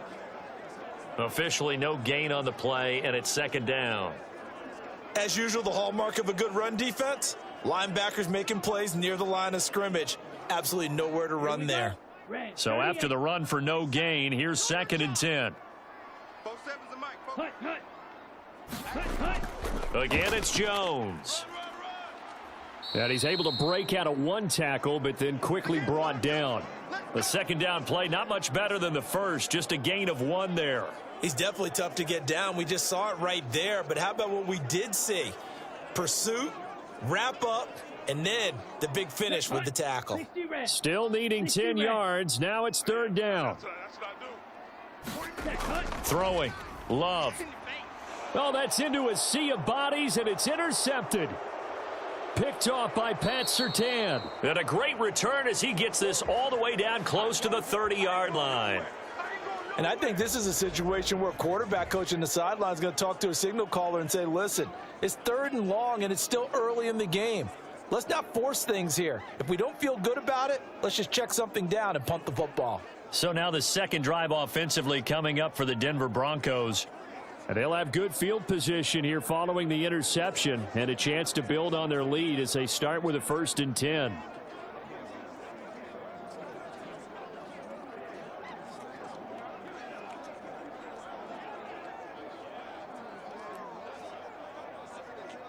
From the 32 now, here's 1st and 10. After the interception, here's Stidham. Short throw caught by Dulcich. He'll be dropped at the 25 after a gain of 6. Completion was given up, but that's why you play zone defense, so that you can have people around the ball when it's caught, and you don't give up much run after the catch.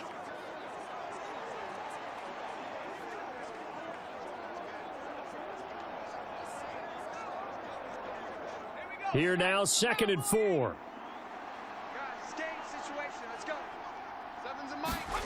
Here's Stidham to throw. And that falls to the ground, incomplete. A nice job of bodying him up defensively, and now it brings up 3rd down. He did an okay job of absorbing the hit, just couldn't secure the football through the catch. And he was right there on the spot and forced the incompletion. That's something defenders work on all the time. If you're there, make the contact, but continue to work your way through the receiver so that you can't possess the football and turn it into a catch. Under pressure, and he will go down. Sacked back at the 38. It's Preston Smith. He gets the sack there. Now that was a passer's nightmare. The front door totally shut down by the defense, so he kept going backwards, hoping to find another avenue of escape. It didn't exist.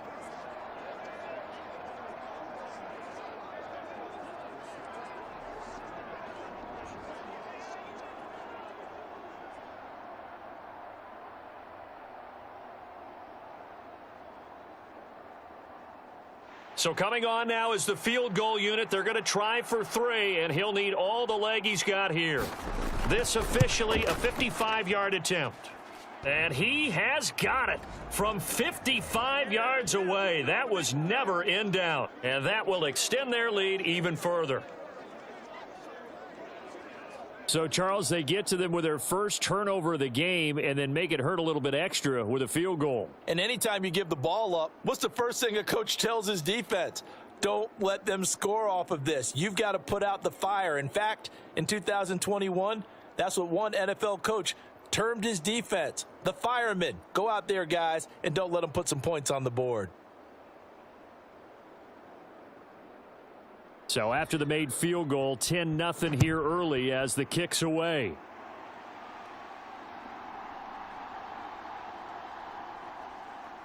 And able to get this across the 20, but not much further as he's dropped at the 23-yard line.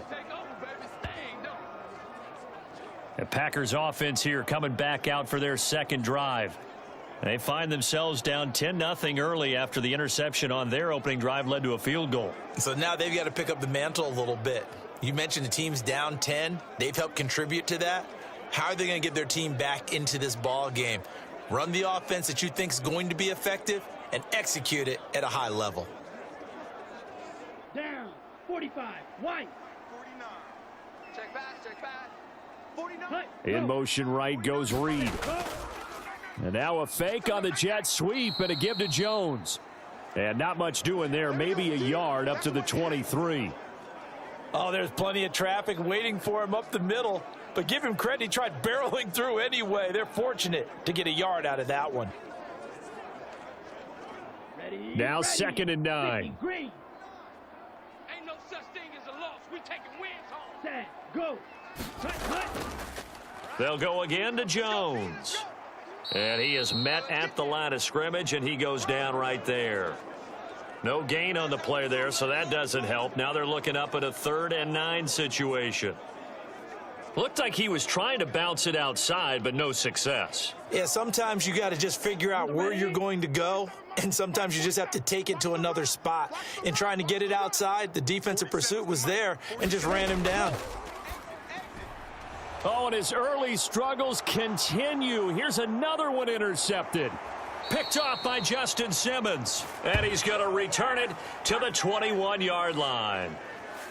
And, partner, I think this is where long-term starters in the NFL separate themselves from the rest of the pack, because there's still 3 full quarters left in this one. More than enough time to move past a pair of early mistakes and find a way to lead your team to a win. Mental resiliency, a characteristic every NFL team's looking for in their quarterback.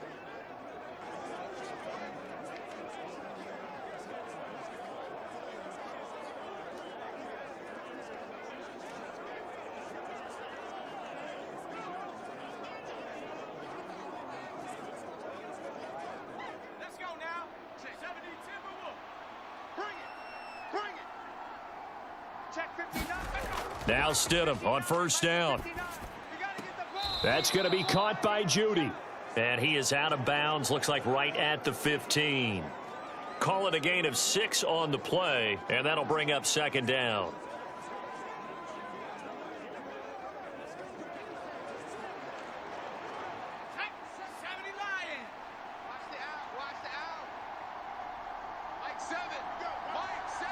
They'll send a receiver in motion to the right.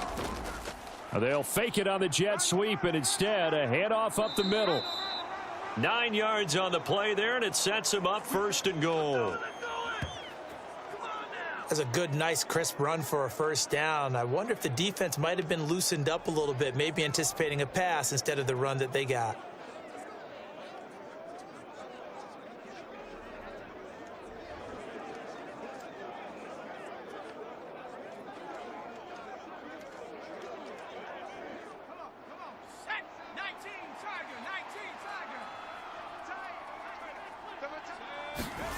Stidham. And he's got it. Nice job defensively to hold him to 4, and now it's second and goal. Well, there wasn't much there with that hitch route. They didn't gain what they expected, but sometimes when you call a hitch, you really don't have an alternate to go to. You don't have a second route to throw it to, so sometimes you have to rifle in there and hope for the best. From the 2 now, second and goal. They'll run. Here's Burton, the fullback. And he gets halfway there, down to the 1-yard line. Call it a gain of a yard as they get a little bit closer here. It's third and goal. Well, big man with ball met bigger man on the other side of the line. A really nice play for the defense. Now, they'd really like to make the short field pay off. We'll see if they can, but this is third and goal. Now it's Stidham. Oh, he had him. He was open, but he couldn't get it to him. It's incomplete. So they opted to pass for it on third and goal. Let's see what they do on fourth and goal. Well, I think they threw it with the idea that if they didn't get it, they would go for it on fourth and goal. So they've got another play in their pocket. They're going to have to call it right now. No field goal here.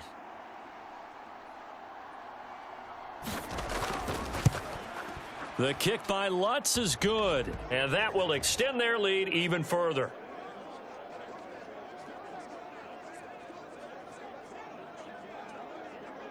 So they get the turnover in plus territory. The drive stalls out, but still able to get 3 out of that. Yeah, we were able to see an offense and a defense kind of mix and match with each other, didn't we? Both of them trying to make sure that they had the upper hand and the advantage. Offense trying to get to the end zone. Defense, of course, trying to hold them to a field goal attempt. And it wasn't a guaranteed lock 3 from where they started. So, you know, the offense has to be happy to come away with those 3 points. Following the made field goal, Lutz to kick it away. This taken in at the goal line. And able to take it past the 25 and up to the 28-yard line. Jordan Love and the Packers heading back out there. And he's been loose with the football early. Interceptions on the first couple of drives. As they start again here, we'll see if he can do better. 1st and 10.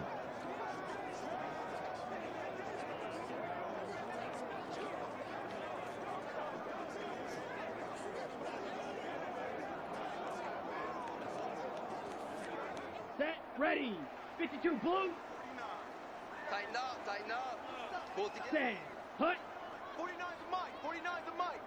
Stand. They go back to the air here after the INT on the last drive. And that nearly a turnover, but it's incomplete. Oh, fortunate to retain possession there, and it's second down. I think he's got to be careful not to force anything into coverage right there. There weren't really any throwing lanes, but the best part for him, he's got second and third down to fall back on.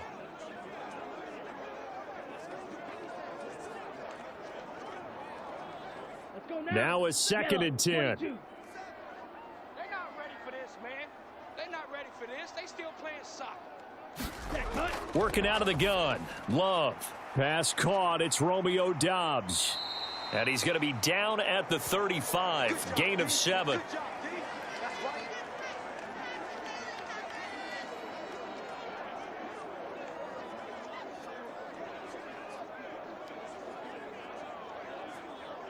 Coming up here looking for 3 yards to pick up the first. First carry now for A.J. Dillon.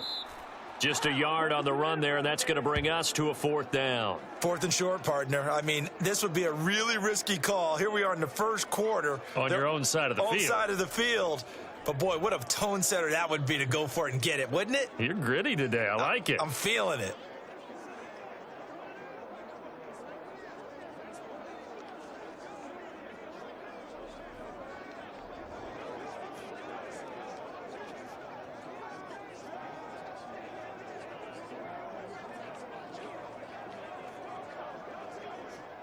On 4th down, the Packers call on Daniel Whelan to punt. And Marvin Mims deep for Denver.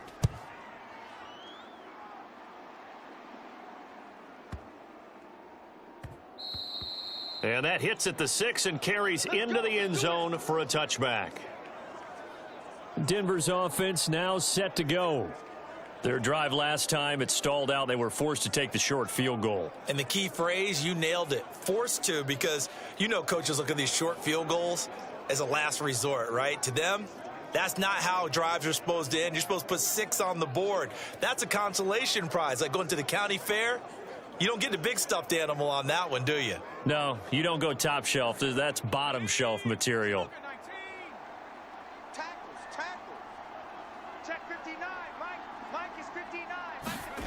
Stidham sets to throw on first.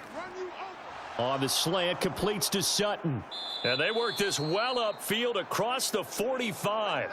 28 yards the gain there on the catch and run. So many times in my career, I've heard coaches talk about completions are one thing, but as long as we're there at the catch and we get guys on the ground, we can live with that. But if you're going to give up 10, 12, 15 yards after the catch, then your defense is going to be in a lot of trouble.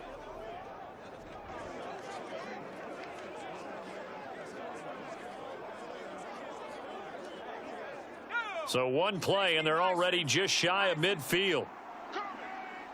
Check 43. From the gun, it's a run for Williams. And he stopped immediately there. Kenny Clark, the big D tackle there to make the stop. If this defense wants to stay in this ball game, they've got to start ending some drives. That helps. And they have to look ahead at what they expect the offense to do. And right now with that lead, that's run the football. So you don't just stack the line of scrimmage. You have to get upfield and try and make some plays in their backfield. To throw is Stidham. Short throw caught by Dulcich. And this is going to result in another first down as the tackle's made at the Packers' 41-yard line. A nice pickup there of 11 yards, and it'll move the sticks.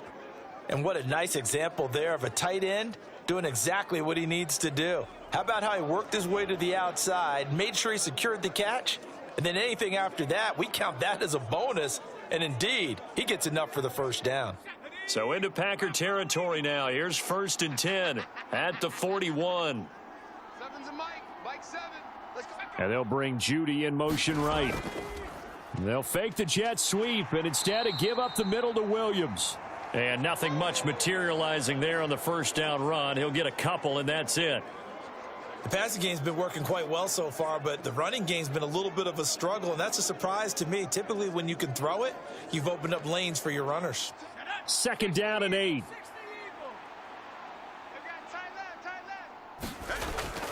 They run it again with Williams. Dancing away at the 35. And he works it to the 30-yard line here, right at the 30.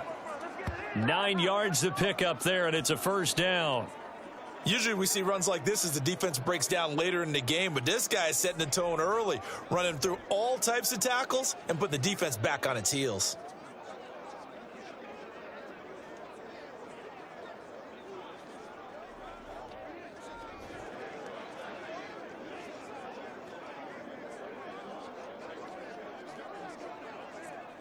So 1st and 10 now from the 30.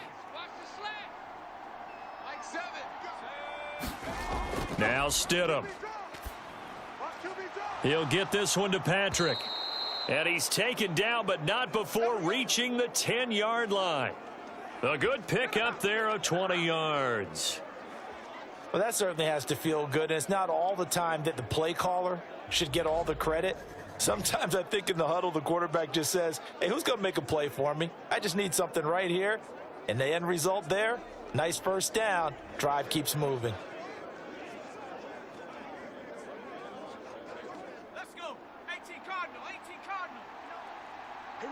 get off the field. Mike spot now. They'll throw on first down with Stidham. And this is incomplete. Very lucky to get that one back. That nearly picked. It's second down now. There is no denying they want to get him involved. That's already the 5th time that they've looked his way in this first quarter. So that tells me defensively that they want to insist on going in that direction. Make sure you've got your best people in the area to try and take that away. They go back to the ground with Williams. And he'll take it into the end zone for a Denver score. Javonte Williams. A 10-yard touchdown run. And the Broncos are able to add on to that lead. You get in a second and long situation down here in the red zone. I'd say most defensive coaches would think pass. Let's bring some pressure. So this is kind of a tendency breaker here to hit him with something on the ground. And he'll take it all the way into the end zone.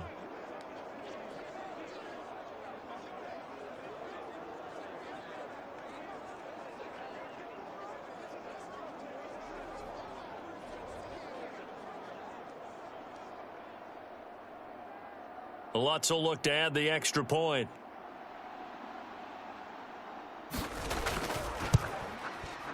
And that one pushes the lead up to an even 20.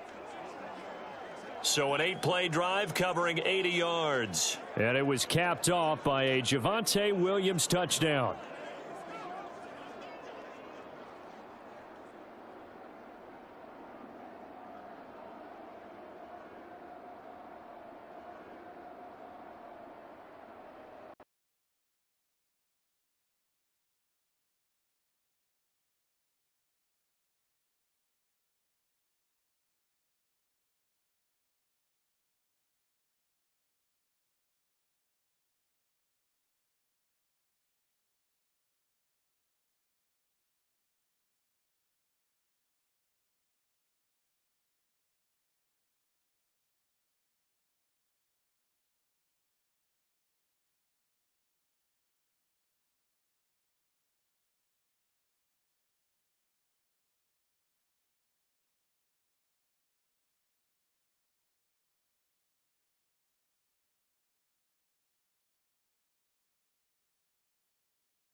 Go, set, black, 95. It's just me and you. 49. They'll start out on the ground with Jones. Oh, that's just not fair, and now room to run. And they're able to get this one across the 35. That play going for 16 yards to start the drive, first down. I have to admit, I'm excited by that play call and the end result, because this is a team that's down big early in the first quarter. And a lot of teams will just panic, abandon the playbook, and just start firing the ball all over the place. It's way too early for that. Stick to what works for you. Down double digits, and we talked about their game plan being both running and passing there. You're right. They're sticking to the game plan, getting the ground game going. A lot of football left to be played. First down, going to the air with Love. On the out route, Dobbs brings it in. And they're able to work this across midfield to the 48. Another nice gain. That's now 30 yards between those last two plays. Well, these guys certainly need something good to go their way, because this first quarter has been something of a disaster for them trying to move the ball. But that completion there maybe can get them focused and moving in the right direction. Yellow, 43. Watch the curl. Watch the curls. We are in for a good one as we're through one on EA Sports. Back for the second quarter in Green Bay. It's the Packers in possession of the football as they've got it with a 1st and 10.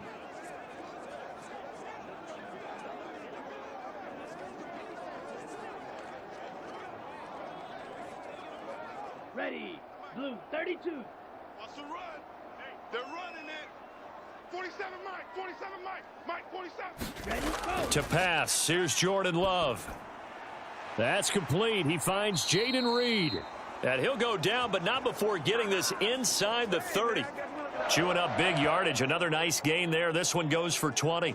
Well, it certainly doesn't matter if it's been through the air like on this play or on the ground. I don't know what's going on with this defense. In a sense, they've been AWOL on this drive so far.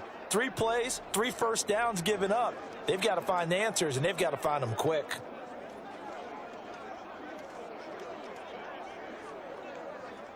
This offense finding its legs now. Here's another 1st and 10. Love.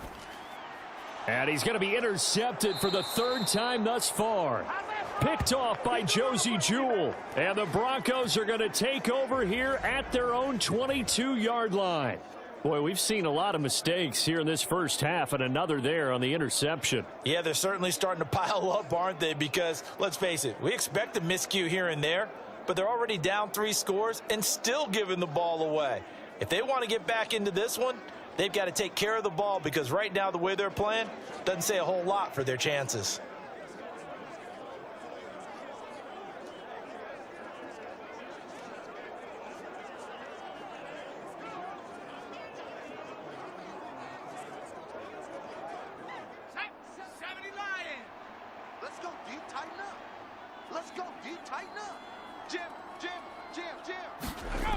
Out of the gun, Stidham. Finding the open man, and that's Tim Patrick. And he'll be taken down, but not before they work it across midfield. Give him 30 yards there. Well, as my dad would say sometimes, I'm just scratching my head here trying to figure out what was going on there defensively. How did you lose him in the middle of the field? If you're going to lose a receiver, make sure it's someone on the short side of things, not deep downfield, that can hurt your defense. So the line of scrimmage moves all the way across the 50 now as they come up 1st and 10. They'll look to throw. Short throw caught by Dulcich. It'll be a gain of 5, and it's 2nd down. Got to give credit where it's due. Really nice defense on that play. The pitch and catch was successful, but not any run after it.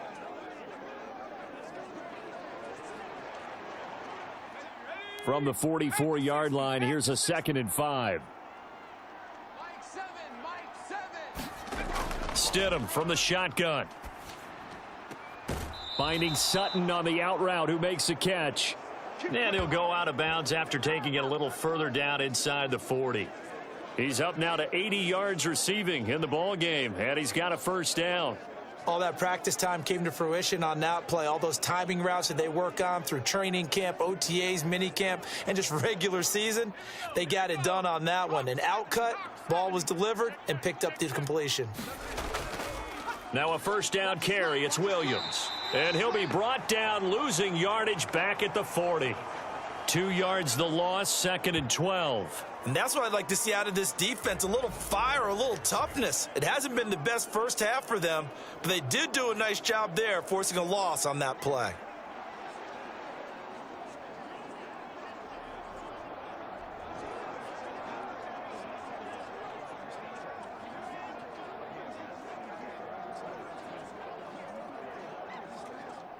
Now they contend with a 2nd and 12 after the loss. Check 59, Mike. Mike is 59. From the gun, it's Stidham. Pass complete to Judy on the out route. And he gets it down a yard or 2 shy of the 30 before he's out of bounds.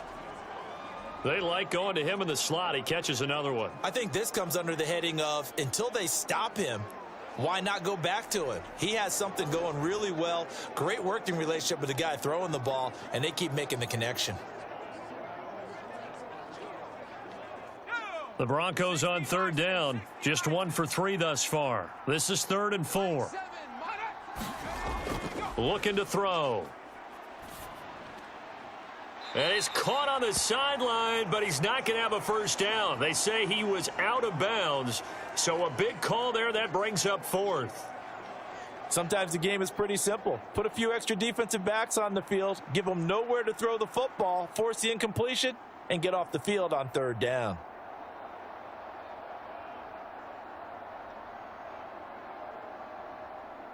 Now Lutz for the field goal try. From the right hash, this from 48. The kick by Lutz is good, and that will extend their lead even further.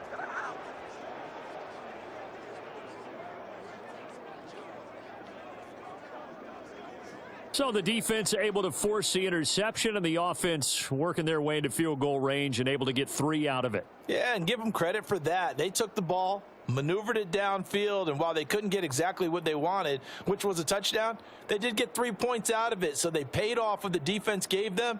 Both sides would be thrilled with that.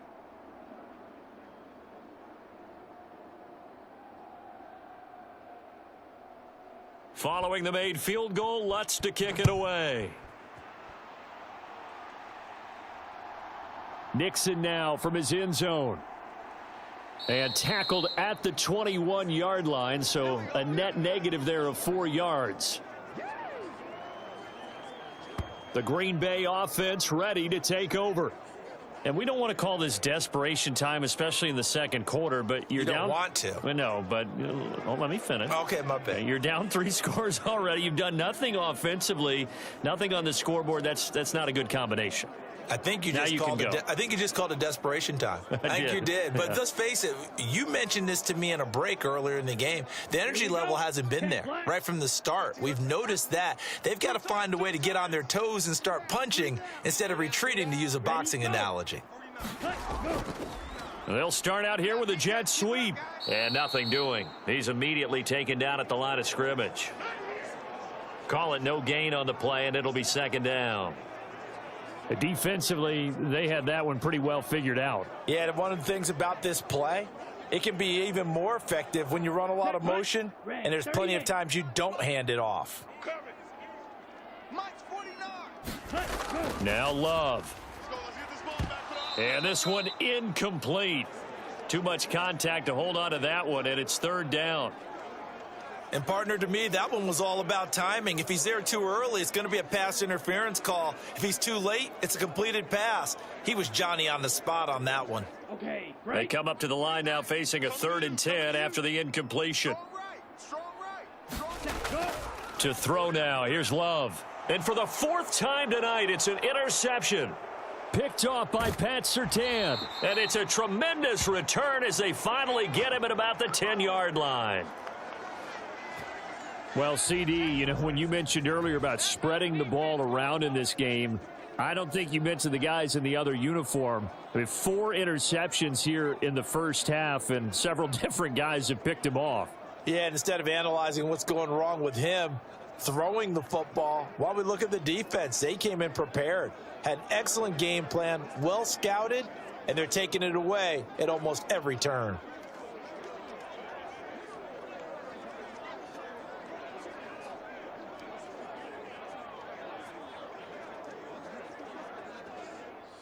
So not quite a 1st and goal. It's 1st and 10 from the 10.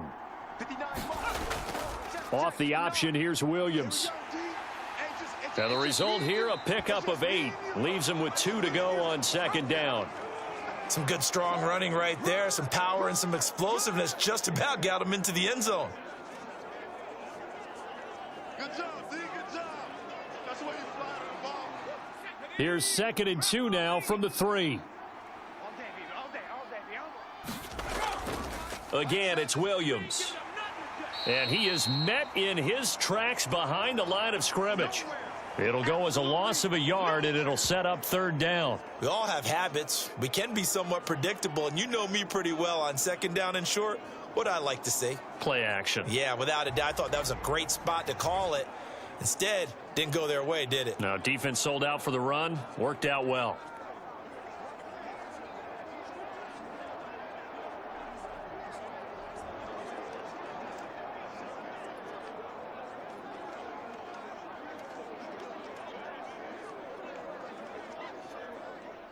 They'll come up now 3rd and 3. I got tripped this side. He'll drop to throw. Check 24, check 24. And he's going to go down. Sacked back at the 13-yard line. Making that play on the pass rush, that's Devontae Wyatt. Just held on to the football too long there, Charles. That's point blank, right? Yeah, I agree with that totally. You've got to have that internal clock that goes in your head that says either get rid of the football or flush and go and use your legs and try and pick up the first down. I think he hung in there too long, and the blitz got to him.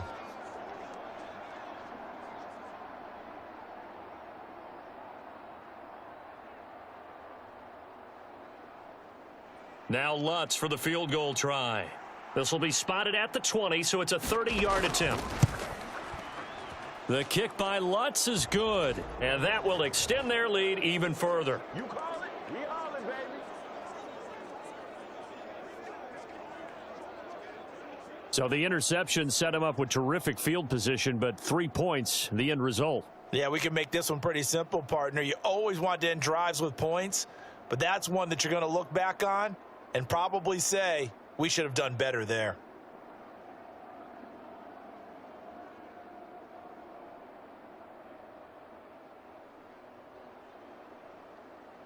Following the made field goal, Lutz to kick it away. Nixon now from his end zone. And he's able to get this across the 20, but not by much as he's marked down officially at the 21. And now the Packers get set to go. They are looking to make a bit of a 180. They are sputtering right now. And frankly, I think it's time to call your playmakers together and say, all right, guys, we're going to lean on you through this patch. We need you to get us back on track and get us going in the right direction. So you're calling plays geared to them. Not necessarily what you look at your plays, oh, this hurts the defense. I want the ball in the hands of X, Y, and Z and see if we can move forward. So don't get too cute. Go to the playmakers. Try to shake off the interception. He'll look to throw. And he'll be corralled right around the 34. Solid way to start the drive. 13 yards, picking up the first. When you're struggling on offense, you're looking for anything possible to get you going. Sometimes you do it like basketball teams that don't normally press. You put a press on, bring people to life, make them move a little bit quicker. Maybe that'll help them as they head towards the half. Jordan Love ready on first down here. Got his man. That's Luke Musgrave. Obviously, this has not been a banner game throwing the football. So what you got to do, you got to kind of down focus, don't you think? Find the tight end, take some easier completions. Yeah, interception last drive. There he hits the reliable target.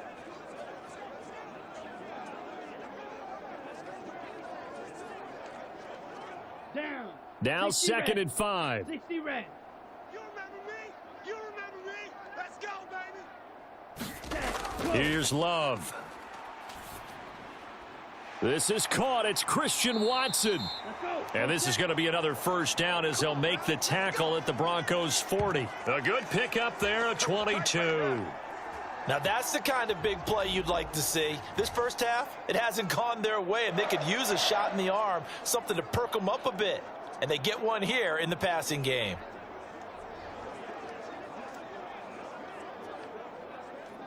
Ready. So a ready. 1st and 10 now in One. Denver territory, right at the 40.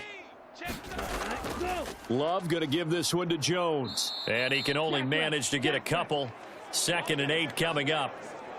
Well, any lane that might have been open there was closed pretty quickly, and that was because the defensive front, they won that battle at the point of attack at the line of scrimmage. They used great leverage, held their spot, Okay, ready? and stacked him up. From the 38 now, here comes 2nd and 8. Ready. Ready. Love now. And his throw's going to be incomplete. I hate to say it, Charles, but the way that he has played in this first half, you just kind of hold your breath every time he drops back to pass. Yeah, you might be holding your breath, but those guys on the defensive side of the ball, they've got big smiles on their faces. He's handing out picks like the people just leave the candy out at Halloween and you take what you want. They're having a blast out there playing against him today. Set. Ready. They'll need to get it to the 30 for a first. This is 3rd down. Nightmare, son. You gonna see me? Set. Out of the shotgun, it's Love.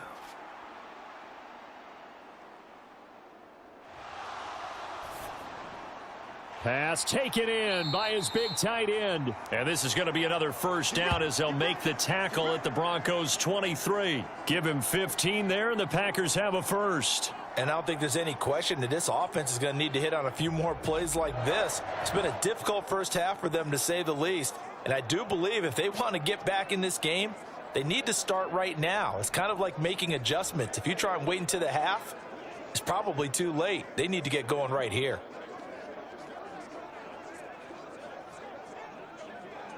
On the double. 93 is the mic. Hey, watch the slant. Watch the slant. Watch the slant. Watch the slant.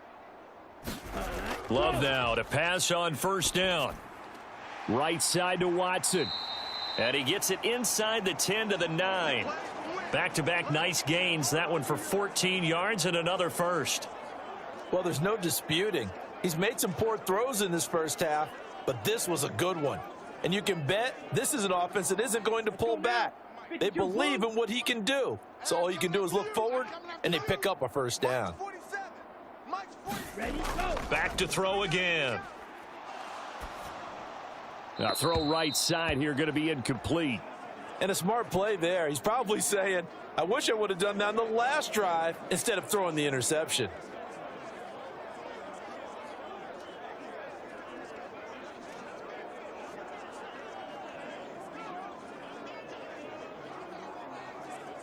Ready up. Another shot from the 9 on 2nd and goal. We want it. Come to my way. Off the option, it's Jones. And from the 9, they get this to the 5-yard line.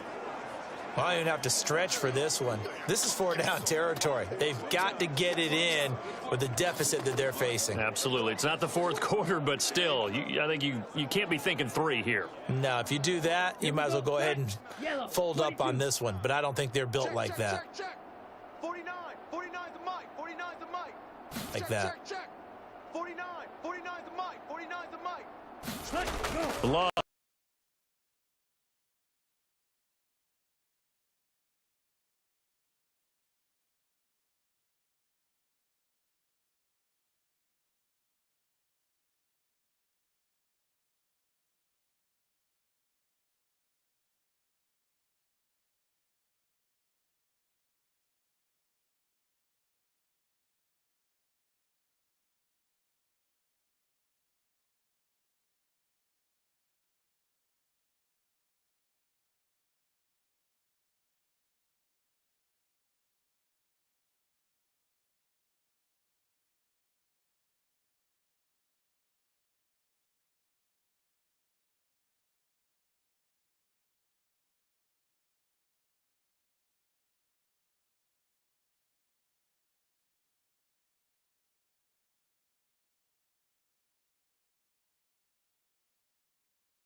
Well, I don't know if they would have gone for it on 4th and goal anyway, but the sack on 3rd down pretty much made their mind up for them. You're exactly right about that. And this is a tough place on the field to take a sack because, as you just noted, it took the decision-making away from them. Now they have to go for a field goal instead of potentially going for it.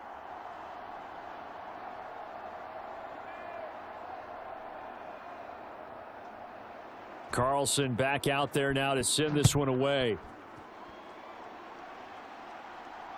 This fielded right at the goal line. And makes it across the 20 as his guys will set up shop at the 23-yard line. Here's the Denver offense now as they get set to take over here. And last time they got 3 points, but it was a chip shot field goal. And when you go to the sideline after a chip shot field goal, maybe the offense not too happy. It's a balancing act, isn't it? Because you're exactly right. They're none too pleased that they didn't punch it in for 6 points.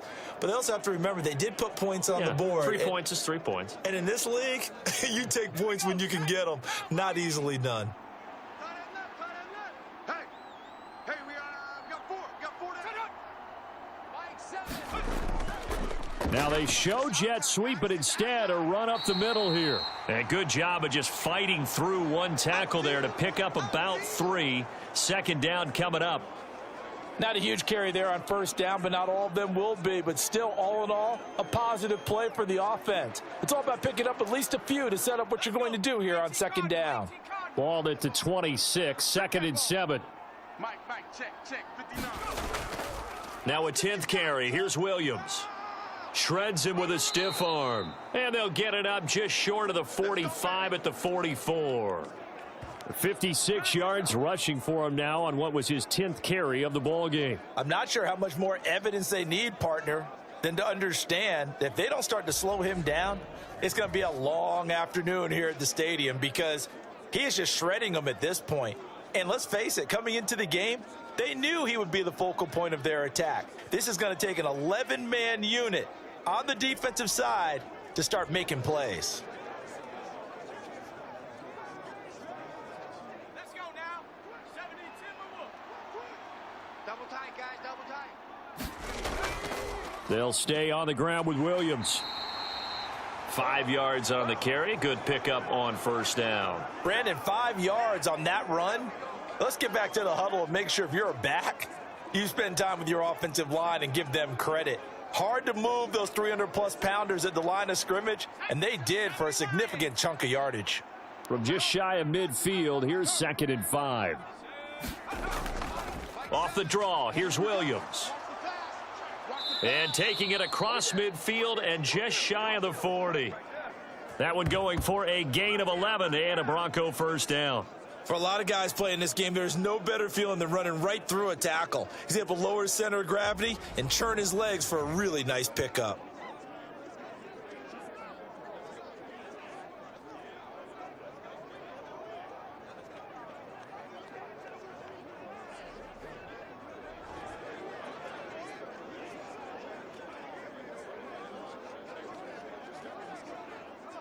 So into Packer territory now. Here's 1st and 10 at the 41. A give to Williams, running right. And able to break one tackle, but then quickly brought down. But a nice little gain. You know what really fires up offensive linemen? When the guy that is carrying the ball behind them can create his own space and break a tackle along the way. Options galore here. 2nd and a few inches. Tight end's right. Watch tight end. 4 down. Up the middle, it's Williams. And he works it to the 30-yard line here, right at the 30. Only a gain of a yard, but that's all they needed. Sometimes I get almost mesmerized watching these runners who have great vision. You know, those eyes that carry their feet to open spaces, make people miss. I just love watching those guys go to work. All runs on this drive so far. It's 1st and 10. Now they'll throw it with Stidham. Finds Dulcich out left side. And he stopped right at the 25 after a gain of 5. I know the halftime's approaching, but I don't think he's going to want to take a break. That's his 5th catch. Yeah, they've really been targeting the tight end.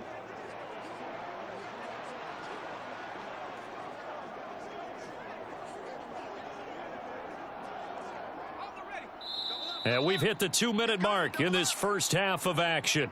I don't care what you is. They can't get none of this.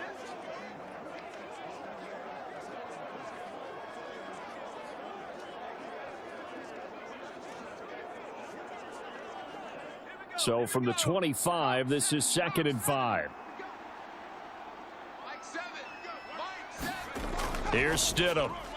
Got a man open. It's Sutton. A minimal gain there on the 8th play of the drive. You can see the time and effort and thought that they've put into their passing game because it was evident right there. It looks like a simple pitch and catch, but you and I both know that they have planned for this and worked hard to make it happen. Here comes play number 9 now as they come up on a 3rd and 3. Stidham. Work in the middle of the field, and he's got a man complete. And he will have a Broncos first down. It's a gain of 6 that time on 3rd and 2. And that one was a lot of fun right there because that was the game within the game. 3rd and short, blitz was on. What's the key for the quarterback? Get out of your hands in a hurry. And that was a quick little completion. Got the job done for a first down.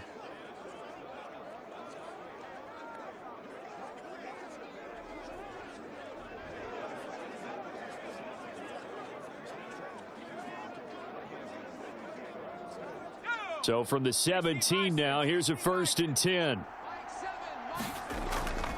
They go play action now. Stidham. Looking end zone, but it's incomplete.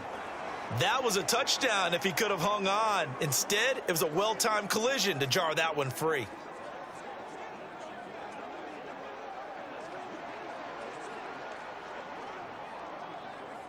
Second and 10. Get ready, get ready, get ready. Seven's a Mike 7. Hey, Throwing again here, Stidham. And he's going to have the hook up to Sutton. Now the Broncos are going to call the first of their timeouts, as they'll stop it with just over a minute to go before halftime.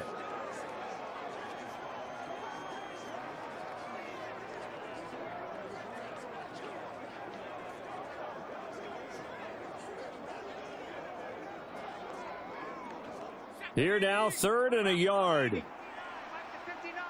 Here we go, here we go, here we go. Here's Stidham to throw. And this is caught for a Bronco touchdown. Greg Dulcich, a beast in the red zone with his 2nd touchdown of the game. And the Broncos are able to add on to their first half lead. They have really had their way so far in the first half, but they wanted to continue to build on their lead. They know that no lead is safe in this league, so they decided to try their best to get one more as they headed into the half, and they got it done. Lutz to try to add the PAT.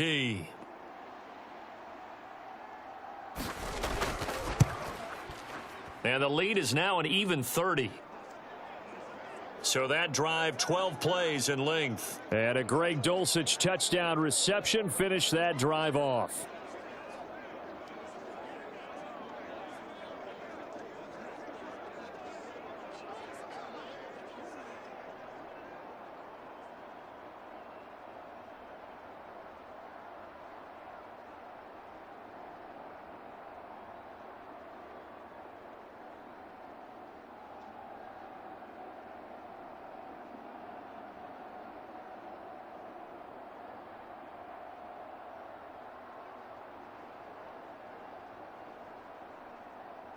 After the touchdown, Lutz to kick it off.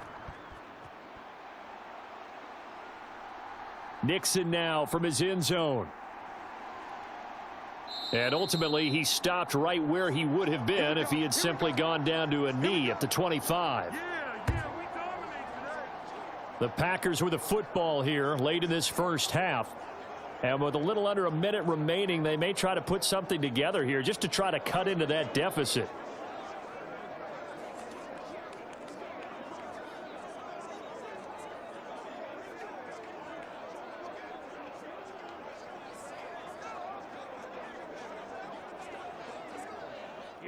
Here we go. Black, 95. Come on, boy. Come on, boy. Let's go. First down, Love to pass. Don't be scared of it. Flushed out right. And that went too far in front. He couldn't reel it in. It's incomplete. Trying to get something positive to happen here before the break, and they sure need it. They went for the big one, but it winds up incomplete.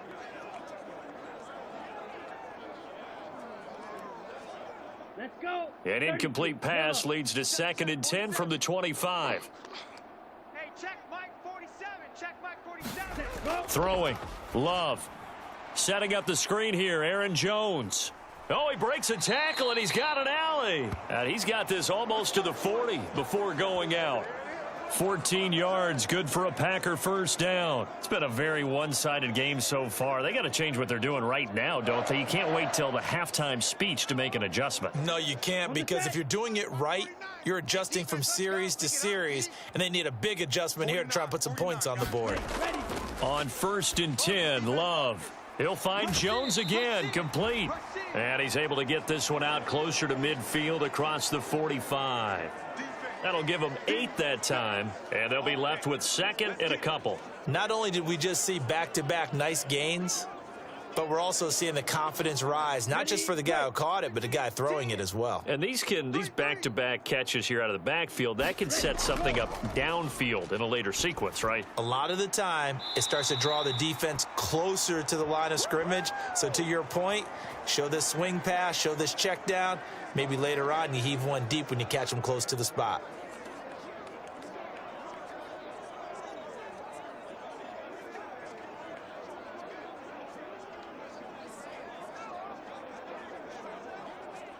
So they'll come up first and 10 now from the 33. You can't block me. You can't block me. Going back to Love. And that one will fall incomplete. Clock here now, just under 30 seconds to go in this first half. They had their backs up against the wall a little bit, and they come through by forcing an incompletion. Now they've got to continue to ratchet up the intensity a couple of more times and get off the field before giving up any more yardage. 47 is the mic. 47 is the mic. On second down, Love once more. And that is incomplete. A lot of force bearing down on him there. He could not hang on. It's third down. Not only did he have a chance to scan the field there, it felt like he had a chance to scan it twice. The protection was that good. Unfortunately for him, the coverage downfield, equally good. This offense was on the move. Now two straight incompletions have them looking at 3rd and 10. Love looking to throw it. And it's going to be incomplete. He was able to catch it there on the right sideline, but out of bounds, says the line judge. And it's going to bring up 4th down. Well, they'll certainly be on the tablets going over that one for sure. Clearly, they were expecting something else out of the defense and couldn't adjust to make that completion happen. So off goes Love. On is Carlson for the Packer field goal. From the left hash, it's an even 50-yard attempt. And this one is right through. And they'll make a small dent in that big deficit as it's down to 27. So the 3 points here, they're still down, but they put somewhat of a dent into that lead going into the break. Anything helps when you're trying to chip away at a lead, but they do know that they're going to need a little bit better effort in the second half.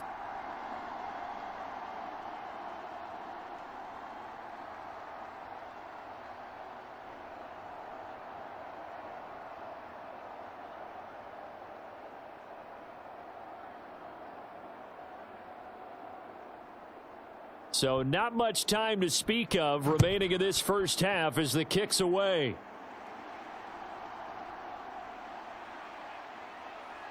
And he'll take it up past the 25 to the 26-yard line.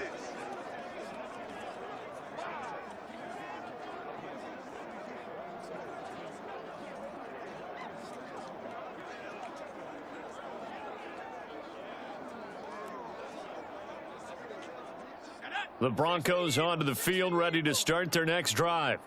And with 10 seconds left, not really enough time to put something together. Pretty good results here on the first down run as he takes this forward for about 6. So we come upon halftime with the visiting Broncos taking the lead to the locker room.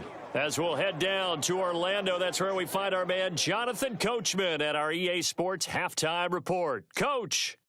All right, Brandon, back to you, too, in just a bit. But first, welcome everyone to downtown Orlando and our EA Sports Halftime Report. It was former Tar Heel Javonte Williams with a solid first half. He wound up finding the end zone on a touchdown run to help give his guys the advantage here at the break. All right, Coach, thanks very much. Fine work as always as we welcome you back for quarter number 3.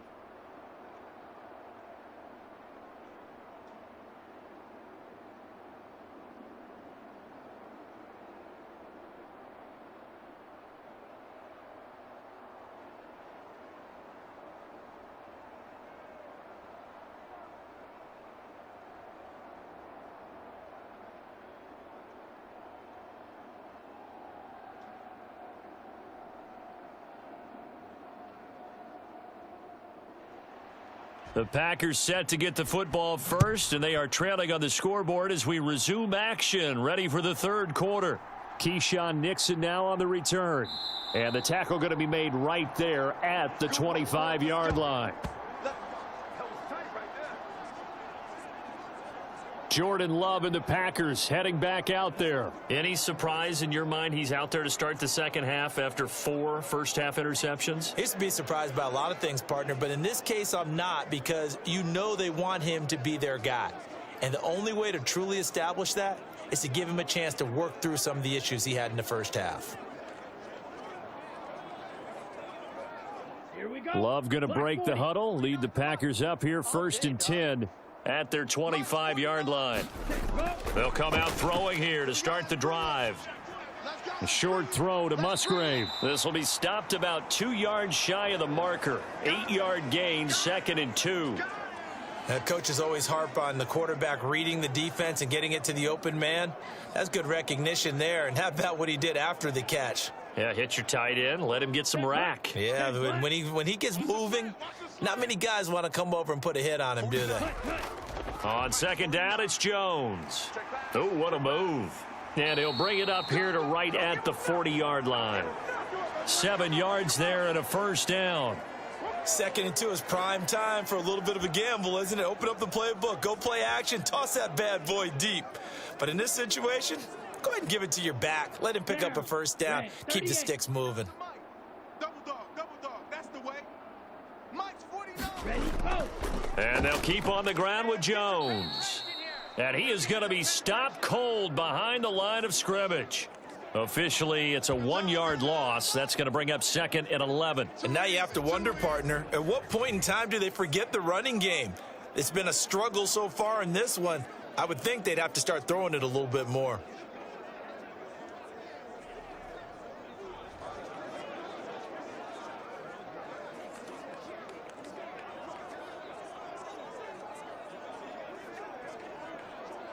So after the loss of a yard, they'll look to push forward here on 2nd down and 11. Again, it's Jones. Nowhere to go that time. He maybe got a yard up to the 40. I do know from experience that when you slow down someone's running game, you're now doing the dictating on defense. And guess what? Now you're getting ready to tee off on their quarterback because they have to throw it all the time. But you still have to be alert for the draws and other plays of that nature to make sure you don't get hurt. They'll come to the line here needing 9 yards to pick up the 1st. He's checking. Crash.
Oh, you got deep?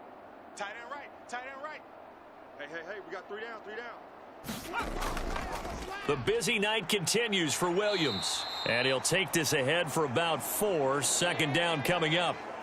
And give him a lot of credit there, but even more credit to the guys up front. In that situation, you know it's going to be a stacked defensive front. And to be able to gain that much yardage, that's a big win for the guys on offense. Yeah, they were just about standing on their own goal line, so to get a few yards there, a great start. Now we'll see what 2nd down brings. They'll bring the tight end in motion right here. Williams going to get it again on 2nd down. And they'll bring him down right around the 13. And even 100 yards for him on the ground now. He has been a tough man to bring down all night. And that last carry puts him right at 100 yards for the game. So how has he done it? Because he's been patient, followed his blocks, let everything develop, and then burst through for big gains. So a little more space to work with here from the 13 on 1st and 10. Now it's Stidham. That's caught. It's Marvin Mims. And able to get this one out just shy of the 25 at the 24. That one going for a gain of 11 and a Bronco first down. Well, those backups on the sideline, they got to be eagerly anticipating the fourth quarter upcoming. Look at the size of the lead, how they're moving the football. This defense really struggling and giving up plays like we just saw. Yeah, the Stars have certainly done all they've needed to in this one, haven't they? But my question is, will he be able to resist the urge to continue to run things up a bit and get his main guys a few bonus stats before he calls them off the field? Stidham's throw taken in by Sutton. And able to break one tackle, but then quickly brought down, but a nice little gain. That's good. The completion there for 7 yards, and it'll be second down.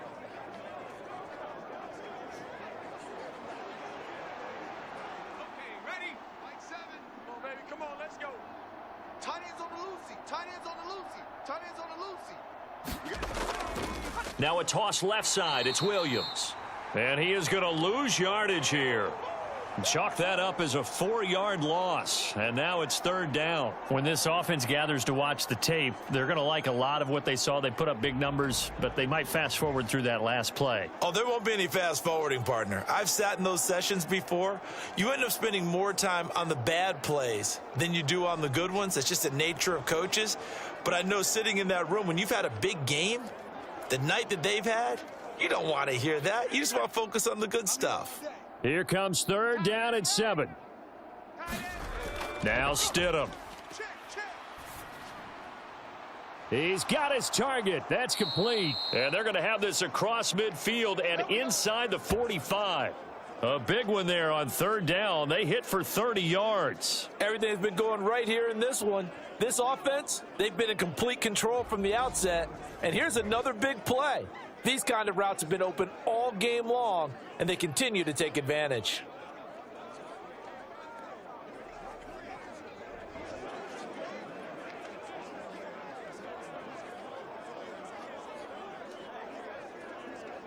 So the big play gets him across midfield now for 1st and 10. Like 7. Now a give up the middle to Williams. You're down to the 41. You've got to be impressed by that defensive front on reps like those. They were not being moved off the line, kept their shoulders square, and gave their teammates time to fight to the ball and limit that gain. Here's a 2nd and 8. Double tight. Hey. We got 3. Now carry number 20 of the game. Here's Williams. And he's got this pretty close to a first down as the tackle is made at the Packers' 34. Looks to me like maybe there's a little attrition setting in with this drive, because when you see that type of a run, I get the feeling the defense is getting a little bit tired. And that's the last thing they need, especially when they look up at the scoreboard. 9th play coming up here on this drive. This is 3rd and a yard. Double tight. 3 down. Let go. 7. They'll bring one of the tight ends in motion left. They'll try and run for it. Here's Williams. And he's able to pick up the first before he's taken down at the 27. An effective 7-yard third down conversion. 3rd and 1, partner. No need to be fancy there. Just use some force and move forward and pick up the first down.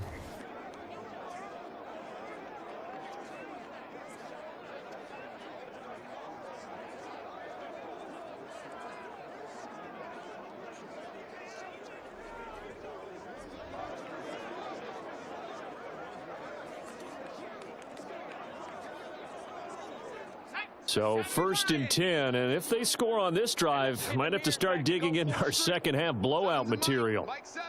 Go.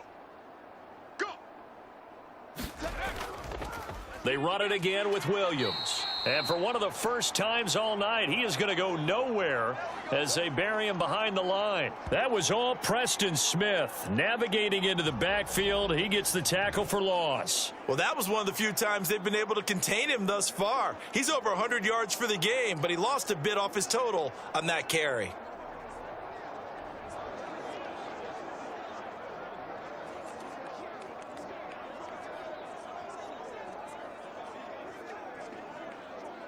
That loss of 3, a rare stumble on a promising drive. Here's 2nd and 13. Mike's 59. Now it's Stidham. And he will find his man Sutton. That's complete. And this is going to result in another first down as the tackle's made at the Packers' 13-yard line. With that catch, he goes over 100 yards receiving on the night. This is just more of the same. This defense has had no answer on a lot of these throws. They've let these receivers run wild, and here's another completion for good yardage.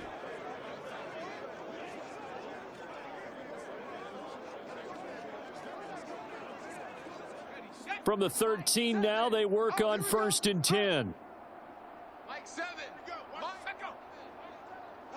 The tight end in motion right. They'll hand it off now. Williams. And for one of the first times tonight, he's going to be held up at the line of scrimmage. No gain on the play there. 2nd down. He's having a big game running the football, but that one will hurt the yards per carry a little bit. Yeah, but the average he's got so far, that's the type of average he wants to take with him to contract negotiations, doesn't he? Here's 2nd and 10. To throw is Stidham. And he's going to go down. Back at the 27-yard line, he's sacked. Preston Smith able to drop him that time for his 2nd sack of the evening. All right, let's give them a little bit of applause here. Good for them, because this has been a defensive nightmare for them thus far. At least they're finally getting a couple of big plays. Won't make the scoreboard of the ride home easier, but one good moment to watch in film next week.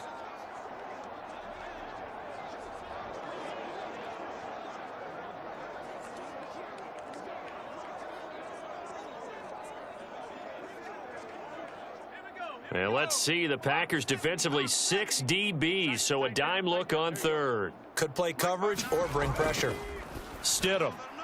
Looks to the sideline and has Mims, who makes a catch. They'll wind up getting just a yard out of it, and that's going to make it 4th down. Partner, I think that completion takes the definition of dink and dunk to a different level, doesn't it? It does, and the defense was right there, kind of played into their hands. Now Lutz for the field goal try. From the left hash, it's a 42-yard attempt. The kick by Lutz is good, and that will extend their lead even further.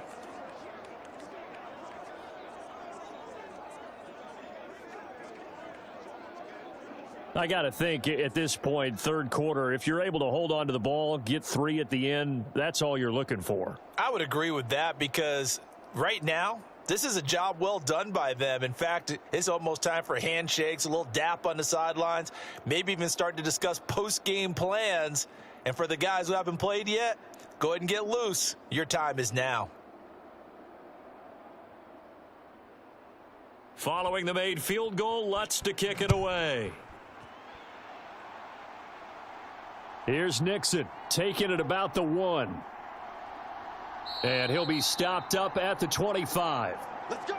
Let's go. Let's go. The Green Bay offense now about ready to take possession here. Well, we haven't exactly been treated to a nail-biter in this one, CD, and if they cannot score here, this one's pretty much all but over. Are you saying that you feel like people are starting to think about getting out of here, maybe beating the traffic in order to get home or to their final destination? Yeah, I don't think there's a whole lot of reason to hang around, especially if they can't score here. Yeah, you're right about that, because it has been pretty clear who the better team has been in this one. And in a league that we talk about every game being a one-score game as we go into it, watching this blowout, let's just say it's been unusual. So the completion good for just 3, and it'll be 2nd down.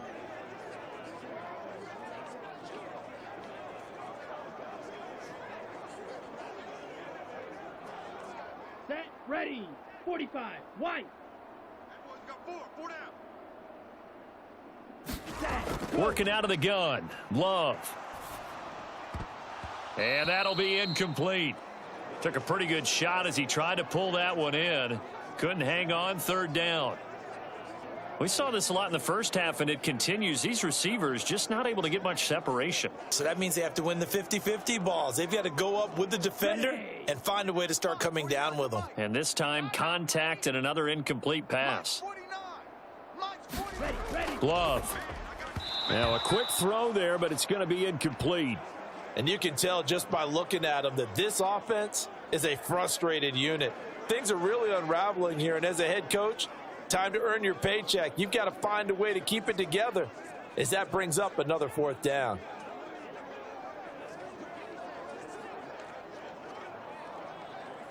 On now is the Packers punter, as he'll come on to kick this one away.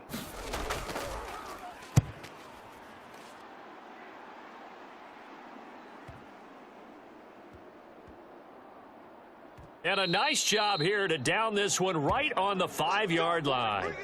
That punt was near perfection as it checked up inside the 5-yard line. You never know where these things are going to go, do you? No, what was it? You got a John Heisman quote about that, yeah, right? He said the football is roughly a prolate spheroid, which means it's going to bounce funny, and you never know where it's going to end up.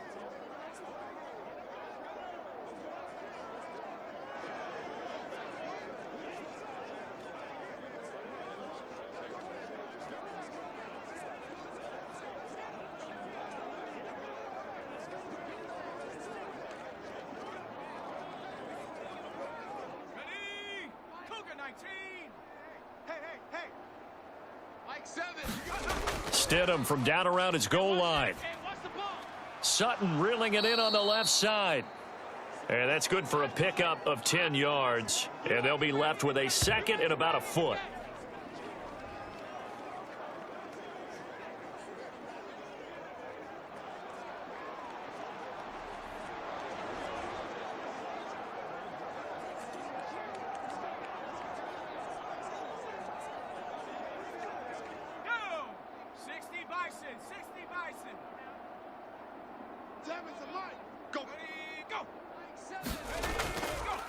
Now a handoff. Here's Williams. And they're able to bring him down at the 20.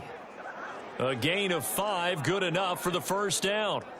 Well, you know they had a 3rd down play on standby just in case, but he says no need with that carry. Runs like that will continually earn him more work in this and future contests.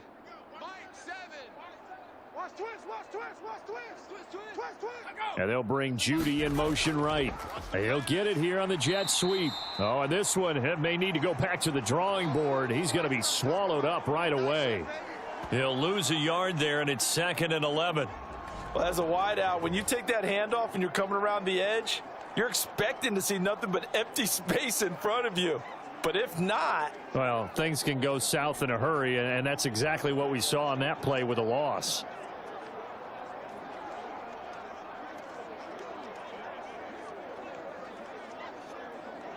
Looking at a 2nd and 11 now after the loss. You're not ready. You're not ready. They'll set up to throw. And his throw here's incomplete. Well, I like the calmness of how he played the ball here. No panic in his eyes as that throw arrived. Tracked it from the moment it left the quarterback's hand, and that's just where he needed to be to knock it away. An incomplete pass on that last play, and that means they'll need to come up with something here on 3rd down. From the gun, it's Stidham. And he's taken down. Back at his own 7. Lucas Van Ness getting 3 there to bring him down. This is a little hard for me to compute because I'm watching sack after sack happen, but somehow they're still behind in the game. I would expect all of this defensive pressure to translate to them taking a lead, and thus far, it hasn't happened. Time's winding down. They don't want to waste this type of performance from these ace pass rushers.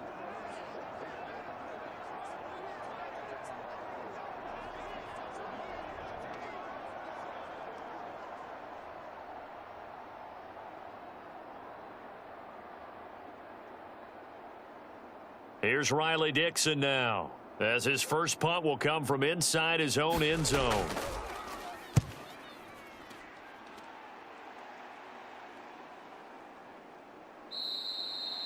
So a change of possession here on the punt, and it'll be Packer football here. 1st down and 10. Green Bay's offense ready to go again.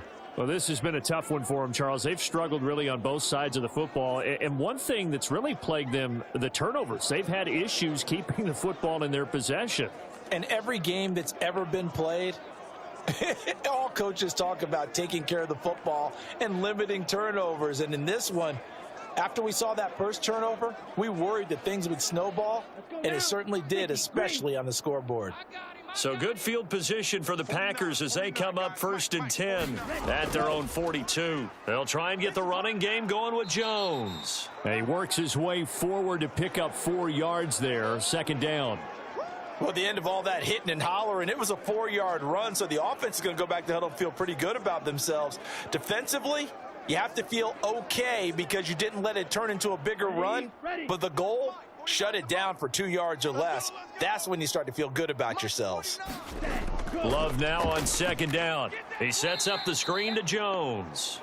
And they went the wrong way there, losing yardage back at the 43-yard line.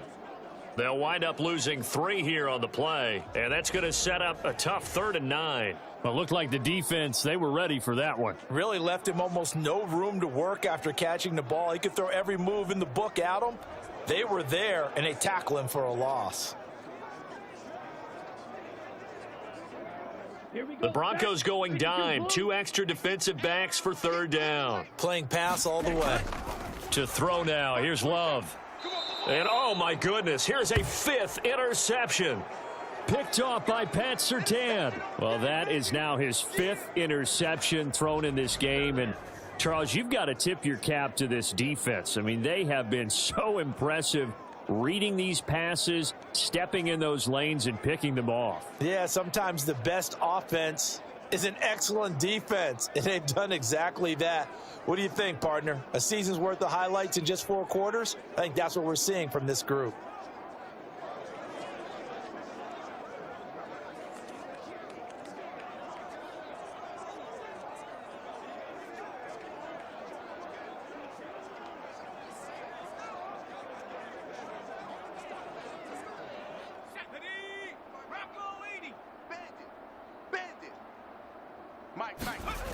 After the interception, here's Stidham, and this will be incomplete. Physical play on the football there, and it's 2nd down. Oftentimes when you're losing a game and the team's still throwing with this kind of a lead, you start playing a little more physically. And they took that opportunity right there to be extremely physical and force that incompletion. Green Bay, Wisconsin is the spot. 3rd quarter inside Lambeau. Glad you're with us. 2nd and 10.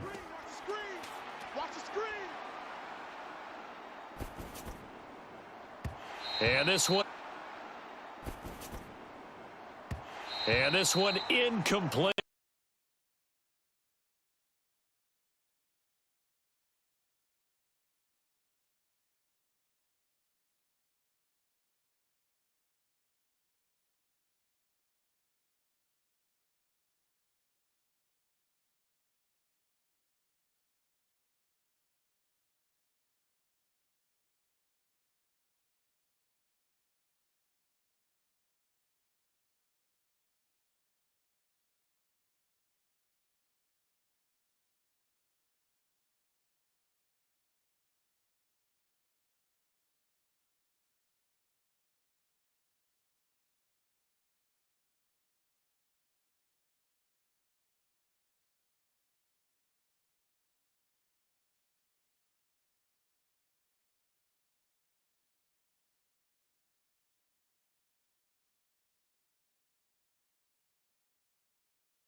Love and the Packers now with a 1st and 10 at the 39-yard line. Trying to shake off the interception from the last drive. He'll look to throw. A short throw to Musgrave. So 5 yards here, 5 on the play, and it'll be 2nd down. Well, the strategy was evident there. Get it to your tight end and make it a one-on-one play with a cornerback. Who's usually going to win that one? The tight end, but not there. Not in this situation. How about the corner defeating that logic and making a really nice tackle? Now a 2nd down throw for Love here. Escaping the pressure right. And he'll even avoid the contact in the end as he will finally slide to a halt. Big yardage there on the scramble. It gets him a 1st down. He's been patient this entire game, waiting for the perfect moment to surprise him with a quarterback keeper. There he catches him off guard and converts his first rush of the game into a first down. Gotta love that efficiency.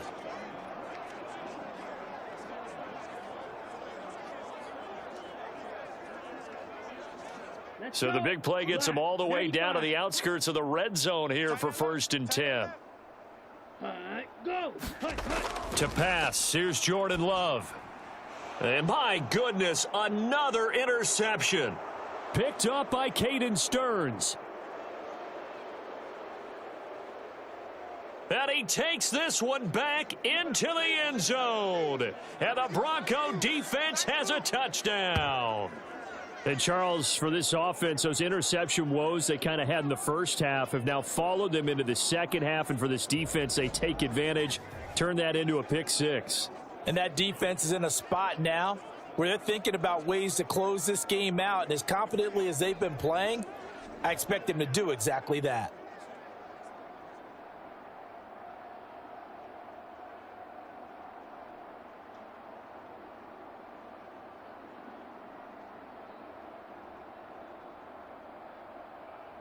Lutz will look to add the extra point.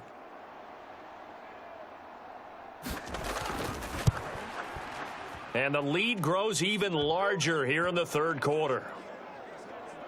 A heck of a play there defensively, getting the interception, navigating his way into the end zone for the touchdown.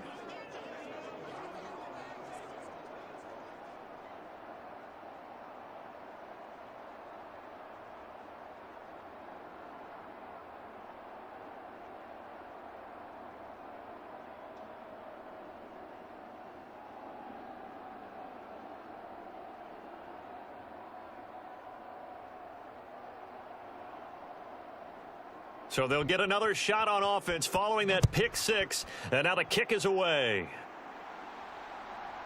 Nixon now from his end zone. And they'll get him down right at the 25-yard line. So the same result had he opted for the touchback.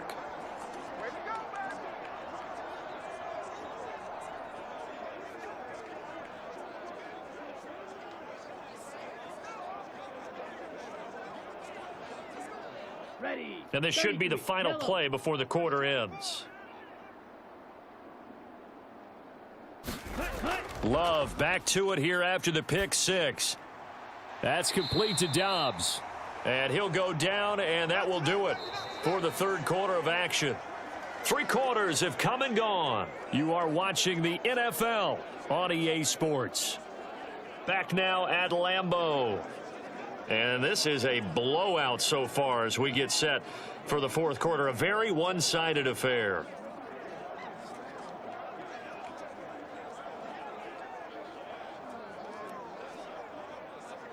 Come on, set. From the 33, here's 2nd down and 1. He don't know no better. Out of the shotgun, it's Love. The left side completion to Jones.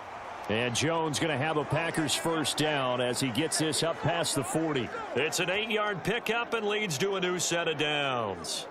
Well, they certainly had success throughout this contest getting him the ball in the passing game, and there he picks up another first down. Whatever they saw going into this one, they've been able to capitalize on it, and no adjustment has been made to take it away.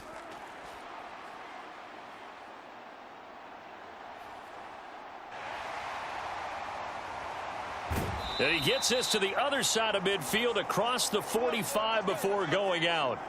A nice job there on the escape and scramble. A first down, a 16-yard gain. After the costly interception late, good job by him to keep it himself that time. Just tuck it, run it, and scramble for the marker. Don't give the coverage another chance at taking it away from you.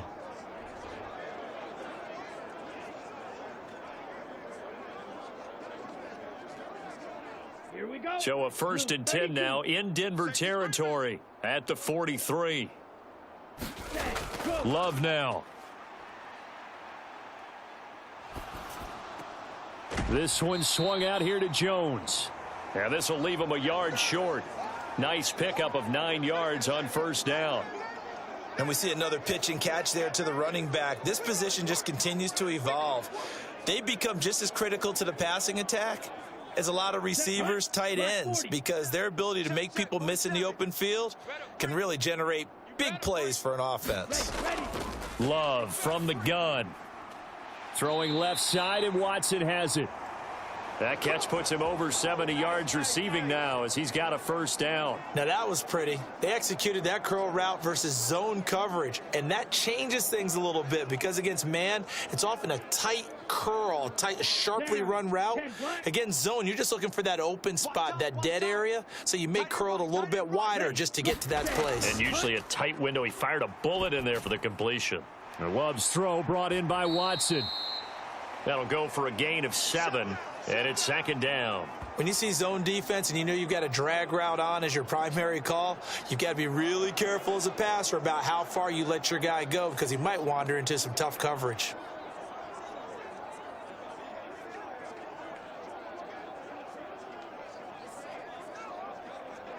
Ready up. Here's 2nd and 3. Watch the flag, watch the flag, watch the flag. Watch the flag, motion, pop, pop, pop. Set, cut.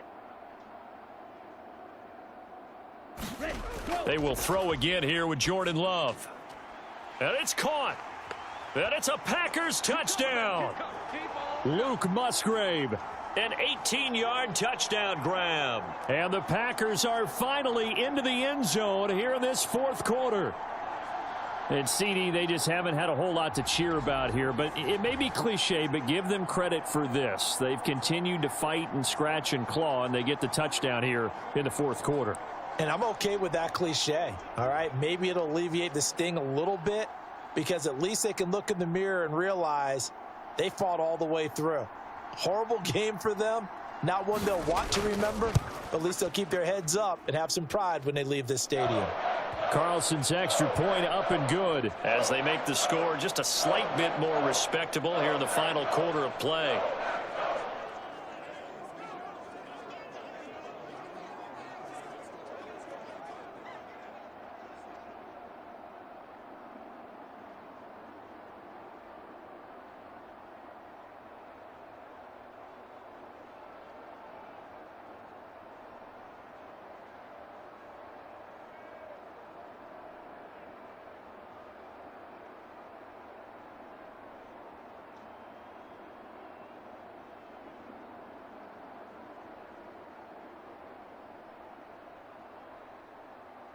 So after the made field goal, here's Carlson to send it away.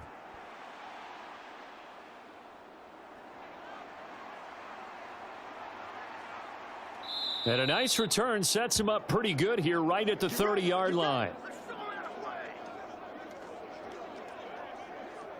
And Denver getting set to take the field. But not that any of the points would be needed, but CD, they've got enough time left here. They could definitely score on this drive, maybe even an ensuing drive as well, if they really want to drive home this landslide victory. Yeah, we're certainly about to see just how aggressive they want to be here down the stretch. And what some coaches do is they try and meet it halfway, meaning they want to continue to run their offense, but they'll put in a lot of backups to do it and then tell the opposing coach, hey, I had to get them some work too. I can't just let them sit over on the sidelines all the time. They start the drive on the ground. It's Williams. And he'll manage to pick up about 4. It's 2nd down. So 4th quarter, a nice run there to start this drive. Charles, what do you think the split will be here between run and pass? Well, partner, I think it'll lean towards the run, but this is also not a time where you just totally do that. You still have to possess the ball, move the sticks, and keep the clock moving as well. So they'll run their offense, but yeah, when they have a chance to run it, they'll do that a little bit more. 124 yards rushing for him now to this point. That's it. That's what you want. Straight ahead positive gain. Just keep that clock ticking.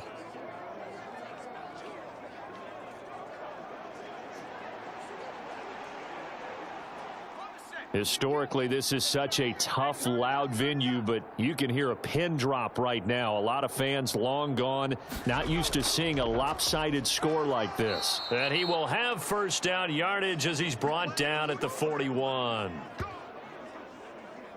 Hate to be blunt, but it is just continuing to prove to be the case that this O-line is manhandling this D-line right now. They deserve to roll up their sleeves and show up their biceps because they're doing exactly what you just described, manhandling the defensive front. They've got the leverage, they are powering through, and they're controlling this game.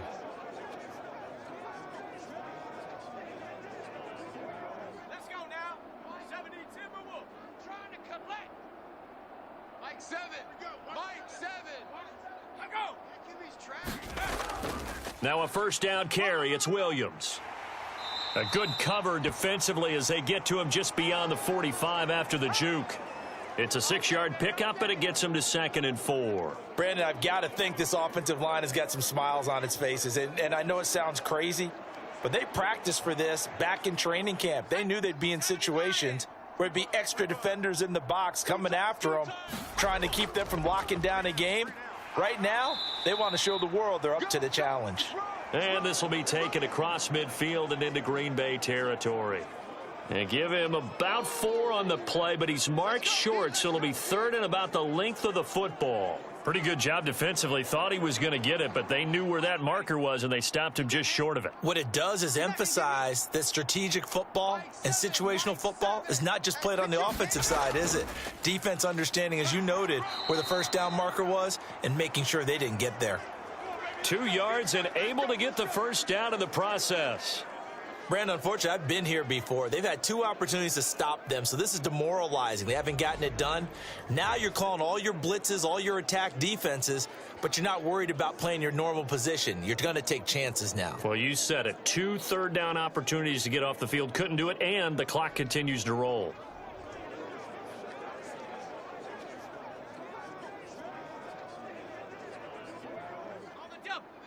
Mike 7. I got you, boy. I got you, boy. 7's a Mike. Mike 7. Again, it's Williams. And maybe a measure of revenge there. He's had his way in this one, but this time they get him behind the line. Officially, it's a 1-yard loss. That's going to bring up 2nd and 11. Finally, defensively, they have a little clip to show positive for actually stopping him running the football. It's been a really long night for them, hasn't it? So they got a little bit of a win there, but let's face it, the vision that he's had running the football has carried his feet to the open spaces and to big yardage all night long.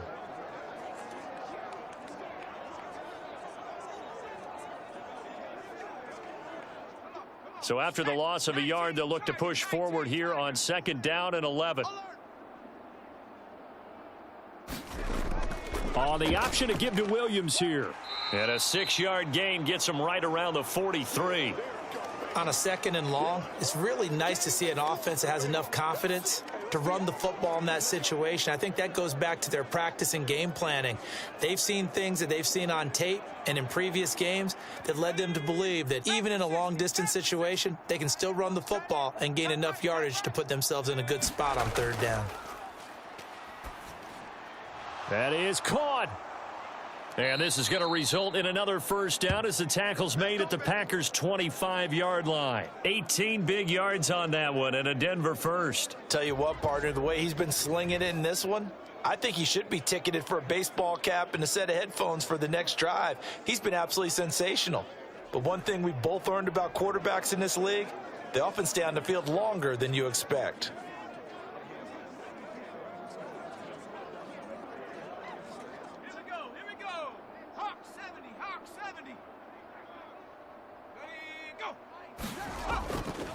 Williams. And he'll get about 5 here as he'll take this down inside the 20-yard line. That's a strong pickup right there on first down. And as this drive goes on, we're seeing an offensive line and running game imposing its will.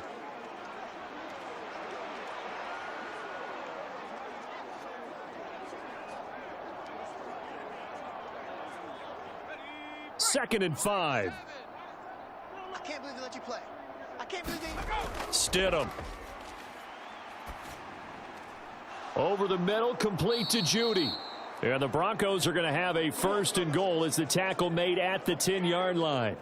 There's a beautiful throw there, and he's been sensational the entire game, moving it around, spreading it, hitting the right guys. And look, under normal situations, partner, I would expect him to come out of the game now. They've got it in hand. But you and I have been around this league a long time, and every time we ask head coaches about it, hey, why don't you take your quarterback out when the game's in hand?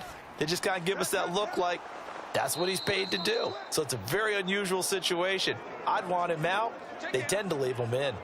That'll bring up 2nd and goal after the gain of 5. Brandon, perfect defense in this situation would have meant that there was an incompletion. They would have picked it off. Okay, so they gave up the completion.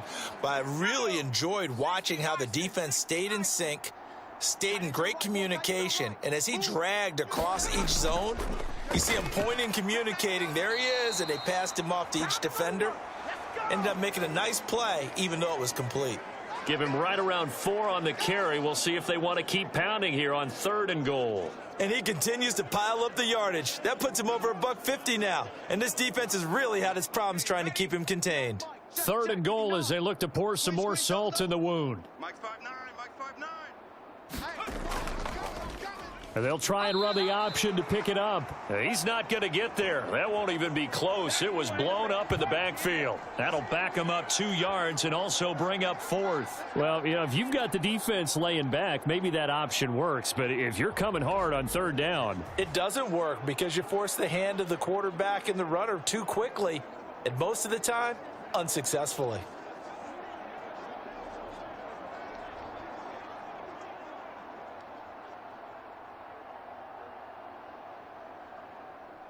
Now Lutz for the field goal try. From the left hash, he'll have to cut this at a tight angle. The kick by Lutz is good, and that will extend their lead even further.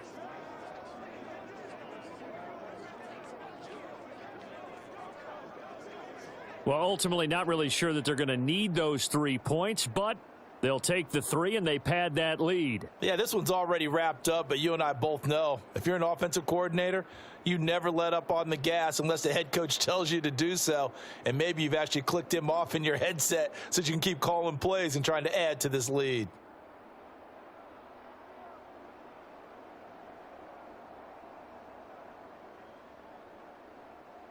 Following the made field goal, Lutz to kick it away.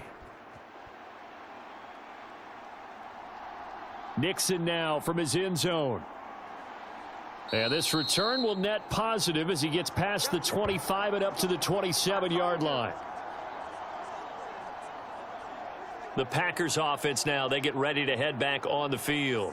Where we stand right now in the 4th quarter, this one pretty much out of reach. And, Charles, I know they're going to be disappointed about several things with this ball game, but the self-inflicted wounds, they've had several turnovers. You would have to think that's going to be something they're going to discuss heavily in the film session in the coming days. You're absolutely right about that, partner, because they're going to have to sit in that film room and watch every error that they made and figure out how to not do it in the future. And mentally, I think a lot of the guys are already starting to think about, okay, how do we put this behind us and get better for the next time out?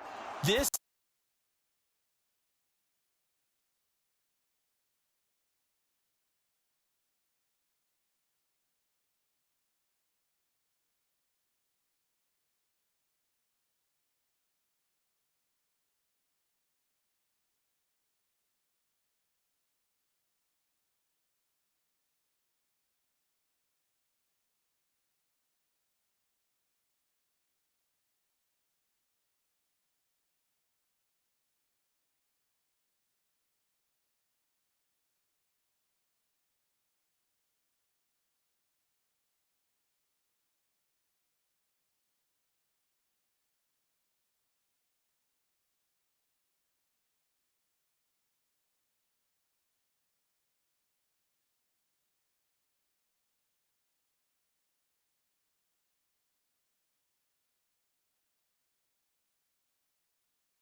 The offense on 3rd down tonight, not getting the job done at all. A very poor 1 for 10. They need just a yard here. It's 3rd and 1. Now Love. A quick throw there is incomplete. At this point in the game, they've got to continue to try anything they can. They're still working at it, even though this one feels like a lost cause.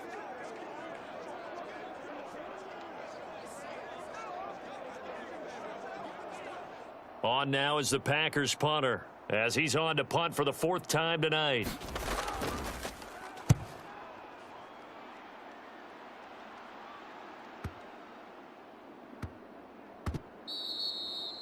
You rarely call your punter a weapon, but he certainly was there. How about that? Pinning him down at the 1-yard line and helping out the defense in a big way. I'm telling you what, if I'm a defensive coordinator, I might be thinking safety right now. The Broncos about set to go on offense. This has really just been a lopsided affair. What a performance they put on, and now they get the football back here with a big lead in the 4th quarter. You know, in the past, we might be discussing dinner plans, talking about steak and sushi, whatever the case is, CD. this ball game is pretty much well in the books. Yeah, we really could have started bringing up dinner a long time ago if we wanted to, partner. And I think a few of the guys out in the field already making plans for the evening. Now Stidham back into his end zone. It's incomplete. Took a shot, couldn't connect. Partner, in the sportsmanship handbook, there's something to be said for calling the dogs off in a blowout. But these defenders, they also know this is the NFL, and it's their job to stop them, whether they're in the game or they're down by a handful of touchdowns. So after the incompletion on first, now 2nd and 10. They'll try and run down some clock with Williams. And for one of the first times tonight, he's going to be held up at the line of scrimmage. Call it no gain on the run there, and now they'll be looking at a 3rd down. Just thinking ahead of down, if I'm the punter right now, I'm saying, fellas, just get me out to the 3, the 4, maybe the 5-yard line here. You know what else you're thinking? I'm not taking any steps backwards, because you might step out of the back of the end zone. That's catch and punt. But if you're running the football now, you've got a little bit of a cushion. Just make sure you take care of it and get what you can and set up the punt. And he's not going to get anywhere close to the marker as they'll stop him well short of the yellow line. It's a gain of 5 on the play, and it'll bring up a 4th down.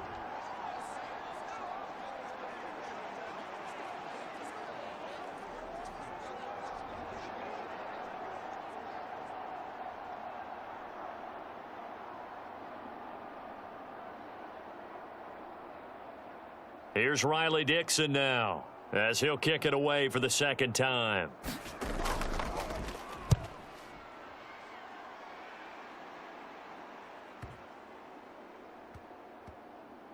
And this will be down just inside the 30-yard line. Here we go.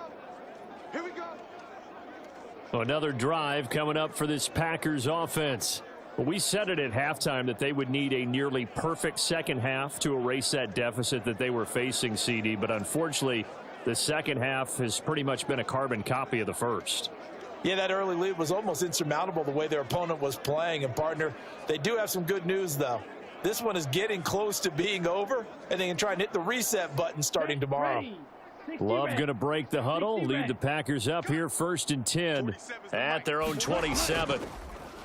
Off the play fake, he'll look to throw. And it's knocked away and incomplete.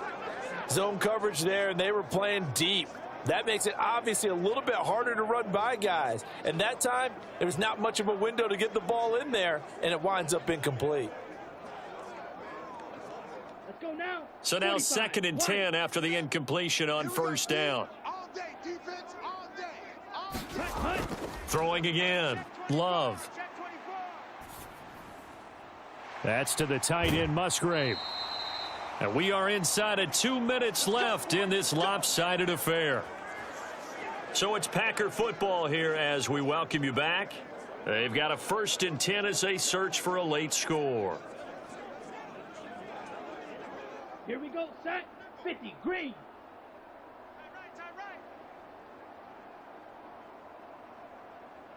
Ready, go. Love now to pass on 1st down. He finds his man, complete. That's Reed.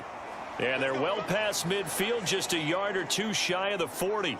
A good gain again. That's now 31 yards combined on those last 2 plays. Now, 4th quarter, certainly not enough time for a comeback, but nice to see them making use of the time remaining to try and make this one a little more respectable. Yeah, I think the ultimate goal, good execution, be crisp, be sharp, and find a way to put some points on the board to make this thing look just a little bit better.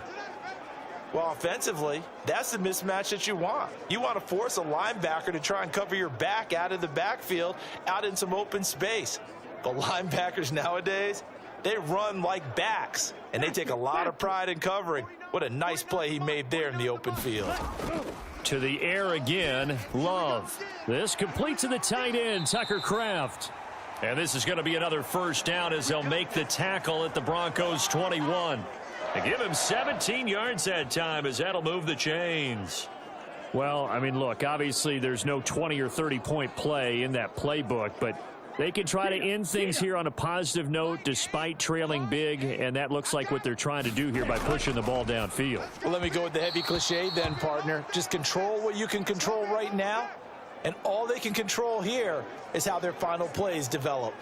It certainly looks like they still have some fight in them on this series because it seemed like things were headed for the red zone. But if this defense gets 2 more stops, they can keep them out of that area. An incomplete pass on first down. That leads to a 2nd and 10. Throwing. Love. That's to the right sideline, and it falls incomplete. What will look like a march to the end zone has hit a momentary roadblock with that incompletion. No need to panic. They just got to come up with a high percentage play call and see if they can get their offense back on track. This offense was on the move. Now 2 straight incompletions have them looking at 3rd and 10. Again, it's Love. Able to find the open man. That's complete. And he'll be taken down at the 2-yard line.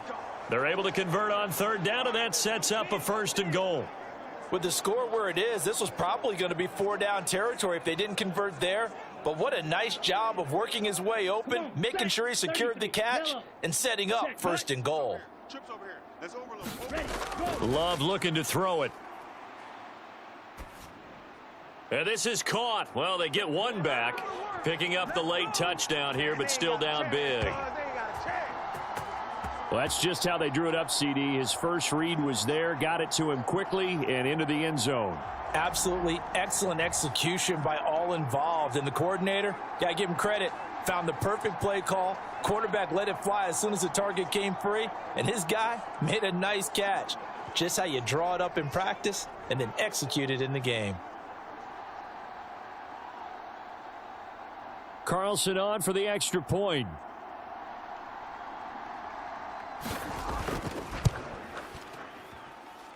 And that'll cut the lead down to 26. A good drive that time as they go 9 plays in all. And the result, a Green Bay score.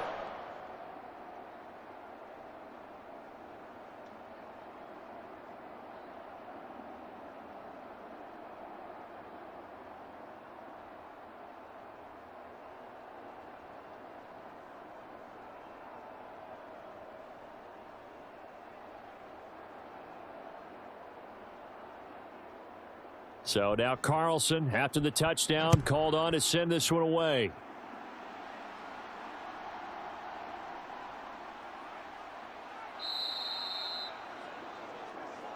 Let's go. Let's do it.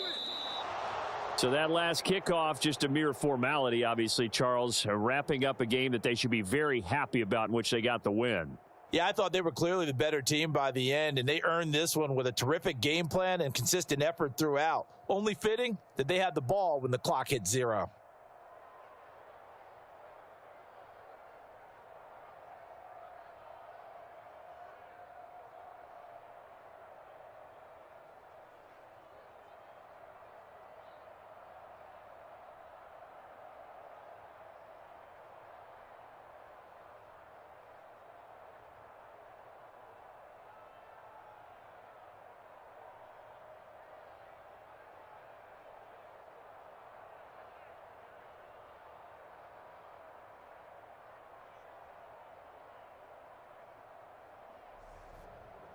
So that'll do it for us. For my partner, Charles Davis, and all the hard-working men and women on our crew, I'm Brandon Gaudin. You've been watching the NFL right here on EA Sports. From Lambeau, good night, everybody.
Tonight, from U.S. Bank Stadium in Minneapolis,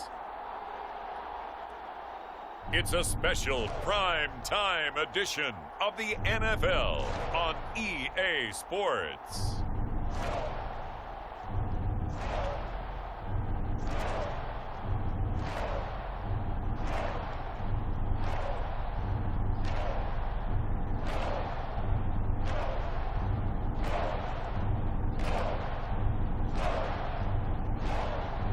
We'll see Kirk Cousins and the Minnesota Vikings taking on Tua Tagovailoa and the Miami Dolphins. And we find ourselves at the stadium that played host to Super Bowl 52, the wondrous U.S. Bank Stadium in Minneapolis. Straight ahead, we've got a pretty good one on tap here, as it'll be the Miami Dolphins taking on the Minnesota Vikings.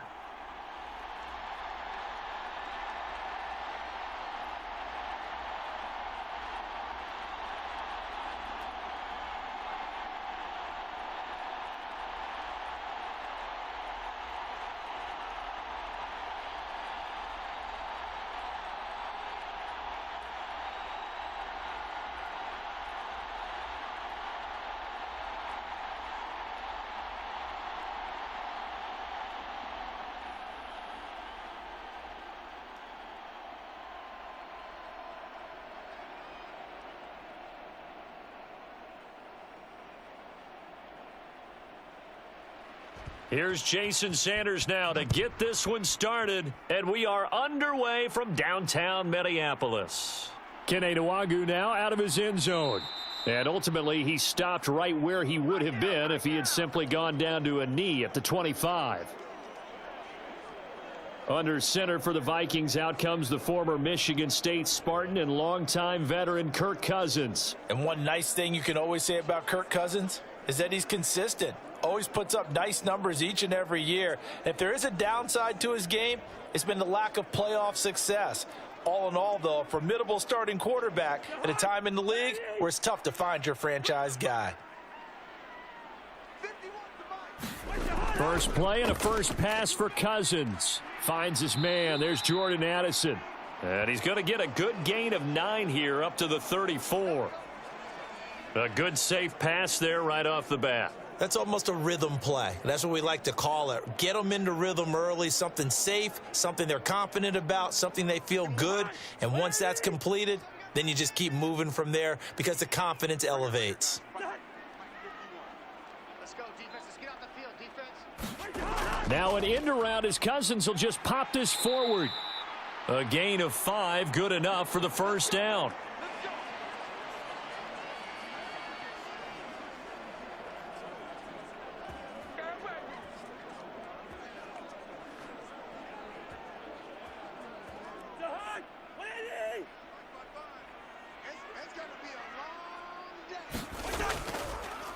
First carry now for Alexander Madison.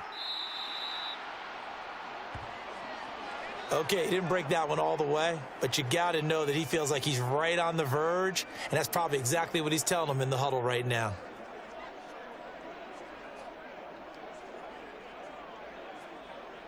Still a few inches short of a first down as they come up now on second down. Jefferson going to go in motion right. He's going to get it on the jet sweep. And Jefferson's going to have the Vikings first down as he'll get this across the 50 to the 49. Well, we've seen running backs in today's NFL get involved in the passing game. Maybe it's about time more receivers like that get involved in the running game. And that is something we are seeing more and more in this league, no question about it. That wasn't the biggest of gains, but it was enough to get them a first down. And it continues to test the defense. They have to think on every play about who might end up with the ball. And he is met in his tracks behind the line of scrimmage. Bradley Chubb came in and got him. The job of any linebacker involves having enough strength to fight off a blocker and get to ball carriers. But in this case, I think we can safely say he beat him right off the snap to get into the backfield and make that play.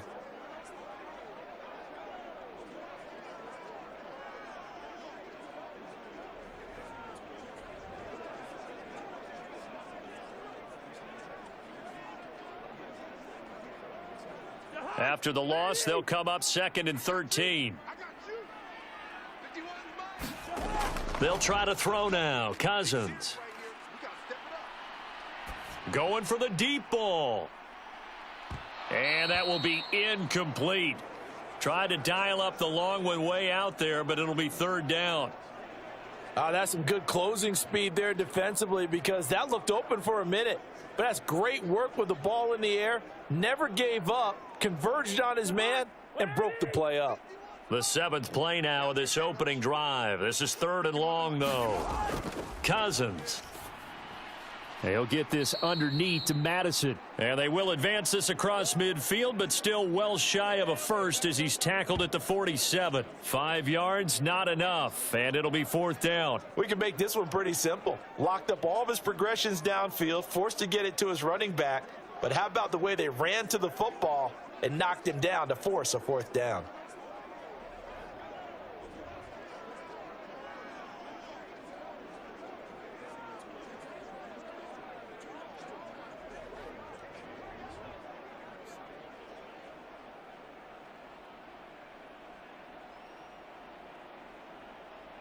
So on 4th down, on is the punter Ryan Wright.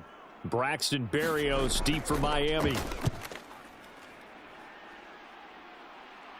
Out of bounds and close. The question, was it a touchback? No.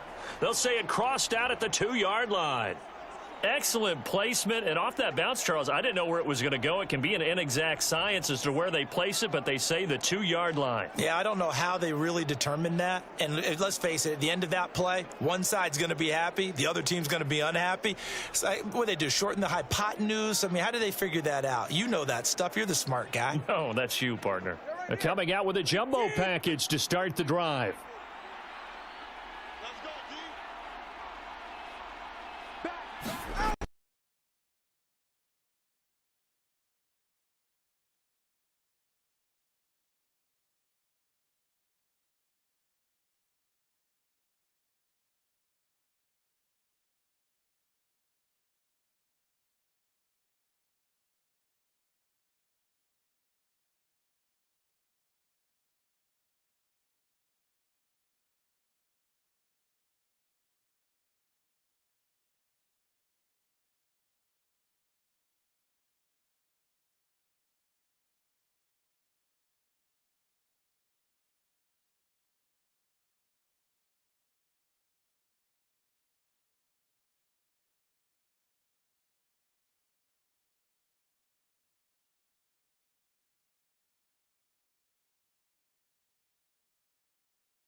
This carry not as productive. He's swallowed up at the line of scrimmage. The tackle there by Sheldon Day. And as a defensive end, getting off the ball quickly, swarming to the football, making a tackle. That's what we saw right there. Yeah, that's what their job is. And really, a lot of the time, they have to throttle back a little bit in the run game because you know those defensive ends, they're like in a sprinter stance. They're just headed straight for the quarterback. That was good recognition on that play to hold them to no gain. Call it a gain of 4, and it'll leave them with a 3rd down and 6 to go. On any running play that's called, they're always hoping that it's going to break big and go the distance. But when you get a nice gain like that, you're able to do so many things anyway. You can come back and run essentially the same play again, continue to move the ball on the ground, or you can decide to throw the ball now because usually you have the defense back on its heels. Throwing is Tagovailoa on 3rd down here. And tight coverage there. It's knocked away, incomplete. Well, if nothing else, they were able to pick up 1 first down on this drive and get it away from their own goal line. But not much happening after that, and it leads to a punting situation.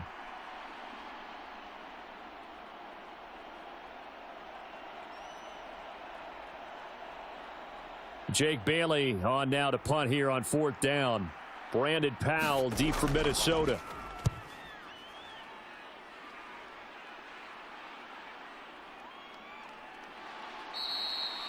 A big boot that time. 57 yards the official distance. And it will be Vikings ball, 1st and 10. The Vikings taking the field here for their 2nd drive of the game. Over on the sideline, hoping to hit that reset button between possessions. Last time out, they had to punt it away. This time, hoping to finish this thing off in the end zone. Now they show jet sweep, but instead a run up the middle here. And not much to speak of. Call it a 1-yard gain up to the 26. That felt like a trap because it looked to me like the opposing front was on that play from the get-go. They had everyone crashing the ball carrier before he even made the line, and they hold him to just a yard. The last play got just a yard. Here's 2nd and 9 from the 26. Play action now. Cousins. Pass caught here by Osborne. And he'll maybe get back to the line of scrimmage, but no more than that. So he'll be stopped here for no gain. And that's going to set up a tough 3rd and 9. A defense loves to hang their hat on that, don't they? You get a guy that catches the ball, but you stop him for no gain. Without a doubt, because they're also used to trying to catch people after the catch, and they miss. And that turns into what? A huge play. We've seen it so many times. In this case, though, catch was made, put down right on the spot. And he's going to be brought down short of the first at about the 31-yard line. Give him a gain of 5 on the completion, and it'll be 4th down. Well, the good thing about covering any game I do with you is I know that there's no problem with rhythm. Now, what we're watching offensively, a little bit of a problem there. Yeah, punt on the first drive, looking at another one here. Just a little slow. You know, they were talking about a fast start, but that hasn't been the case. Yeah, and let's face it, any team we cover always talks about a fast start. That's true. But it's not necessarily going to happen just because they say so. And whether it's the script, whether it's, you know, just what they're going through, whether they're seeing different defenses, they're going to have to figure it out as this game moves on. And here's Ryan Wright now as he's on to punt for Minnesota. 44 on his first punt, and this is a good kick as well. Oh, and what a play on special teams here. This is going to be down inside the 5, all the way down at the 2-yard line. And he's got to be fired up about that effort. I don't think he could have walked down and placed it any better than where he ended up putting the football. That was excellent. So Miami coming out for their second drive. And they will begin with, should we call it, far from ideal starting field position, their own 2-yard line. So what's your definition of ideal? The 1-yard line on the other side of the field. Yes, exactly right. So, yes, your definition is apropos in this case. They'll give him 4 yards there, and that'll make it 2nd down. I think defensively you're okay with that. You're in the first quarter. He's going to get some catches, but they rallied to him quickly. And that's what you count on, and I like what you just said. First quarter, can you do it all game long? They catch it, you tackle them, they go down on the spot. Because when you're able to do that and you don't give up big chunks of yardage after the catch, now you put the offense in a position where every series they have to work hard to pick up first downs, and you tend to stall them out when you do that. Tua sets up to pass it. He'll get it once more into the hands of Hill. And able to get it across the 20 before they get to him. Tua to Tyreek for the Miami first.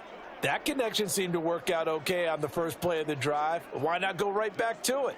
And once again, this defense is left without an answer as they surrender back-to-back first downs.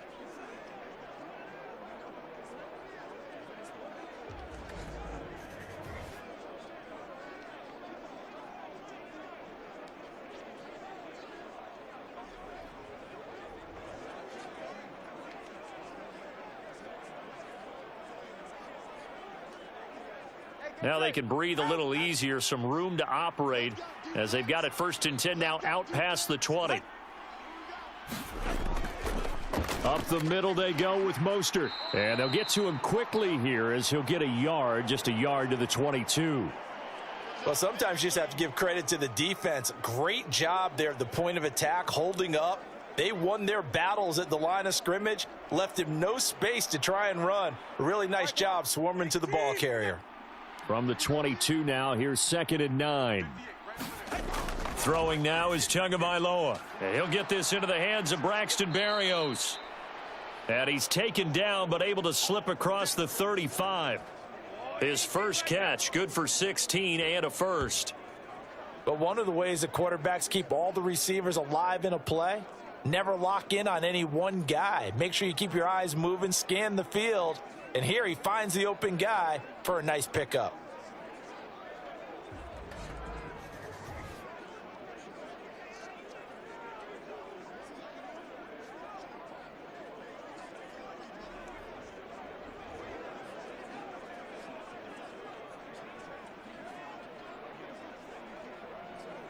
So here's a 1st and 10 at the 38. Stop your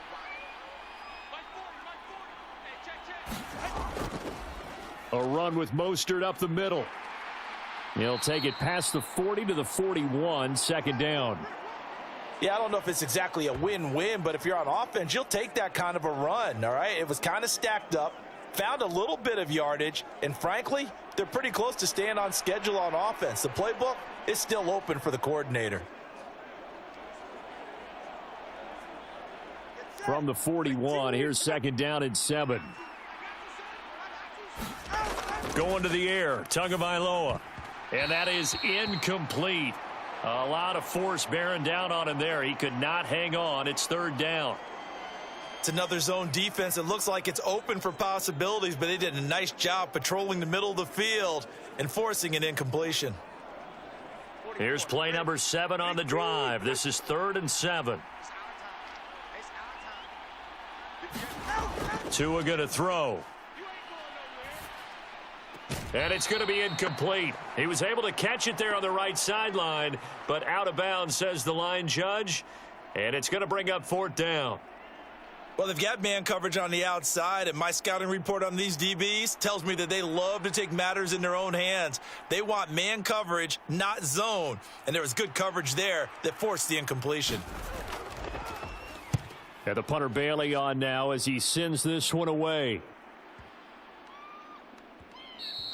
And this is going to hit the goal line and continue on into the end zone for a touchback. Now the Vikings offense works their way back onto the field. We've seen both of these offenses still sort of in that figuring things out phase, but I suspect some action on the scoreboard soon as they start out here 1st and 10.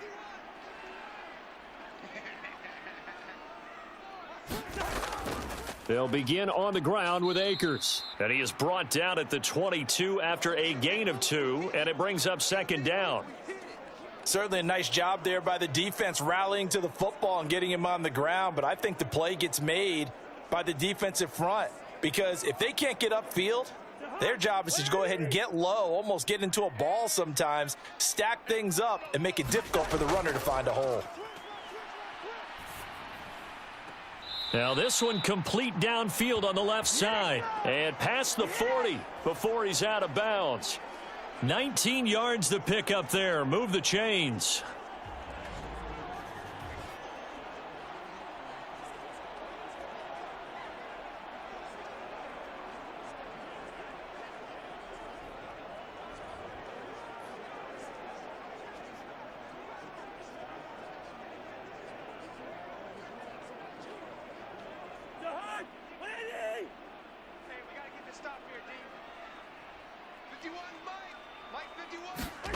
First down. Here's Cousins.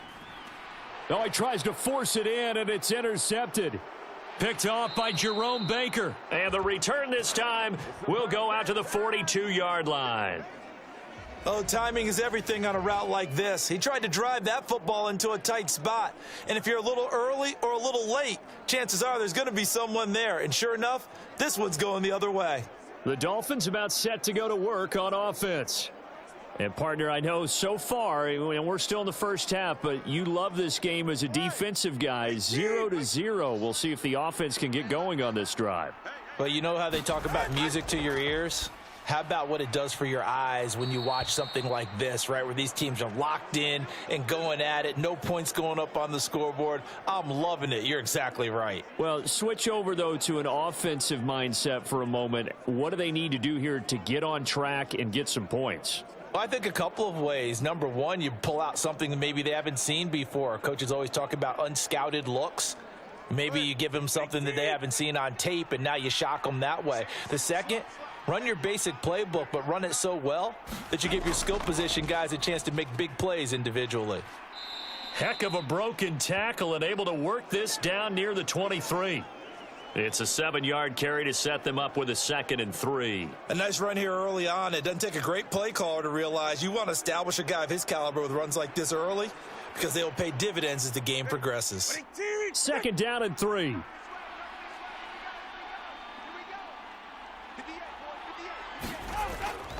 Play action. Now it's Tua. That's going to be caught. touchdown. Tua fighting his old Alabama teammate Jalen Waddle. And the Dolphins take the early turnover and convert it into an opening touchdown. Well, on that connection, it looked like they maybe had some pre-play communication. Maybe one of them noticed an area that was open in the defense to get the pass to. When you put the time in, sometimes you have that great silent communication that you just noticed right there, because the best quarterback-receiver combos in the NFL, they know how to make those adjustments at the line of scrimmage when they see something pre-play, and they got it done there.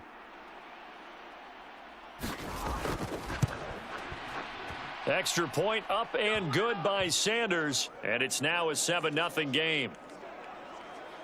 The drive there only spanning 3 plays, and it was finished off by a Jalen Waddle touchdown.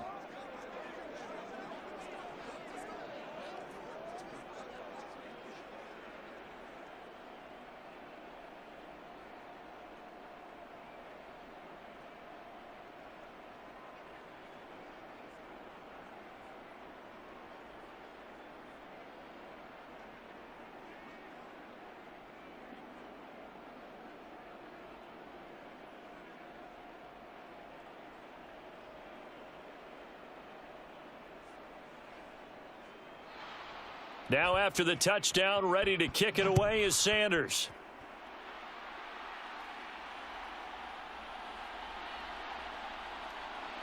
And a decent return out to the 27-yard line.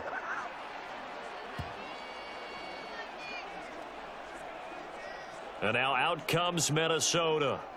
And we'll see if they can bounce back from that last drive, in particular if they can bounce back at the quarterback position, Charles, after throwing their first interception of the ball game. Yeah, and some guys, you know, they're going to want to try and get a big play right away and take control back. Others, they're going to look to hit a couple shorter passes and get a little momentum back that way.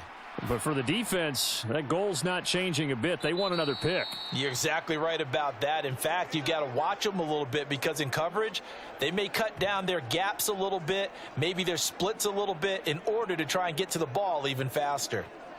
Oh, I see you nodding your head along with me, partner, because it's pretty obvious what they were trying to do there on the drag route. With his speed, they're hoping he can turn the corner and maybe take this to the house. But that was excellent work defensively to make sure once he caught it, he wasn't going anywhere.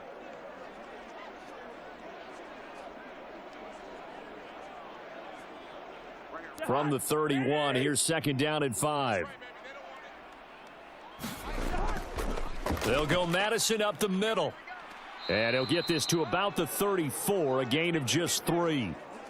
Just not a whole lot of room to operate there on that carry. No, not at all. They did a really nice job staying in their proper places and not allowing any lanes to open up. The heavy set out there. 3 tight ends in the formation for 3rd and 3. They'll try to get it on the ground with Madison. Yeah, this is only going to be a gain of 2. He needed 3. It's 4th and 1. When a good play is made on defense, oftentimes leverage is the key to everything. Defensive line not getting turned, all the other guys making sure they're in the right spot, and on that play, they were able to stop them short of a first down.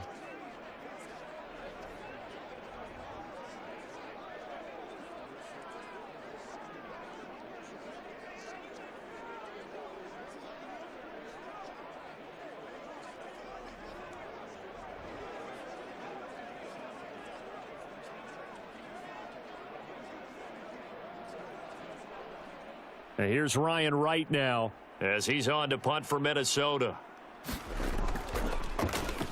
And he's getting a workout here in this first quarter as he gets it away.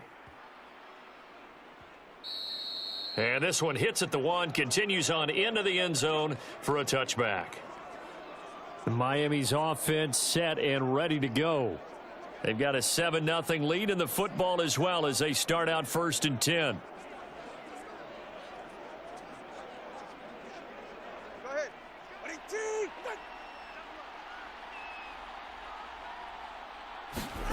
Here's Tagovailoa to throw. That's caught by the Notre Dame man. It's Durham Smythe.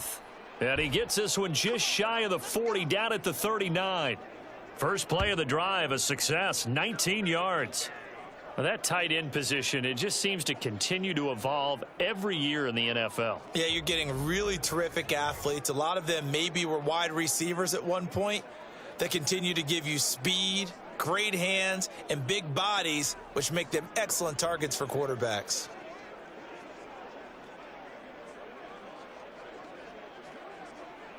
From up near the 40 now after the big play to start. Here's another 1st and 10. Looking to pass. Tua.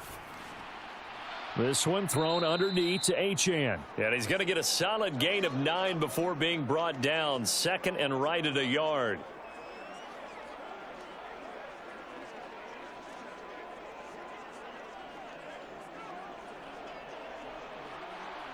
Second down and a yard.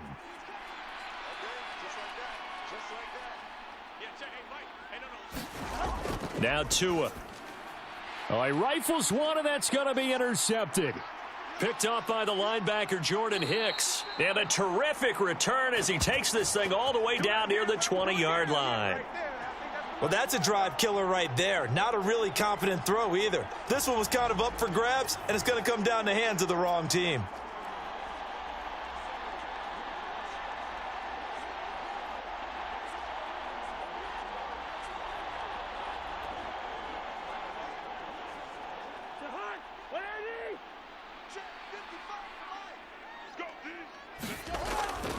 Here's Madison running on 1st down.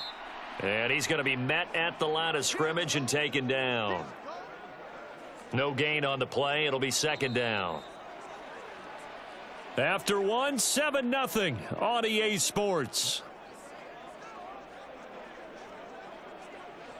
Second quarter now from Minnesota. It's the Vikings in possession of the football. Now a 2nd and 10. As they've got it as we resume action.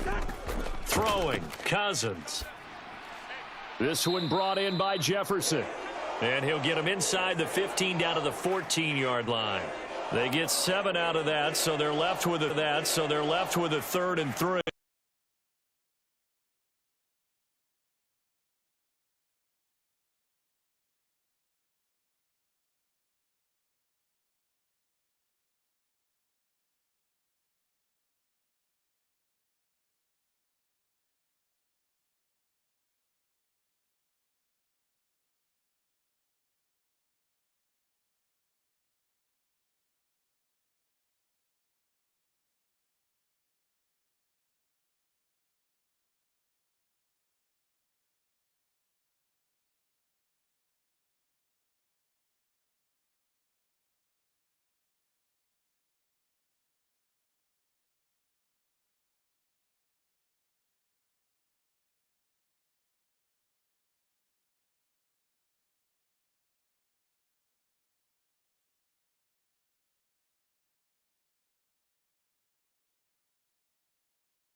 Madison is in. Touchdown, Minnesota. A strong, determined run there, Charles, to get in for 6 points.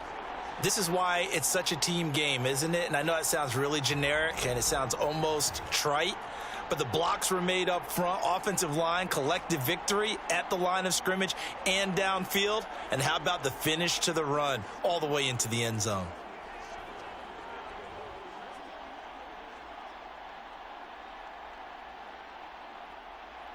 Greg Joseph on for the extra point.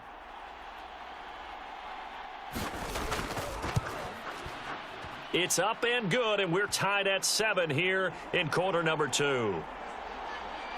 A drive there of just 4 plays. And it was capped off by a touchdown scamper from Alexander Madison.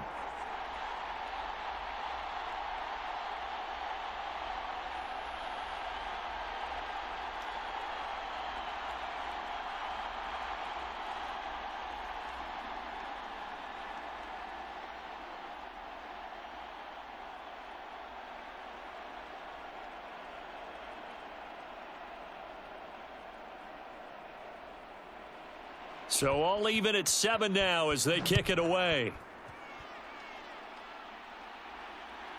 Berrios going to bring this out of the end zone.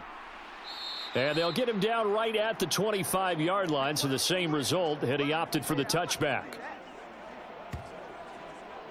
The Dolphins offense now heads back on the field.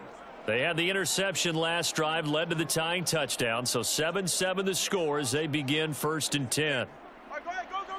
Ready? Trying to shake off the interception. He'll look to throw. Open man is Waddle, complete. He'll be dropped after a gain of about 6 across the 30 to the 31.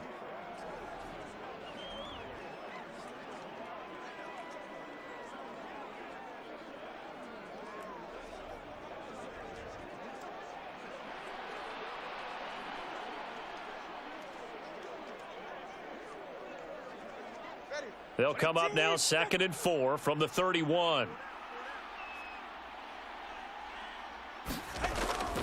Achane gets it from the gun.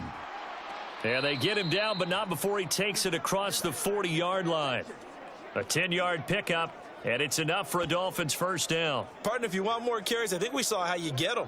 Showed that he's got the fresh legs, and he picked up the first down on that run. Don't just ask for him. Show him that you're supposed to get the football.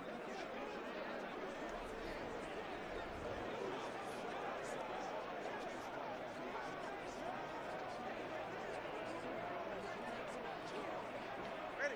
2 minutes gone by, second quarter.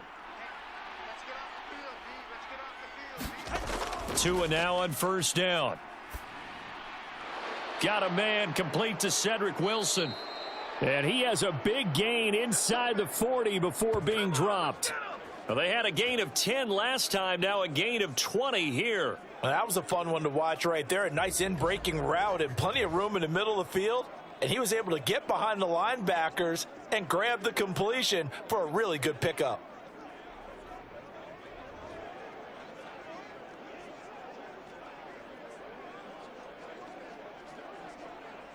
From Viking territory now, they'll come up 1st and 10 at the 39-yard line. On the handoff, this is Mostert. Give him 5 on the carry there, and it'll be 2nd down. Oh, that was a thing of beauty right there. Look at how quick those blockers fired off the line once the ball was snapped. That was an O-line on a mission, all in sync, and the defense is lucky that play only picked up 5 yards. Now 2nd and 5.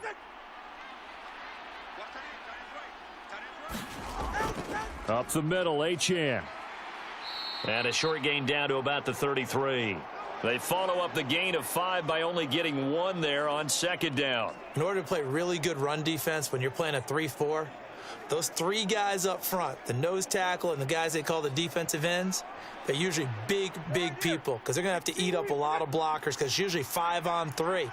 And when they do their job well, guys who play on the inside, those inside linebackers, they're able to just roam it. Oh, this is intercepted, intended for Hill.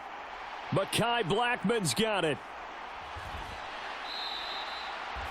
Come on now, Sola! Good time, baby! Well, these defensive coaches, they sure like what they've got in this rookie corner. And with good reason, as you saw there. He only cost him a day 2 pick, and a lot of people thought he had first-round ability. But when he was available on draft night, that was one where you didn't need the full time to make the selection. You call that pick in early, and he shows why he was so coveted with that interception there. Minnesota now ready for their next possession. This drive here beginning probably with a pair of motivated groups. Remember, the offense scored a touchdown on their last time out. Looking to repeat that in Charles's defense. They were very frustrated after giving up 6 the last time on the field. And frankly, it's just a battle of wills in a lot of ways because you know they're both motivated. They both game plan for this drive, and they both have specific outcomes in mind. To me, it just comes down to who can execute better and which side can step up and assert its will over the other. Now a 2nd down throw for Cousins. He'll find Osborne here. And brought down, but able to get it to their 30-yard line. 10 yards, and it's good for a Viking first down.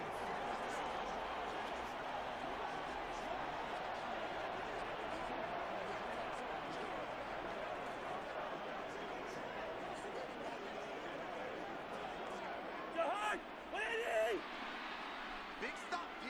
Big stop. Let's go. No, Mike 51. On play action, Cousins. And he's got this to Jefferson.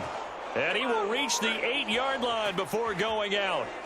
23 yards on the play. And remember, this drive started off following the turnover, and they've taken no time working their way down the short field. A nice connection there, and now they're looking at a 1st and goal.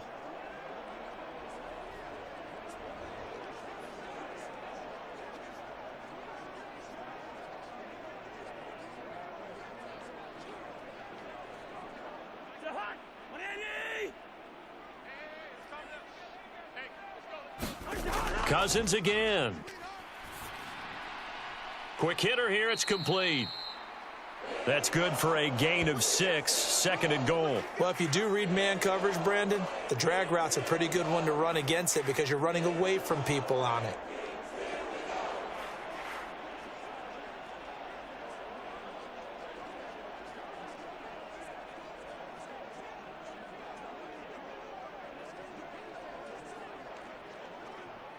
Second and goal from the 1.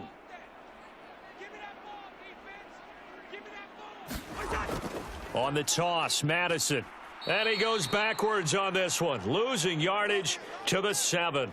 That's going to go down as a loss of 5, and it brings up 3rd down. The short field shrinks even more with the type of bodies they brought in on that play. Those extra tight ends, they weren't able to secure their blocks, And that one ended up going backwards.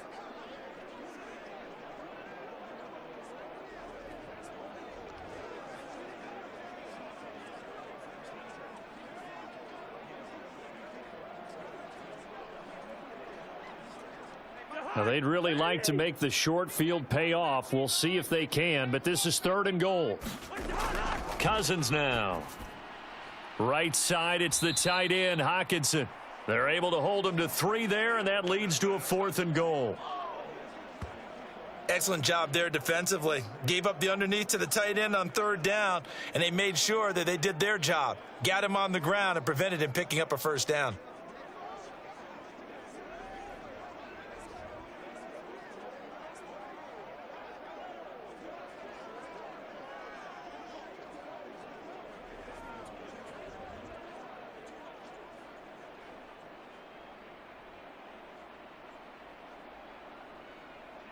Fourth down, field goal try coming, so Cousins is off, and on comes Greg Joseph for Minnesota. Joseph's got it. And they take the lead here now at 10-7.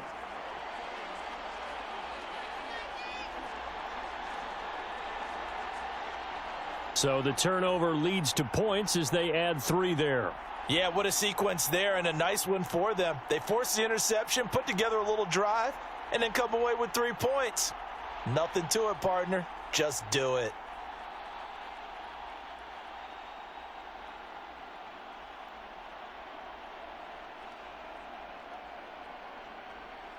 Joseph now to kick this one away.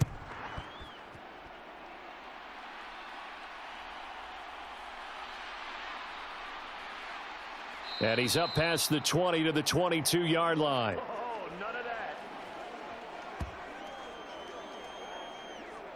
Miami set to take over.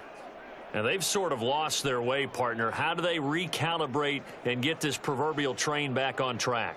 Well, this is where leadership really comes into play.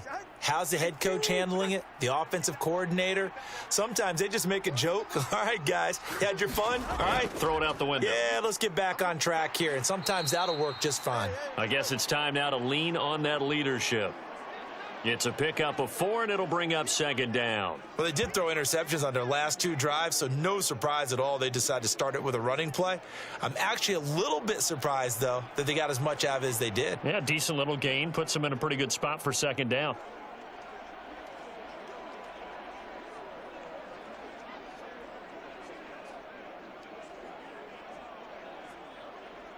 Second down and 6 now from the 26.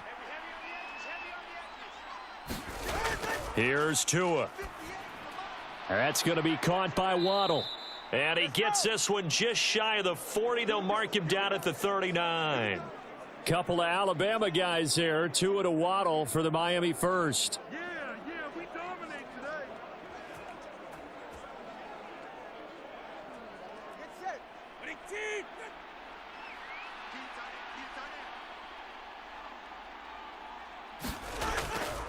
Off of play action, Tagovailoa. And going deep for Hill. And this is caught inside the 5. It's a big play there for Miami. And even 60 yards. That's how you flip field position. What a play right there. That nearly went the distance. Credit this defense for not giving up. They get him down just short of the goal line, but the damage is done. It's going to be 1st and goal from an ideal position.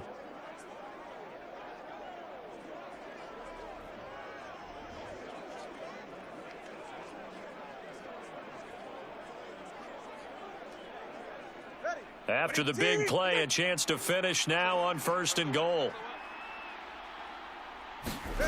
Looking to throw. And that is caught. Touchdown, Miami.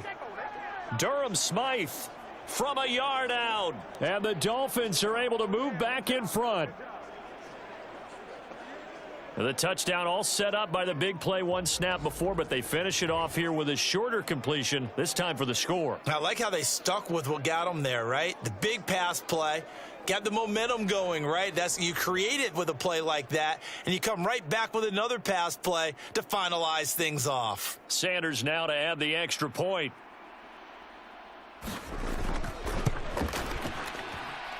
And that makes it 14-10. Just a 4-play drive that time. And it winds up in 6 points for the Dolphins.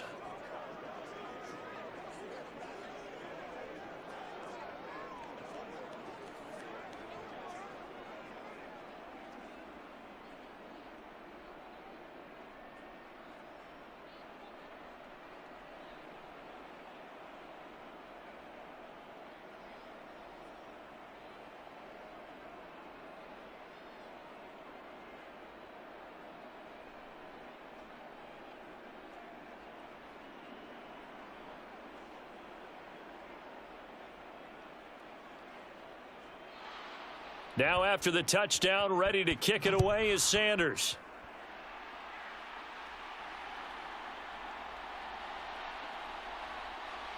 And up to about the 26-yard line, just across the 25. Now the Vikings offense gets set to take over here. And last time able to get 3.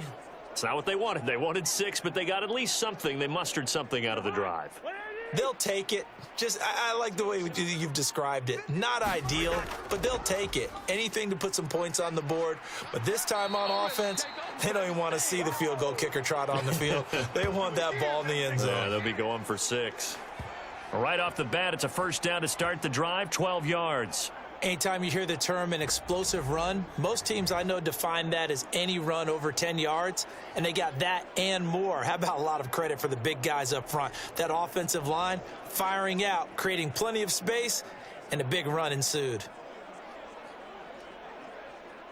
So here's a 1st and 10 at the 38.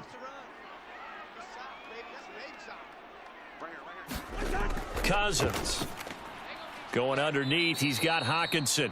So give him 5 yards there on the pitch and catch, and that will bring up 2nd down. Not a big window to throw. Coverage wasn't too bad there. Yeah, they had him under wraps pretty well, but somehow able to muscle his way open and catch the ball.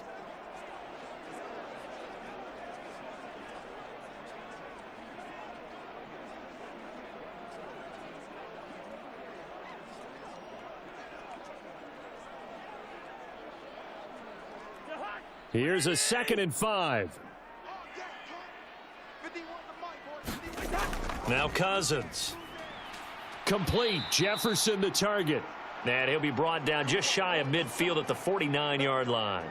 Cousins in step with Jefferson that time. First down, Vikings. I think that's a big pickup for a first down because when you run a drag route against zone, you're sometimes asking for trouble because you might run into a defender. Yeah, well, there they ran into a first down. Executed it to perfection. Cousins on first down. Open man is Osborne.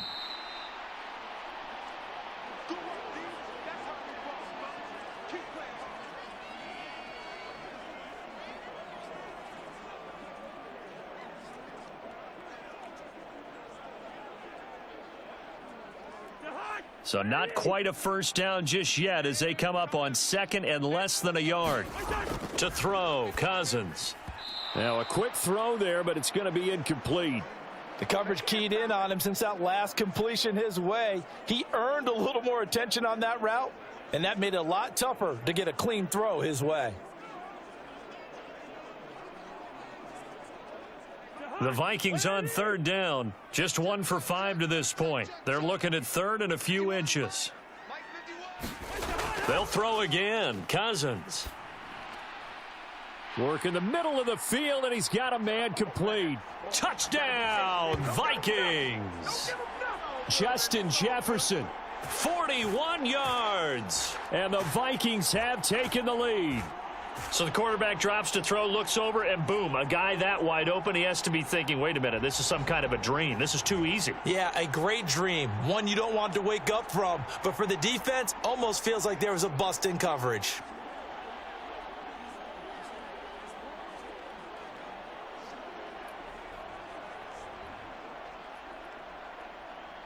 Joseph on for the extra point.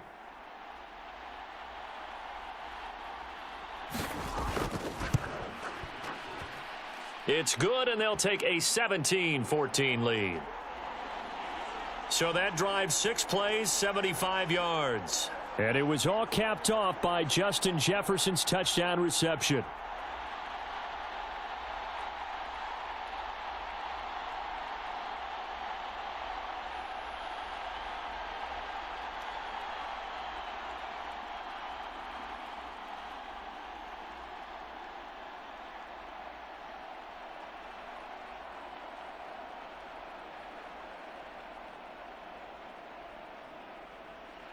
Now Joseph tees it up to kick off following the touchdown.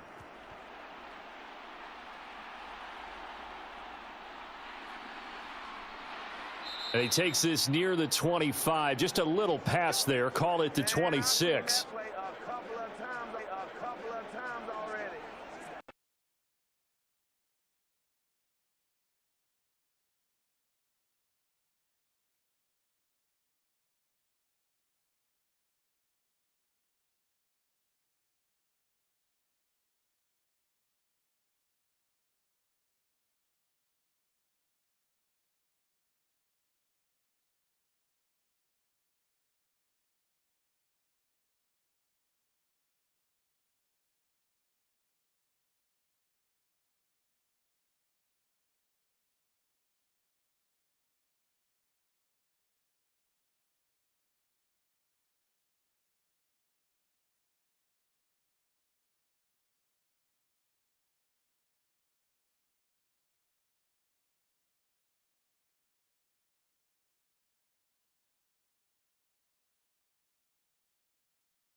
But certainly as a fan, you get a little bit nervous when you see him make those kind of throws. But they work on that in practice more than we know. And most of them now know their limits and know what they can get away with. And there's a completion right there. Line of scrimmage, the 37 on 1st and 10. Back to throw here. And that is incomplete. Oh, the coverage a little too good there. And it's 2nd down. And that's one of those plays where it's hard to keep 2 eyes on the football when you know the contact's coming, let alone getting 2 hands around it, hugging it to your body, and absorbing the hit, even for those big tight ends who you would think could absorb that contact. On 2nd down, Tua. And for a 3rd time tonight, he's intercepted. And his guys are going to get the football at the 37-yard line. A nightmare of a first half for him. That's now 3 interceptions. But Charles, with his talent, if anyone can shake this off and right the ship, it's him. I agree, because you don't get to be one of the best quarterbacks in the league without developing some major mental toughness. So I expect him to go in the locker room at halftime, hit the reset button, and come out a new guy in half number 2. Justin Jefferson and the rest of this offense, they've got their helmets back on, and they're ready for this next series. Making his presence felt early in this one. First half, already over the century mark. How about the yards per completion, too? That's a pretty darn good number there. Number of catches, but he's shredding defense, is getting big yardage with each and every one of them. That one goes for 24 yards. Right after the turnover, they come out throwing. And that means it's a sudden change situation. We used to practice it on defense. Sudden change, get out there, stop the offense. But you typically run out there a little bit unsettled. I think that's why he came right out throwing the football, hoping to catch him off balance. And he did. From the 13 now, they work on 1st and 10. Now Cousins. And he's wrapped up, taken down, back at the 25. It looks like a 12-yard loss there on the first down sack. Okay, I'm not sure you could actually draw up a better pass rush than that one right there. Nowhere to go outside. He had to keep backing up and backing up and backing up. Eventually dropped for a huge loss.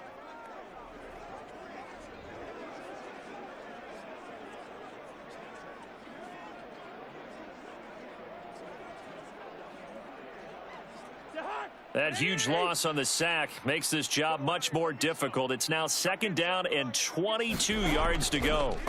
Cousins to throw it. To Jefferson on the slant. And he's able to work it here to the 8-yard line. That one good for 17 as they're set up better now for 3rd down. That was a nicely run slant route, and what the receiver's trying to do is make the defender think he's going upfield for a deeper route, and then breaks it off, usually after about 3 to 4 steps, and cuts towards the middle of the field. And now what he's trying to do is use his body to keep the defender away from the football and give the quarterback a really nice target. Touchdown, Vikings! KJ Osborne From 8 yards out. and the Vikings add 6 to their lead.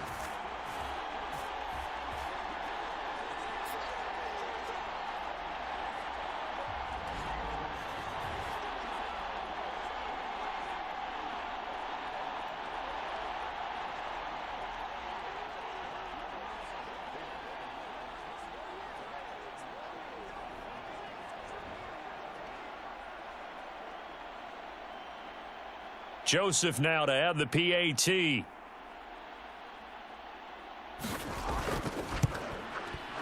And his guys will take a 10-point lead. So that drive, 4 plays. And it all culminates in a touchdown for Minnesota.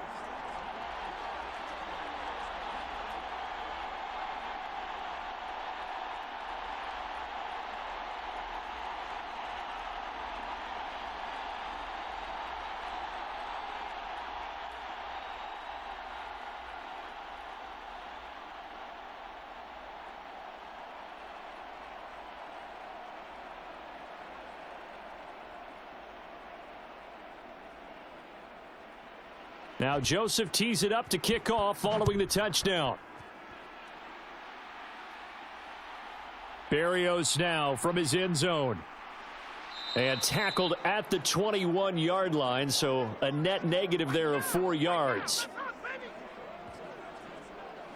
The Dolphins offense now ready to go back out onto the field. Well, still early in this one, Charles, but the last time this offense was out there, they threw their first interception of the ball game, so trying to avoid repeating that mistake here on this drive. And to put a positive spin on it, at least it happened in the first half and not in a close game in the fourth quarter. But you're absolutely right, partner. One of the last things this offensive quarterback wants to witness again in this game. Kind of an obvious question, Charles, but anything you try to avoid after your first pick, or you say it's one interception, we're still in the first half, I'm about to do the same thing? I think you want to avoid playing scared, and put it into the mind of the quarterback that you've lost confidence in him. Make sure you get some throws that he's going to be able to complete, make him feel good about himself, and continue to run your offense. Here's Tagovailoa on 1st and 10. And they'll get him down after a pickup of 8, 2nd and 2. I always laugh when people say, what's the toughest route to defend? And I'm like, any of them, especially if it's a good receiver. That makes things very difficult. But when you're running a drag route, something short, shallow, going through defenders, using guys almost as screens in order to get open, that makes things tough for guys trying to get to the football. Now a throw here to his running back. And he's able to take it across midfield before going out of bounds. They'll get 3 as the drive continues. It's a first down.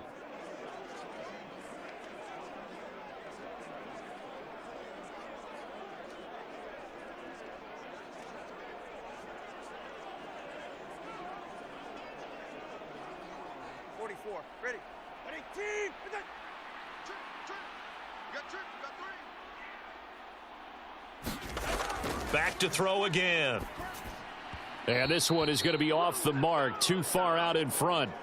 And not a common sight, at least on this drive. A momentary setback, though, for this passing game that has been moving well this series. Good thing for them, though. Still 2 more downs to connect and try and pick up another first down. 2nd and 10.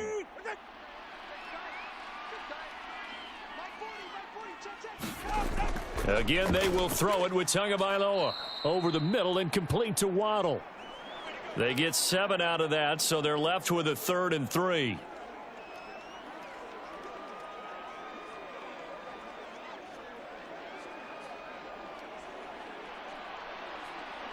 The Dolphins moving with a sense of urgency here. Tagovailoa going to try and throw on 3rd down. And that one too wide and incomplete. There's a quarterback who's learned his lesson. He's thrown a few interceptions so far. That time he said, I'm making sure nobody catches this one.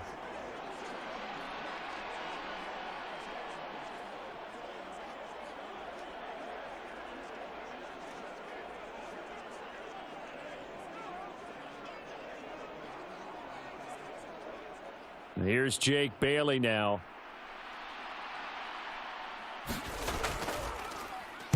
He's been a busy man here in this first half as he gets it away. And this will be up to the ruling of the side judge here. He says it crossed out of bounds at the 16-yard line. There's a glimpse of Justin Jefferson, the wide receiver, as he and the Minnesota Vikings return back here on offense. He's up over 100 yards, has the touchdown. He's a big-time receiver in this league, so the question becomes, how do you limit him going forward? Well, you know the guys trying to cover him.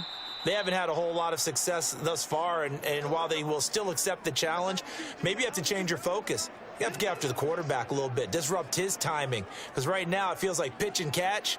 Make sure he's not able to have clear sight lines to him, and maybe that'll slow him down. And this is not the guy you want to let play pitch and catch. 2nd and 9.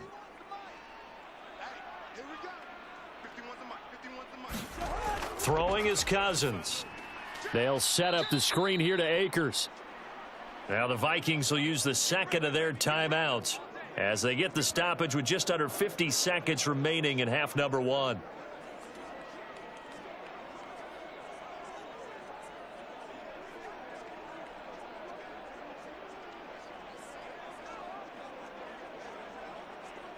Still needing 10 yards. Now it's 3rd down. Cousins. Looking left side, and he's got a man. That's Osborne. And able to get this across the 20 before going out of bounds. And that's good for a gain of 6. And that'll bring up 4th down.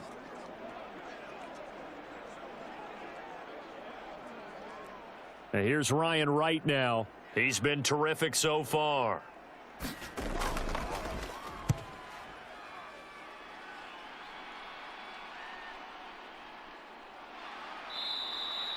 That'll be put in the books as a 53-yard punt. And it'll be Dolphin football. The Dolphins taking over now late in this first half. And with him down 2 scores, you wonder if they might try and put something together, even if it's just to get into field goal range. 35 seconds, all that remains in the first half as they come up on 1st down. Tua sets up to pass it. Firing quickly here, and that's complete. Now the Dolphins going to burn the first of their timeouts as they get it right at the 30-second mark of this first half.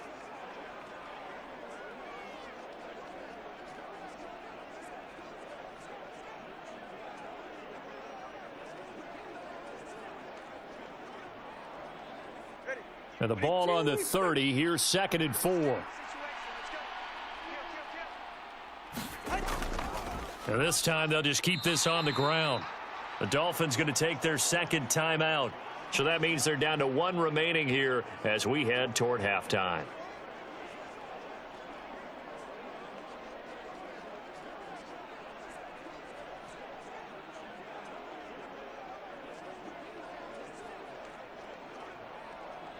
Go ahead. 3rd and 4. Tua going to throw. He's going to drop this underneath to Mostert. And he'll be taken down, but he does have first down yardage. Now the Dolphins will use the last of their timeouts as the clock will stop with 21 seconds to go here in the first half.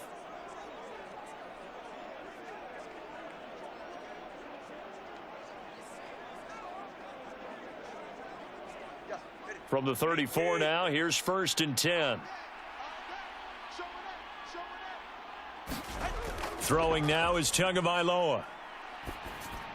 And that is incomplete. So 17 seconds now on the clock here. Not sure what happened there, but he just didn't get the right read on the coverage that time. Pass wasn't where it needed to be, and that'll send them back to the drawing board. Here's 2nd and 10. From the gun, it's Tua. The short throw there, that's to Smythe, the tight end. Just a gain of a yard in what all likelihood will be the final play of the first half.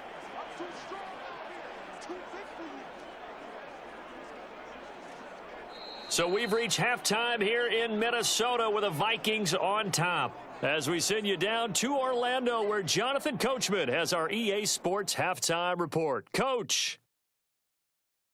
Okay, Brandon, thanks very much, and welcome in everyone to our downtown Orlando studios in this EA Sports Halftime Report. It was a strong first half for the veteran quarterback, Kirk Cousins. He came on after a slow start to fire 2 second-quarter touchdown passes and give his guys the lead at the intermission.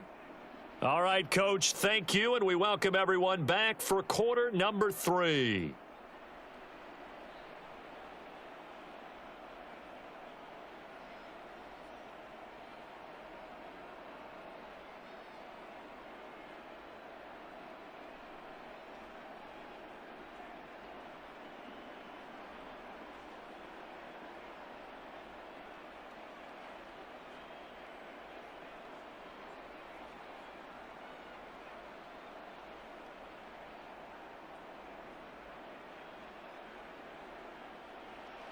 The Dolphins down on the scoreboard, but they'll have it first as we get going in this third quarter. And the half will begin with a touchback.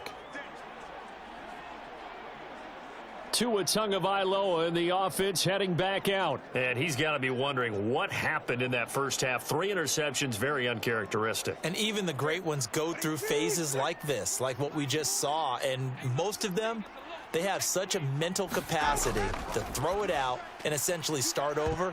I think that's where he's headed now. He's got his opportunity to throw it out. Let's see how he does.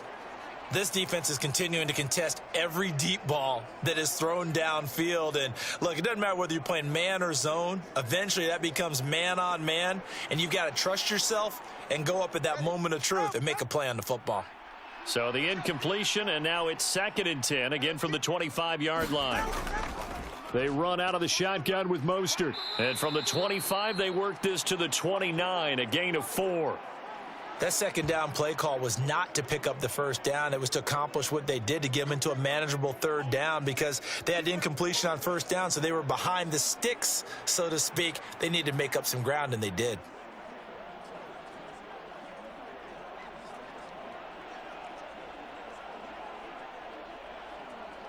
This offense in desperate need of a conversion as they come up on 3rd down. Looking to pass. Tua. That's to the sideline and pulled in. And he goes out right around the 39. No question that they're going to continue to look his way. 6 catches in the first half and now 7 on the game. That's a pretty throw right there. That ball's in the air a long time, but it's right on the money on the right sideline. A really good route. Moving the defenders towards the middle of the field before breaking to the sideline. What a completion there. Big-time arm strength. Very nice route. So from the 39 now, they'll come up on a 1st and 10. Here's Tagovailoa to throw. Catch made right side by Wilson. Only able to gain a couple there, and that's going to bring up second down. Oh, it's time to give a little credit there to the defense. They played that very well because it was a drag route, and he ran it a little shallower than normal as he worked straight across the field. He was hoping he'd get lost behind the defensive line, but once he made the catch, nowhere to turn upfield and gain any yardage. Now Tua. A short throw there. That's to Smythe, the tight end. And he'll be taken down, but not before he gets into enemy territory. That'll be a pickup of 10 as they try to recover from this 10-point deficit. I got a kick out of that one, partner.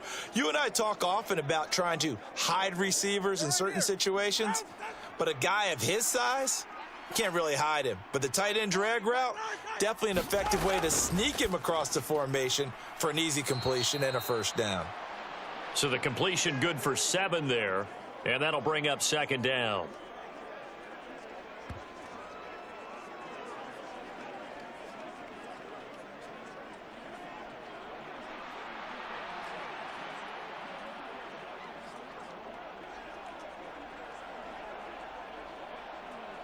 Ready, set. Ready, team.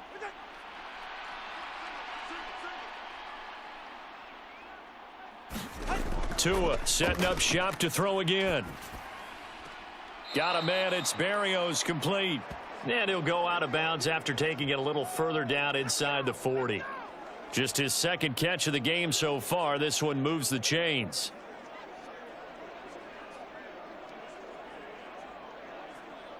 Go ahead. Ready, team. We got 4. We got 4. Tua now on first down. And a quick throw here. That's complete.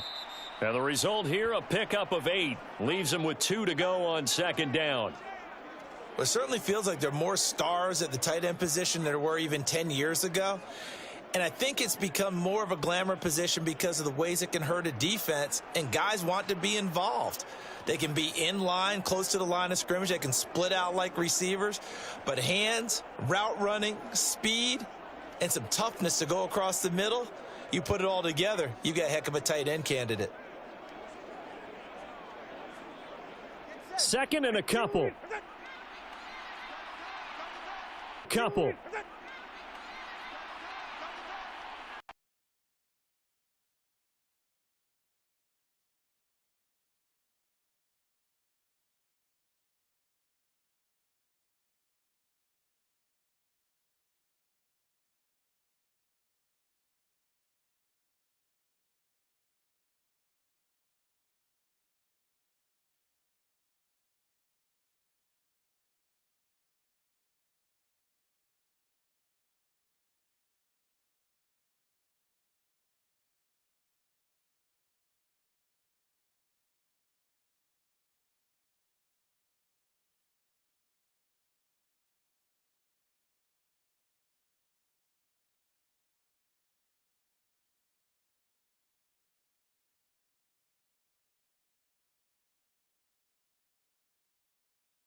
You dump it off and take that nice gain, and things add up, and now you have the kind of game he's having. On second down, a run by Achane.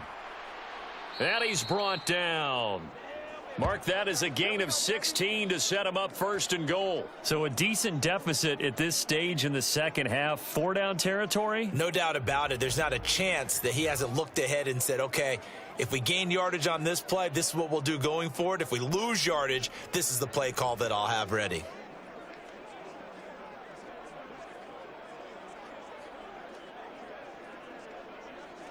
First and goal, and they got to be thinking a chance to get right back into this football game. Mostert is into the end zone. Touchdown, Miami. Well, nothing fancy there, Charles. You had 3 tight ends on the field. They were going to run the football. The defense knew it, but the defense couldn't stop them. And I haven't met an offensive line yet that doesn't get more satisfaction out of running the football into the end zone than pass protecting. They had determination on their side, and they got it done.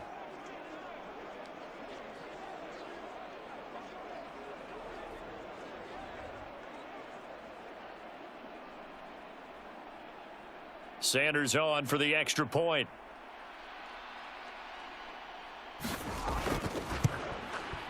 It's up and good, and this now becomes a 24-21 ball game. That one in the books as a 12-play drive. And it was capped off by a touchdown run from Raheem Mostert.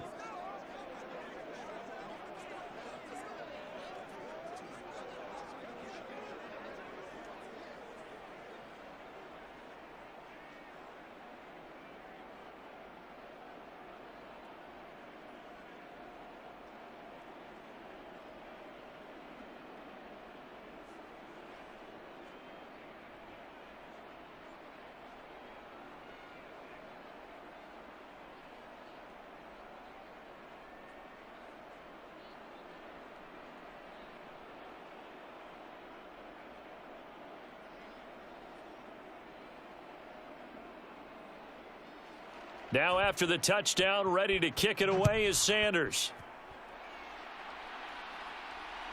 Nwangu now from his end zone.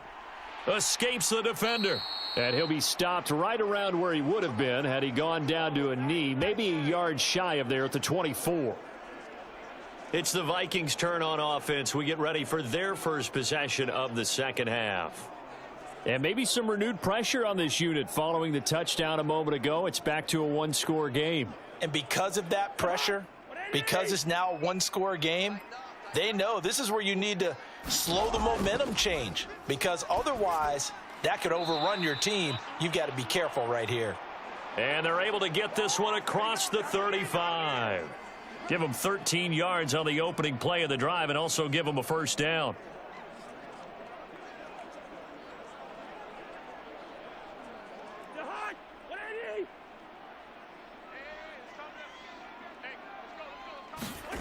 From the gun, here's Cousins. Another one on this play for Justin Jefferson.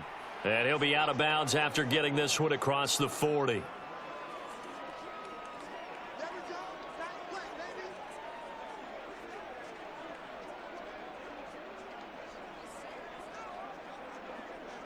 Now a 2nd and 6. Here's Cousins. And that'll be incomplete. Took a pretty good shot as he tried to pull that one in. Couldn't hang on, 3rd down. I would describe the way that he's played today as mature. He's already moved on mentally from that incompletion, and he's more than ready to throw his next pass downfield. So after the 2nd down incompletion, they'll come up now against a 3rd and 6. They'll run a draw now with Akers. Call it no gain there, and it leads to a 4th down.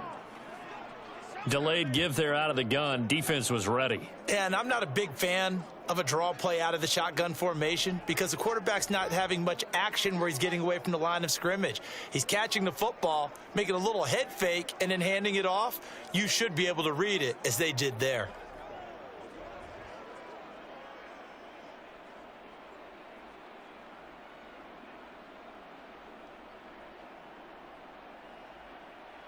And here's Ryan Wright now as he'll come on for his 5th kick of the night.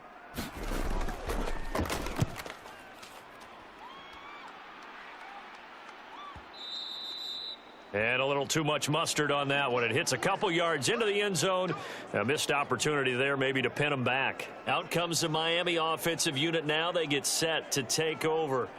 And things are starting to move in the right direction. They get the touchdown last drive, then their defense gets them the football back. Yeah, now they have a chance to get the lead if they can put something together here. And I'm eager to see how they decide to do it. They want to be methodical, or do they want to take the big strike and go after it right now? And going deep for Hill. And for the 4th time tonight, it's an interception. Picked off by a Caleb Evans. And the Vikings are going to take possession here at their own 47-yard line. Partner, I think this one went awry very simply because he overestimated his arm strength and his ability to fit it anywhere he wants to. A lot of quarterbacks do that and often pay the price. Minnesota's offense takes over possession. They start near midfield following the interception as they begin 1st and 10.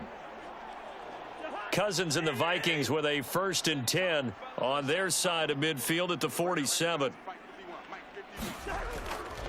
Going to begin the drive here with Madison. And nothing much materializing there on the first down run. He'll get a couple, and that's it.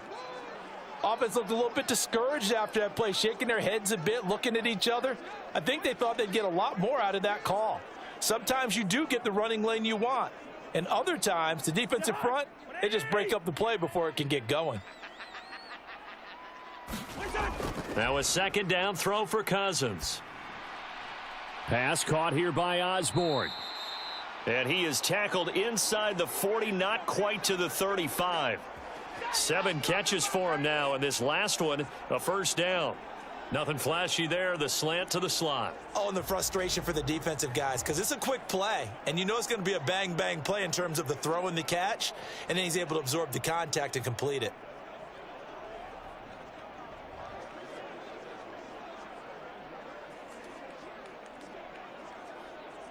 So from the 36 now, 1st and 10. Working out of the gun, Cousins. He'll find Osborne here. And they're going to be set up down around the 15-yard line. Back-to-back receptions for him, and it's another first down.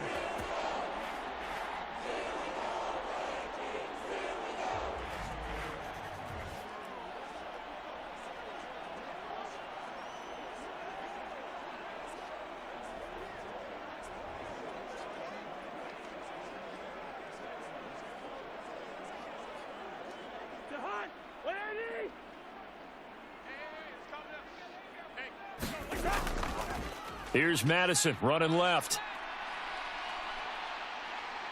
And he couldn't quite get there. Tackled down at the 1. Another good gain. That's now 35 yards combined on those last 2 plays. Sometimes it's hard to believe, but there are times this game is about patience, isn't it?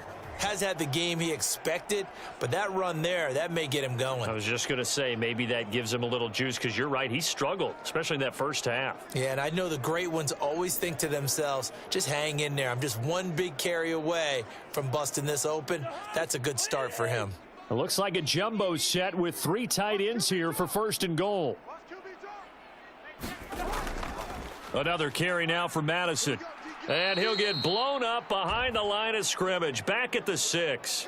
So a loss of 5, and it'll be 2nd down. That's a really alert defense there, because they saw the heavy look come in from the offense, countered it with extra linebackers who brought a little bit of speed and heft, and able to really make a big-time play for their defense.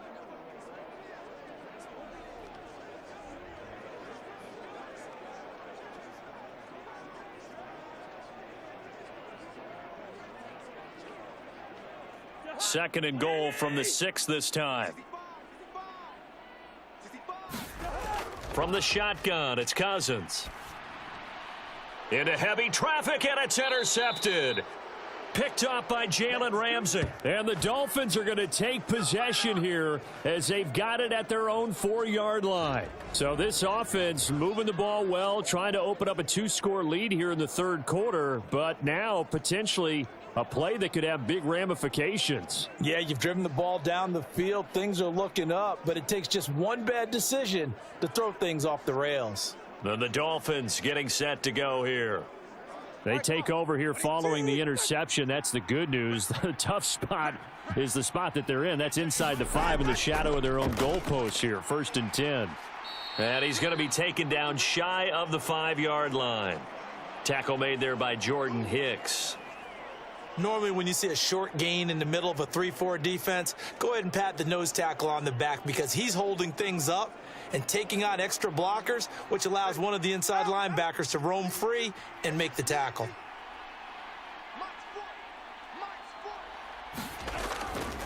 On 2nd down, Mostert.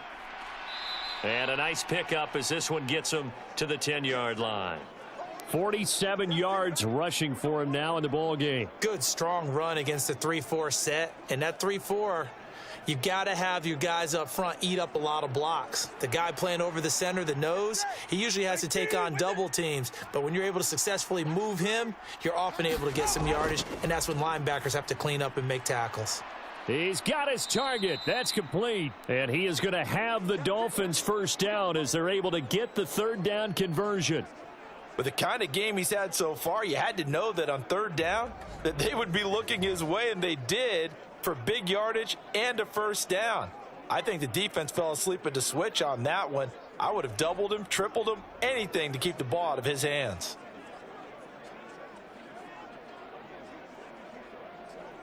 So 1st and 10 now from the 30.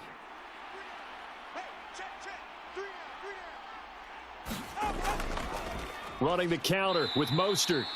And he is going to be stopped cold behind the line of scrimmage. It was Danielle Hunter to make the play in the backfield. As a linebacker, you're taught to stay just slightly behind the ball carrier just in case he makes a cutback. But when you find the gap, shoot it. And he found it all right. Took it straight into the backfield and made the tackle for a loss.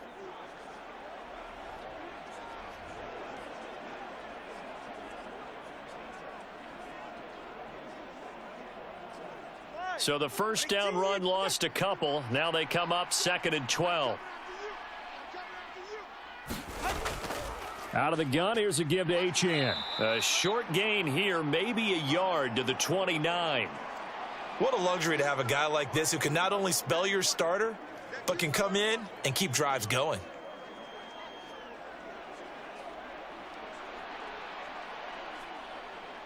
Backed up here, tough spot, needing 11 yards to pick up the first. Throwing is Tagovailoa on 3rd down here. They set up the screen. Achane has it. And they're going to get him down well short of the first as he can only get this to the 30. They'll get only a yard out of that, and it'll bring up 4th down. Good reactions there defensively. That screen was a little slow in developing, and they shut that one down with little gain.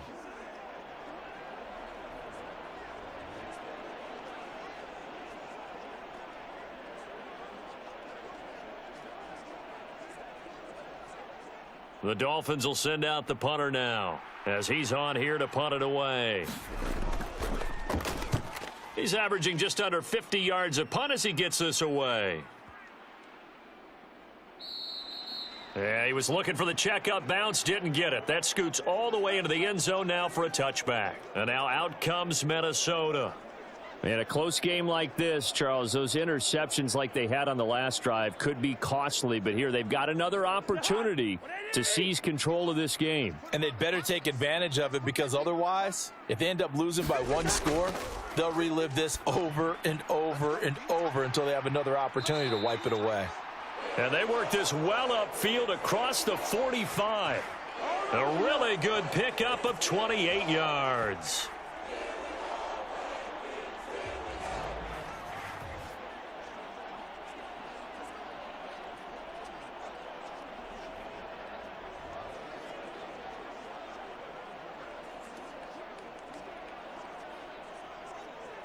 So one play, and they're already just shy of midfield. A give up the middle to Akers. And he's fortunate to get anything from that. Give him a yard up to the 49. Brandon, one thing about blitzes, they really confuse offensive linemen at times. And what you have to do is lock in on the guy right in front of you. If you don't, you saw the end result. Defensive tackle ended up making the play. From just shy of midfield, here's a 2nd and 9. Cousins now. Justin Jefferson bringing in the slant. And he's got another first down as he's brought down at the Dolphins' 36. A new set of downs after a strong pickup of 16 yards.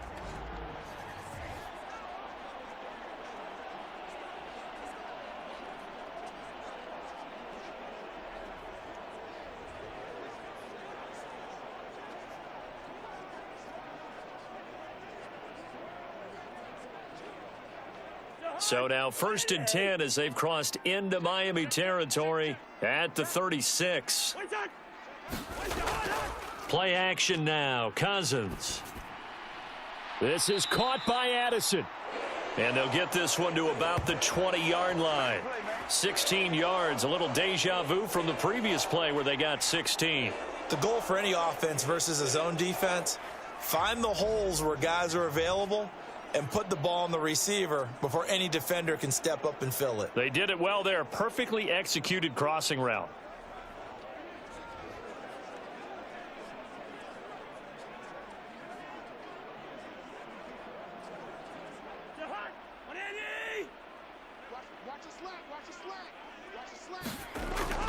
They'll go Madison up the middle. 2 yards on the pickup there. It'll be 2nd and 8. And this is why aggressive defensive coordinators love to blitz. It wreaks havoc because they end up taking their attention to the blitzers, freed up the D lineman to make the play. This is 2nd and 8. Check 55 to Mike. Watch the run. Mike, 55. Check 55. To throw is Cousins. And that'll be off the mark, too far out in front, and it's incomplete. I know coaches tell us all the time that having a powerful arm isn't the #1 thing they look for in a quarterback. But when you're trying to throw inside routes and you need to put some heat on it, it helps have the big gun. In this case, just a little bit too much. 7th play of the drive forthcoming on 3rd and 8. Watch the ass. Cousins. Yeah, this pass broken up. Excellent coverage there on 3rd down, as that was not an easy one to hold on to. On that snap, he's the hero of his defense after the play he just made. A one-possession game, and his hit kept it exactly that.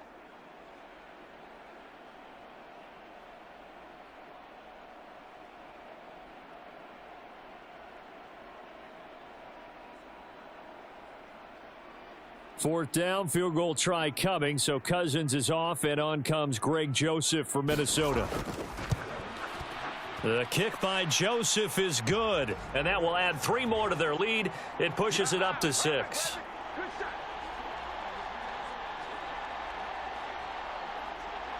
So 3 points, a response there to that opening touchdown of this 3rd quarter. And that's an important 3, both in terms of adding to your lead, but also in letting the other guys know you're not going to just come out in the second half and take over.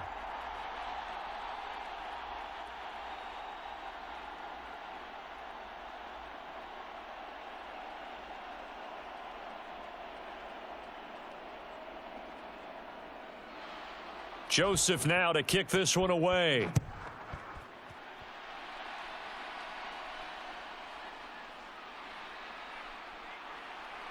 And he's up across the 25 and down at the 28.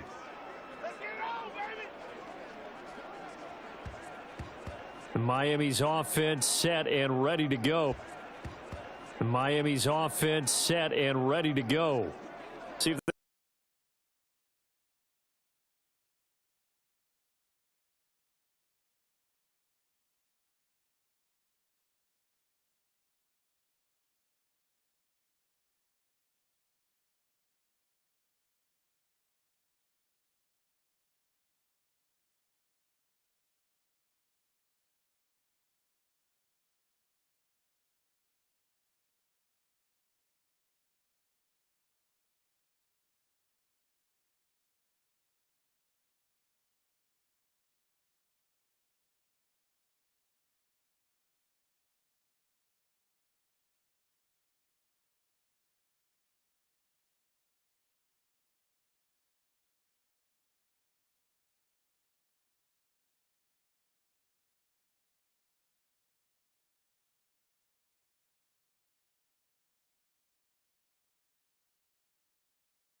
In motion right, one of the tight ends.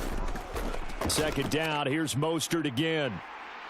And he went backwards. He'll be down at the 30. Now they're going to be dealing with a 3rd and 7. Is that one officially a loss of 1? There's no question that coming into this game, this defense was pretty vocal about its desire to take this running back out of his game. And all that pregame woofing has turned into results.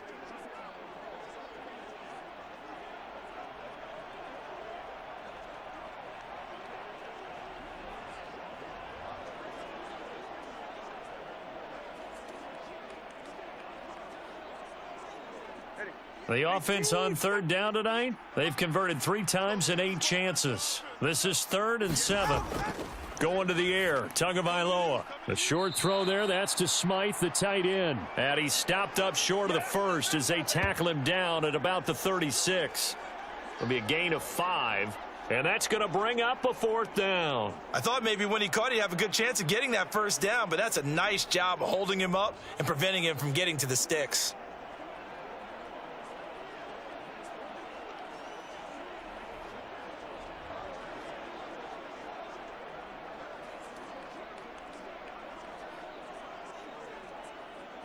The Dolphins will send out the punter now as he's on to kick it away.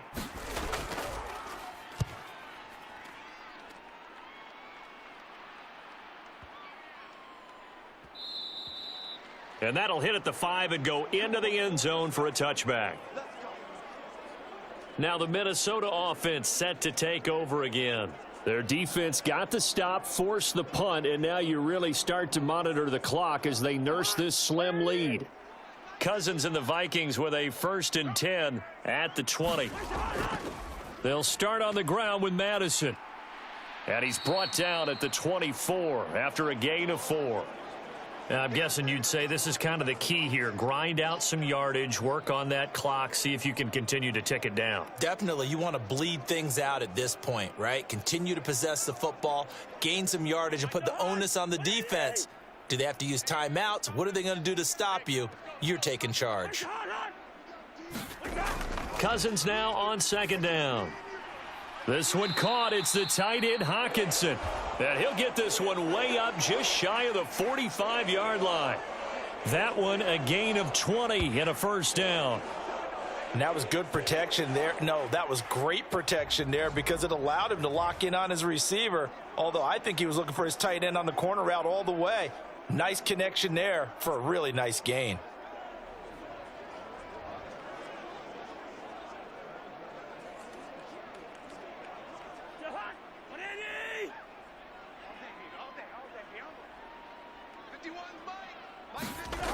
On 1st and 10, Cousins. Open man is Osborne.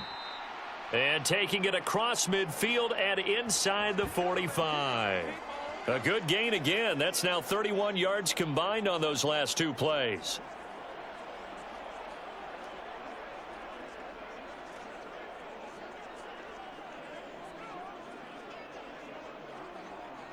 So now 1st and 10 as they've crossed into Miami territory at the 44-yard line. To throw, Cousins. And that one off the mark behind him, incomplete. Offense was moving it a little bit, had them back on their heels, but they earned a brief pause by forcing the incompletion. That gives them a quick chance to regroup and try and mount a stand before they're backed up even further. After the incomplete pass, here now is 2nd and 10. Cousins again. And that one incomplete, but now a penalty flag coming in late. That might be PI.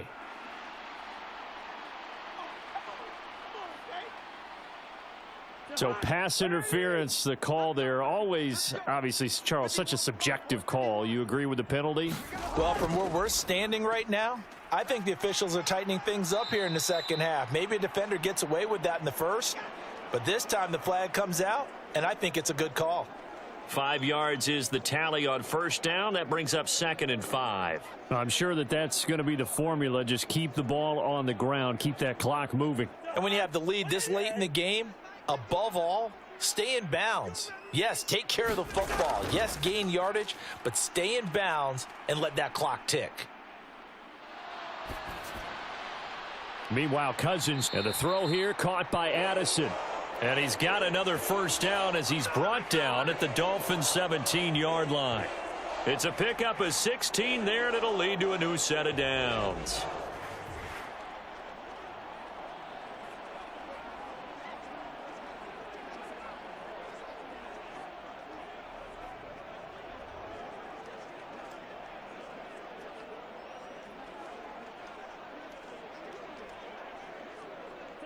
So from the 17 now, here's a 1st and 10.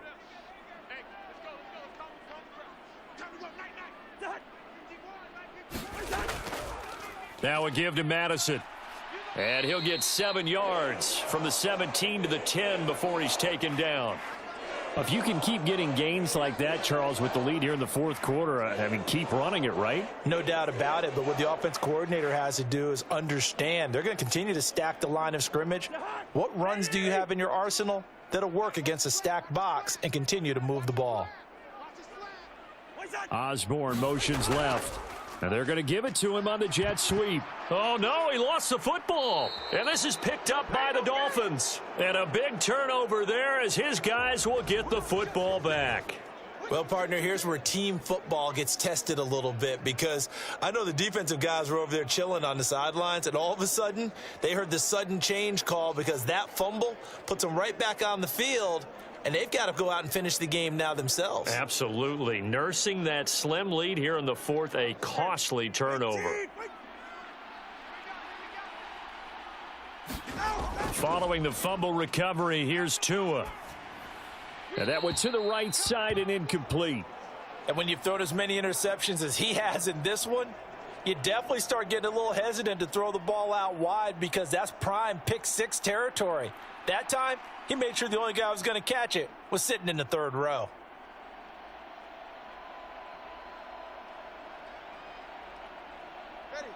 So after the incompletion on first, now 2nd and 10.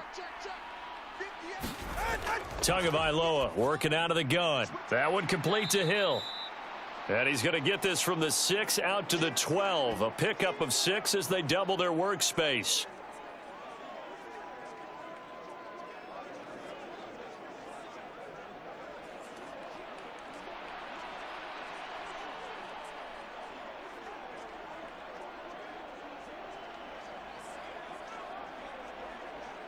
This now a 3rd and 4. Here's Tua. And he's taken down. Back at his own 7. And Danielle Hunter, he's the one who gets in there and brings him down to the ground. Even keeping the back in for extra protection on 3rd down, they still couldn't prevent the sack. Now it's 4th and long thanks to a terrific individual effort on defense.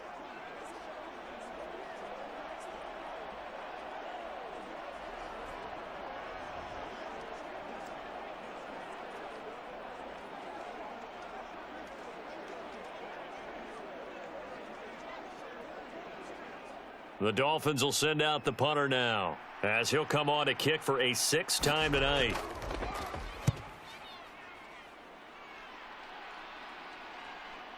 Here's Powell on the return. Officially, that'll go as a 52-yard punt. Not too shabby. And the Vikings will take over here 1st and 10. And the Vikings now heading onto the field.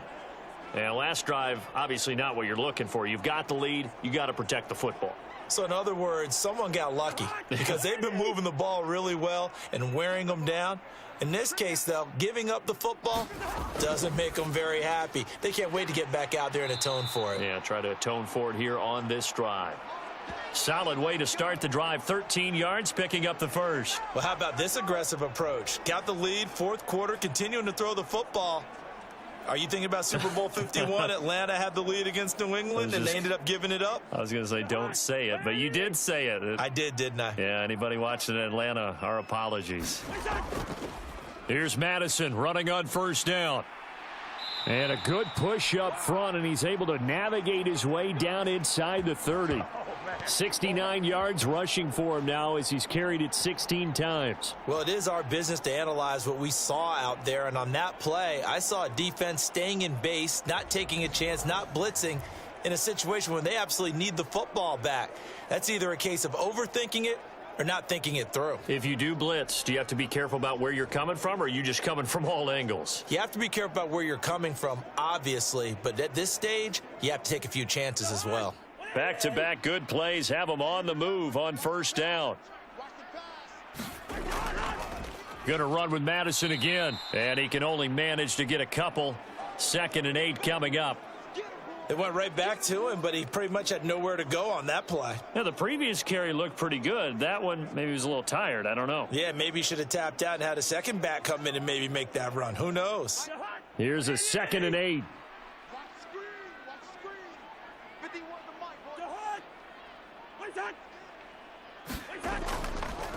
On the handoff, it's Madison. And they get him behind the line, so that short gain on 1st down quickly negated. They give those 2 yards right back, and now they're looking at a 3rd and 10. Now, obviously, that's some good work there defensively, being able to stop them and bringing up a key 3rd down. But if you're on the offensive side of the ball, there's an opportunity, because I know what defensive guys are thinking right now. Just stop them, get to the ball. That means they might not be sound defensively. There could be some opportunities. And you said key 3rd down. Highlight that word, put it in bold. Here we go. The Vikings on third down. They're hitting at just 30%, 3 for 10. This is 3rd and 10. Now Cousins. He gets it to Addison. And he will not make it to that imaginary yellow line as they get him to the ground at about the 23. It'll go down as a gain of 6. And that's going to make it 4th down. First down would have been nice, but now you get to kick the field goal, still go up 2 scores. They tried to get it, though, didn't they? Threw the pass, got the completion just short of the first down. But you're exactly right. Run the field goal unit out there, kick it, put it through the posts, go up 2 scores.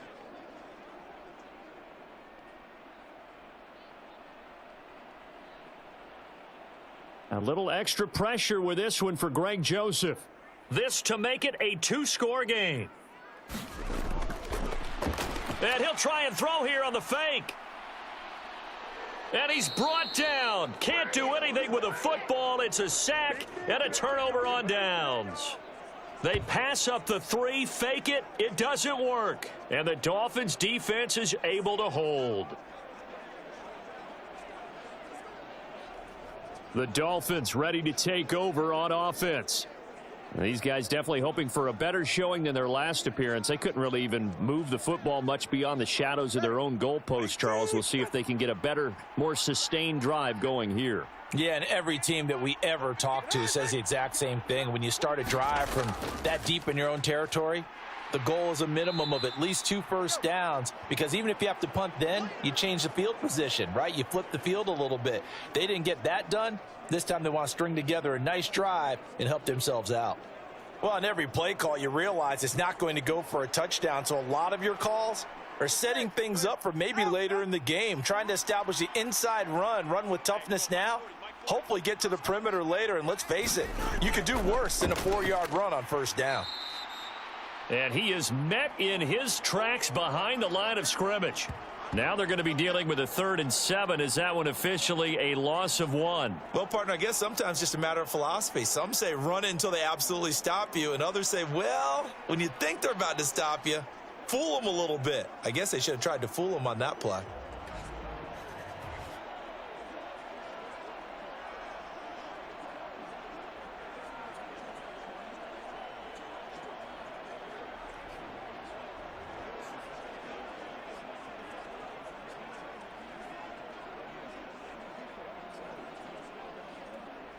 Here comes 3rd down and 7. They're going to look to throw. Able to find the open man. That's complete. And he is going to have the Dolphins first down as they're able to get the 3rd down conversion. And passing yardage-wise, now up over 350 in this game. Pretty nice performance. Definitely that, which usually means you're putting a lot of pressure on guys trying to cover. If you're a defensive back and they put over 350 yards on you, you've had a long day. The key to everything, if you're doing it without throwing interceptions or turning the ball over.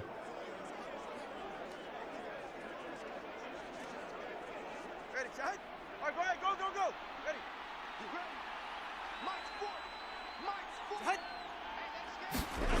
From midfield, here's Tua. He's got Wilson, middle of the field.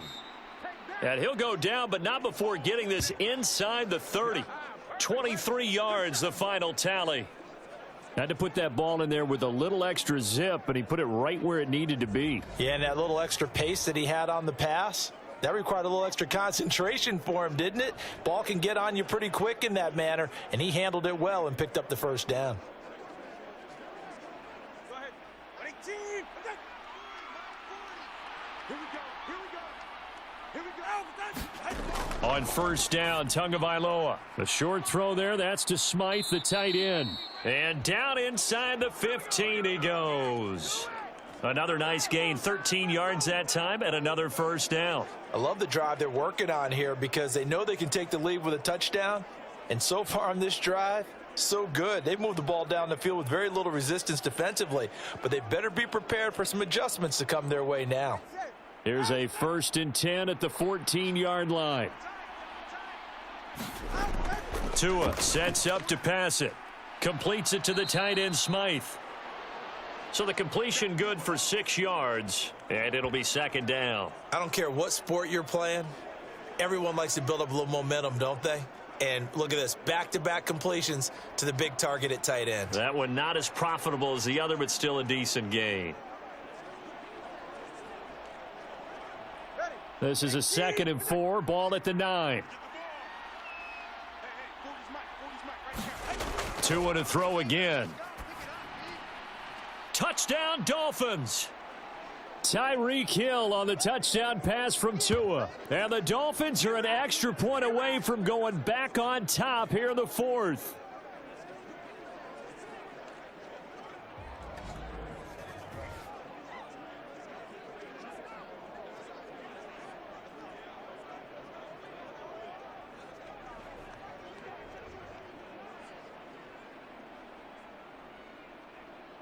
Sanders now to add the extra point.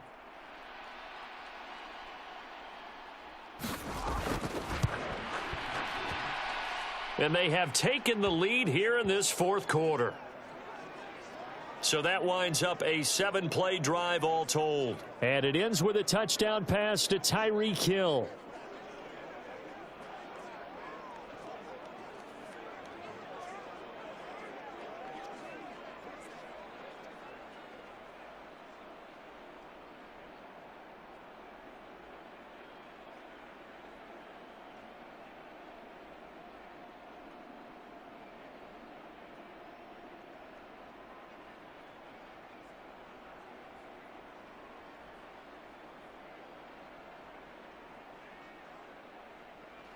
Now after the touchdown, ready to kick it away is Sanders. Taken at the goal line. And he'll go down as this drive will start at the 25-yard line. The Vikings head out to take over once again. And they will be looking to answer the touchdown their defense just surrendered. Still a good chunk of time remaining here in the 4th quarter and a chance to regain the lead in a tight one. First down. Here's Cousins. And he's going to be intercepted for the 3rd time thus far. And his crew will take over with a football at the 35-yard line.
Tua now on first down. And look at this. They get the turnover they needed. It's intercepted. And the Vikings are right back in this football game. I think you and I were a little surprised back earlier in the game when he threw his 2nd interception. I mean, who would have thought a quarterback of his caliber picked now 5 times? It's beyond stunning to me because we're used to that with maybe a quarterback with less experience or less talent. But a quarterback of his caliber, I can't believe what we've just seen. Absolutely. If you would have told me this coming into the ball game, I would have said never, not in a million years. But here we go. Following the interception, Cousins over the middle, complete. It's Osborne. And they're able to get this one across the 35. That's a nice catch there. Remember, he had the fumble earlier. No way he was giving up the ball in that situation. Secured it tight to his body and picks up the first down. All 3 timeouts plus the 2-minute warning. Here's 1st and 10. Cousins to throw it. Open man is Osborne. He's got him. And he'll be taken down, but not before he works it past the 50. Fourth quarter, 2 minutes on the clock in a tight 1-point game. So the Vikings in possession of the football as we get you reset. They come up on a 1st and 10, desperately needing a score here on what could be their final drive. They'll come up 1st and 10 here. Cousins. Looking underneath, he's got Akers. And he'll be taken down at the 44-yard line. It drives some people crazy to see those short throws underneath. They've got to find a way to gash the defense downfield.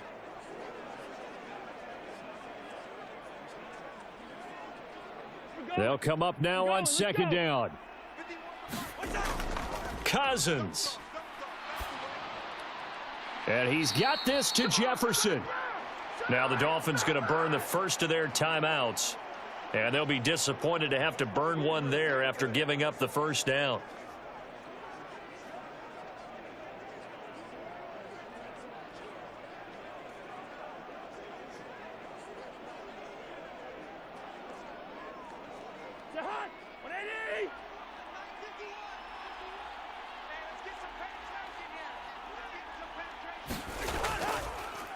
Going on the ground with Madison. He'll get this down to the 21, just on the edge of the red zone. The Dolphins going to take their second timeout as they'll head to the sideline and talk over what to do next.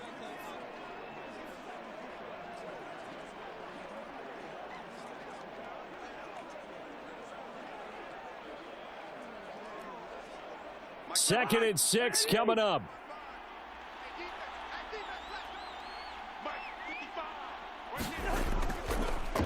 They'll run it with Madison. And this time he's not going anywhere. They'll get him down right at the line of scrimmage.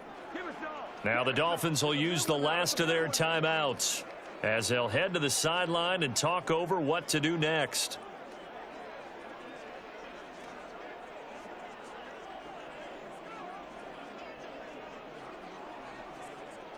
Boy, here's a big one. You can just feel it. This is 3rd down now. They'll run with Madison. And he takes it down to the 13 and picks up the first.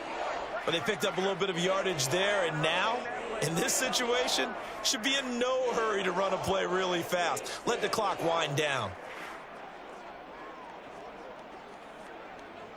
Plenty of time. All 3 timeouts still remain.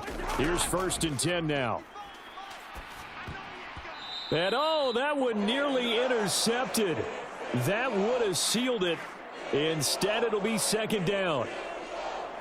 Limited time left on the clock after that incompletion, so I think both sides are going to savor every second to prepare before the next snap.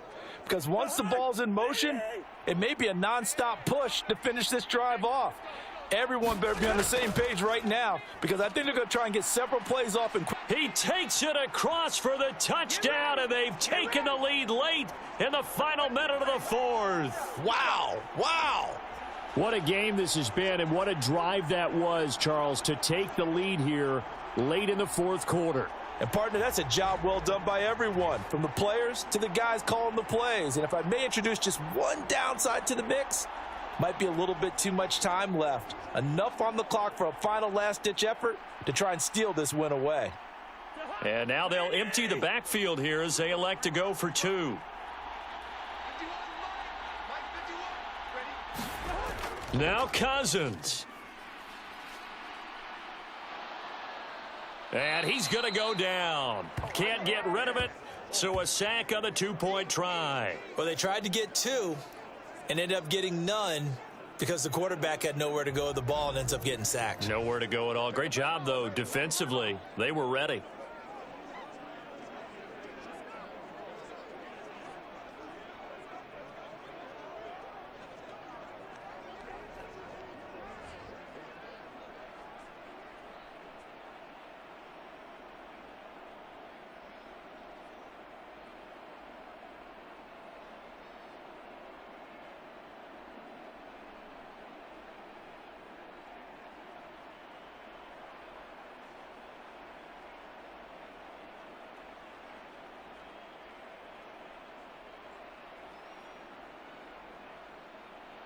Now Joseph tees it up to kick off following the touchdown. This taken in at the goal line. And he'll take it up past the 25 to the 26-yard line.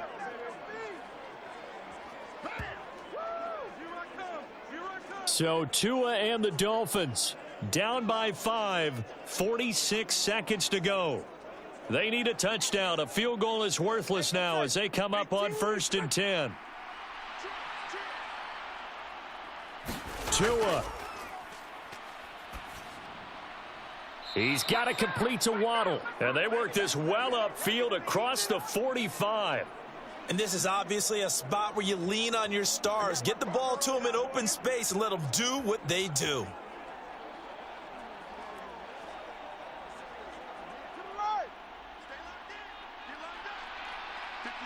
Now Tua.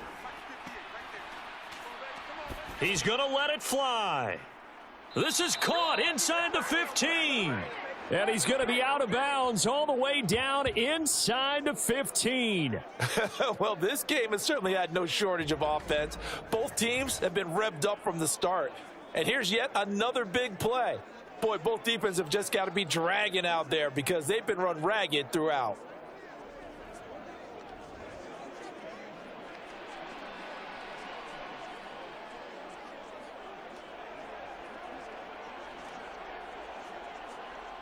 This offense cannot stop the clock now. No timeouts remaining as they come up here 1st down. And he's got it. It's caught for a touchdown. And they have taken the lead here in the final seconds. Charles, that drive was perfect, methodical, executed so well, and they grabbed that lead with almost no time left for a last gasp from the other side. No way you could have drawn up a better final drive because not only did they keep their eyes on the end zone, but they made sure they bled the clock out as well and denied their opponent a chance to respond. That's just terrific situational football to end this one. Tua and the Dolphins offense staying put. They'll go for 2. To throw is Tua. Forced out to his left. And he'll get into the end zone. So now a field goal would only tie as they've upped their lead to 3. So they make the decision. They want a 3-point lead versus a 2-point lead, and they got it. Yeah, at this stage of the game, it seems like the exact right thing to do. Put a little pressure on your defense, but the biggest thing now is you're making the other team chase you.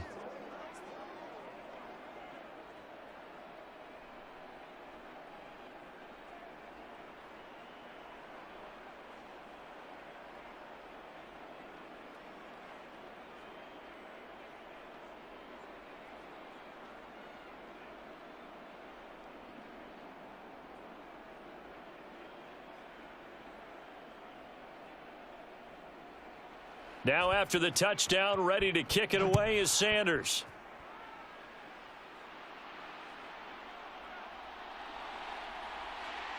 And out a little across the 25 to the 27.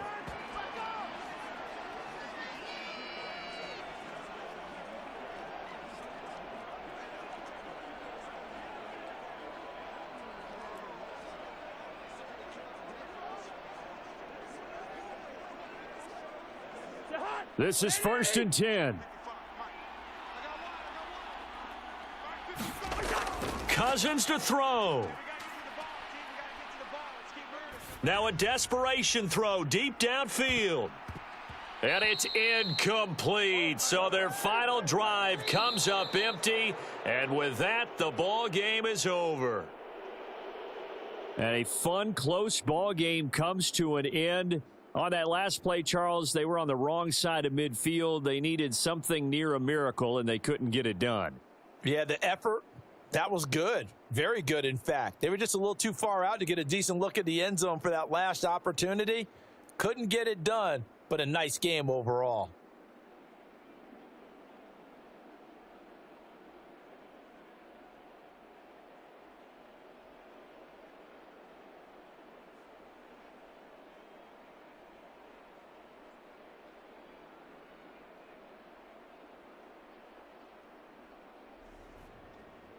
That'll do it for us. For Charles Davis and all our hardworking crew, I'm Brandon Gaudin. You've been watching the NFL on EA Sports. For more, find us on Twitter at EA Madden NFL. From Minneapolis, good night, everybody.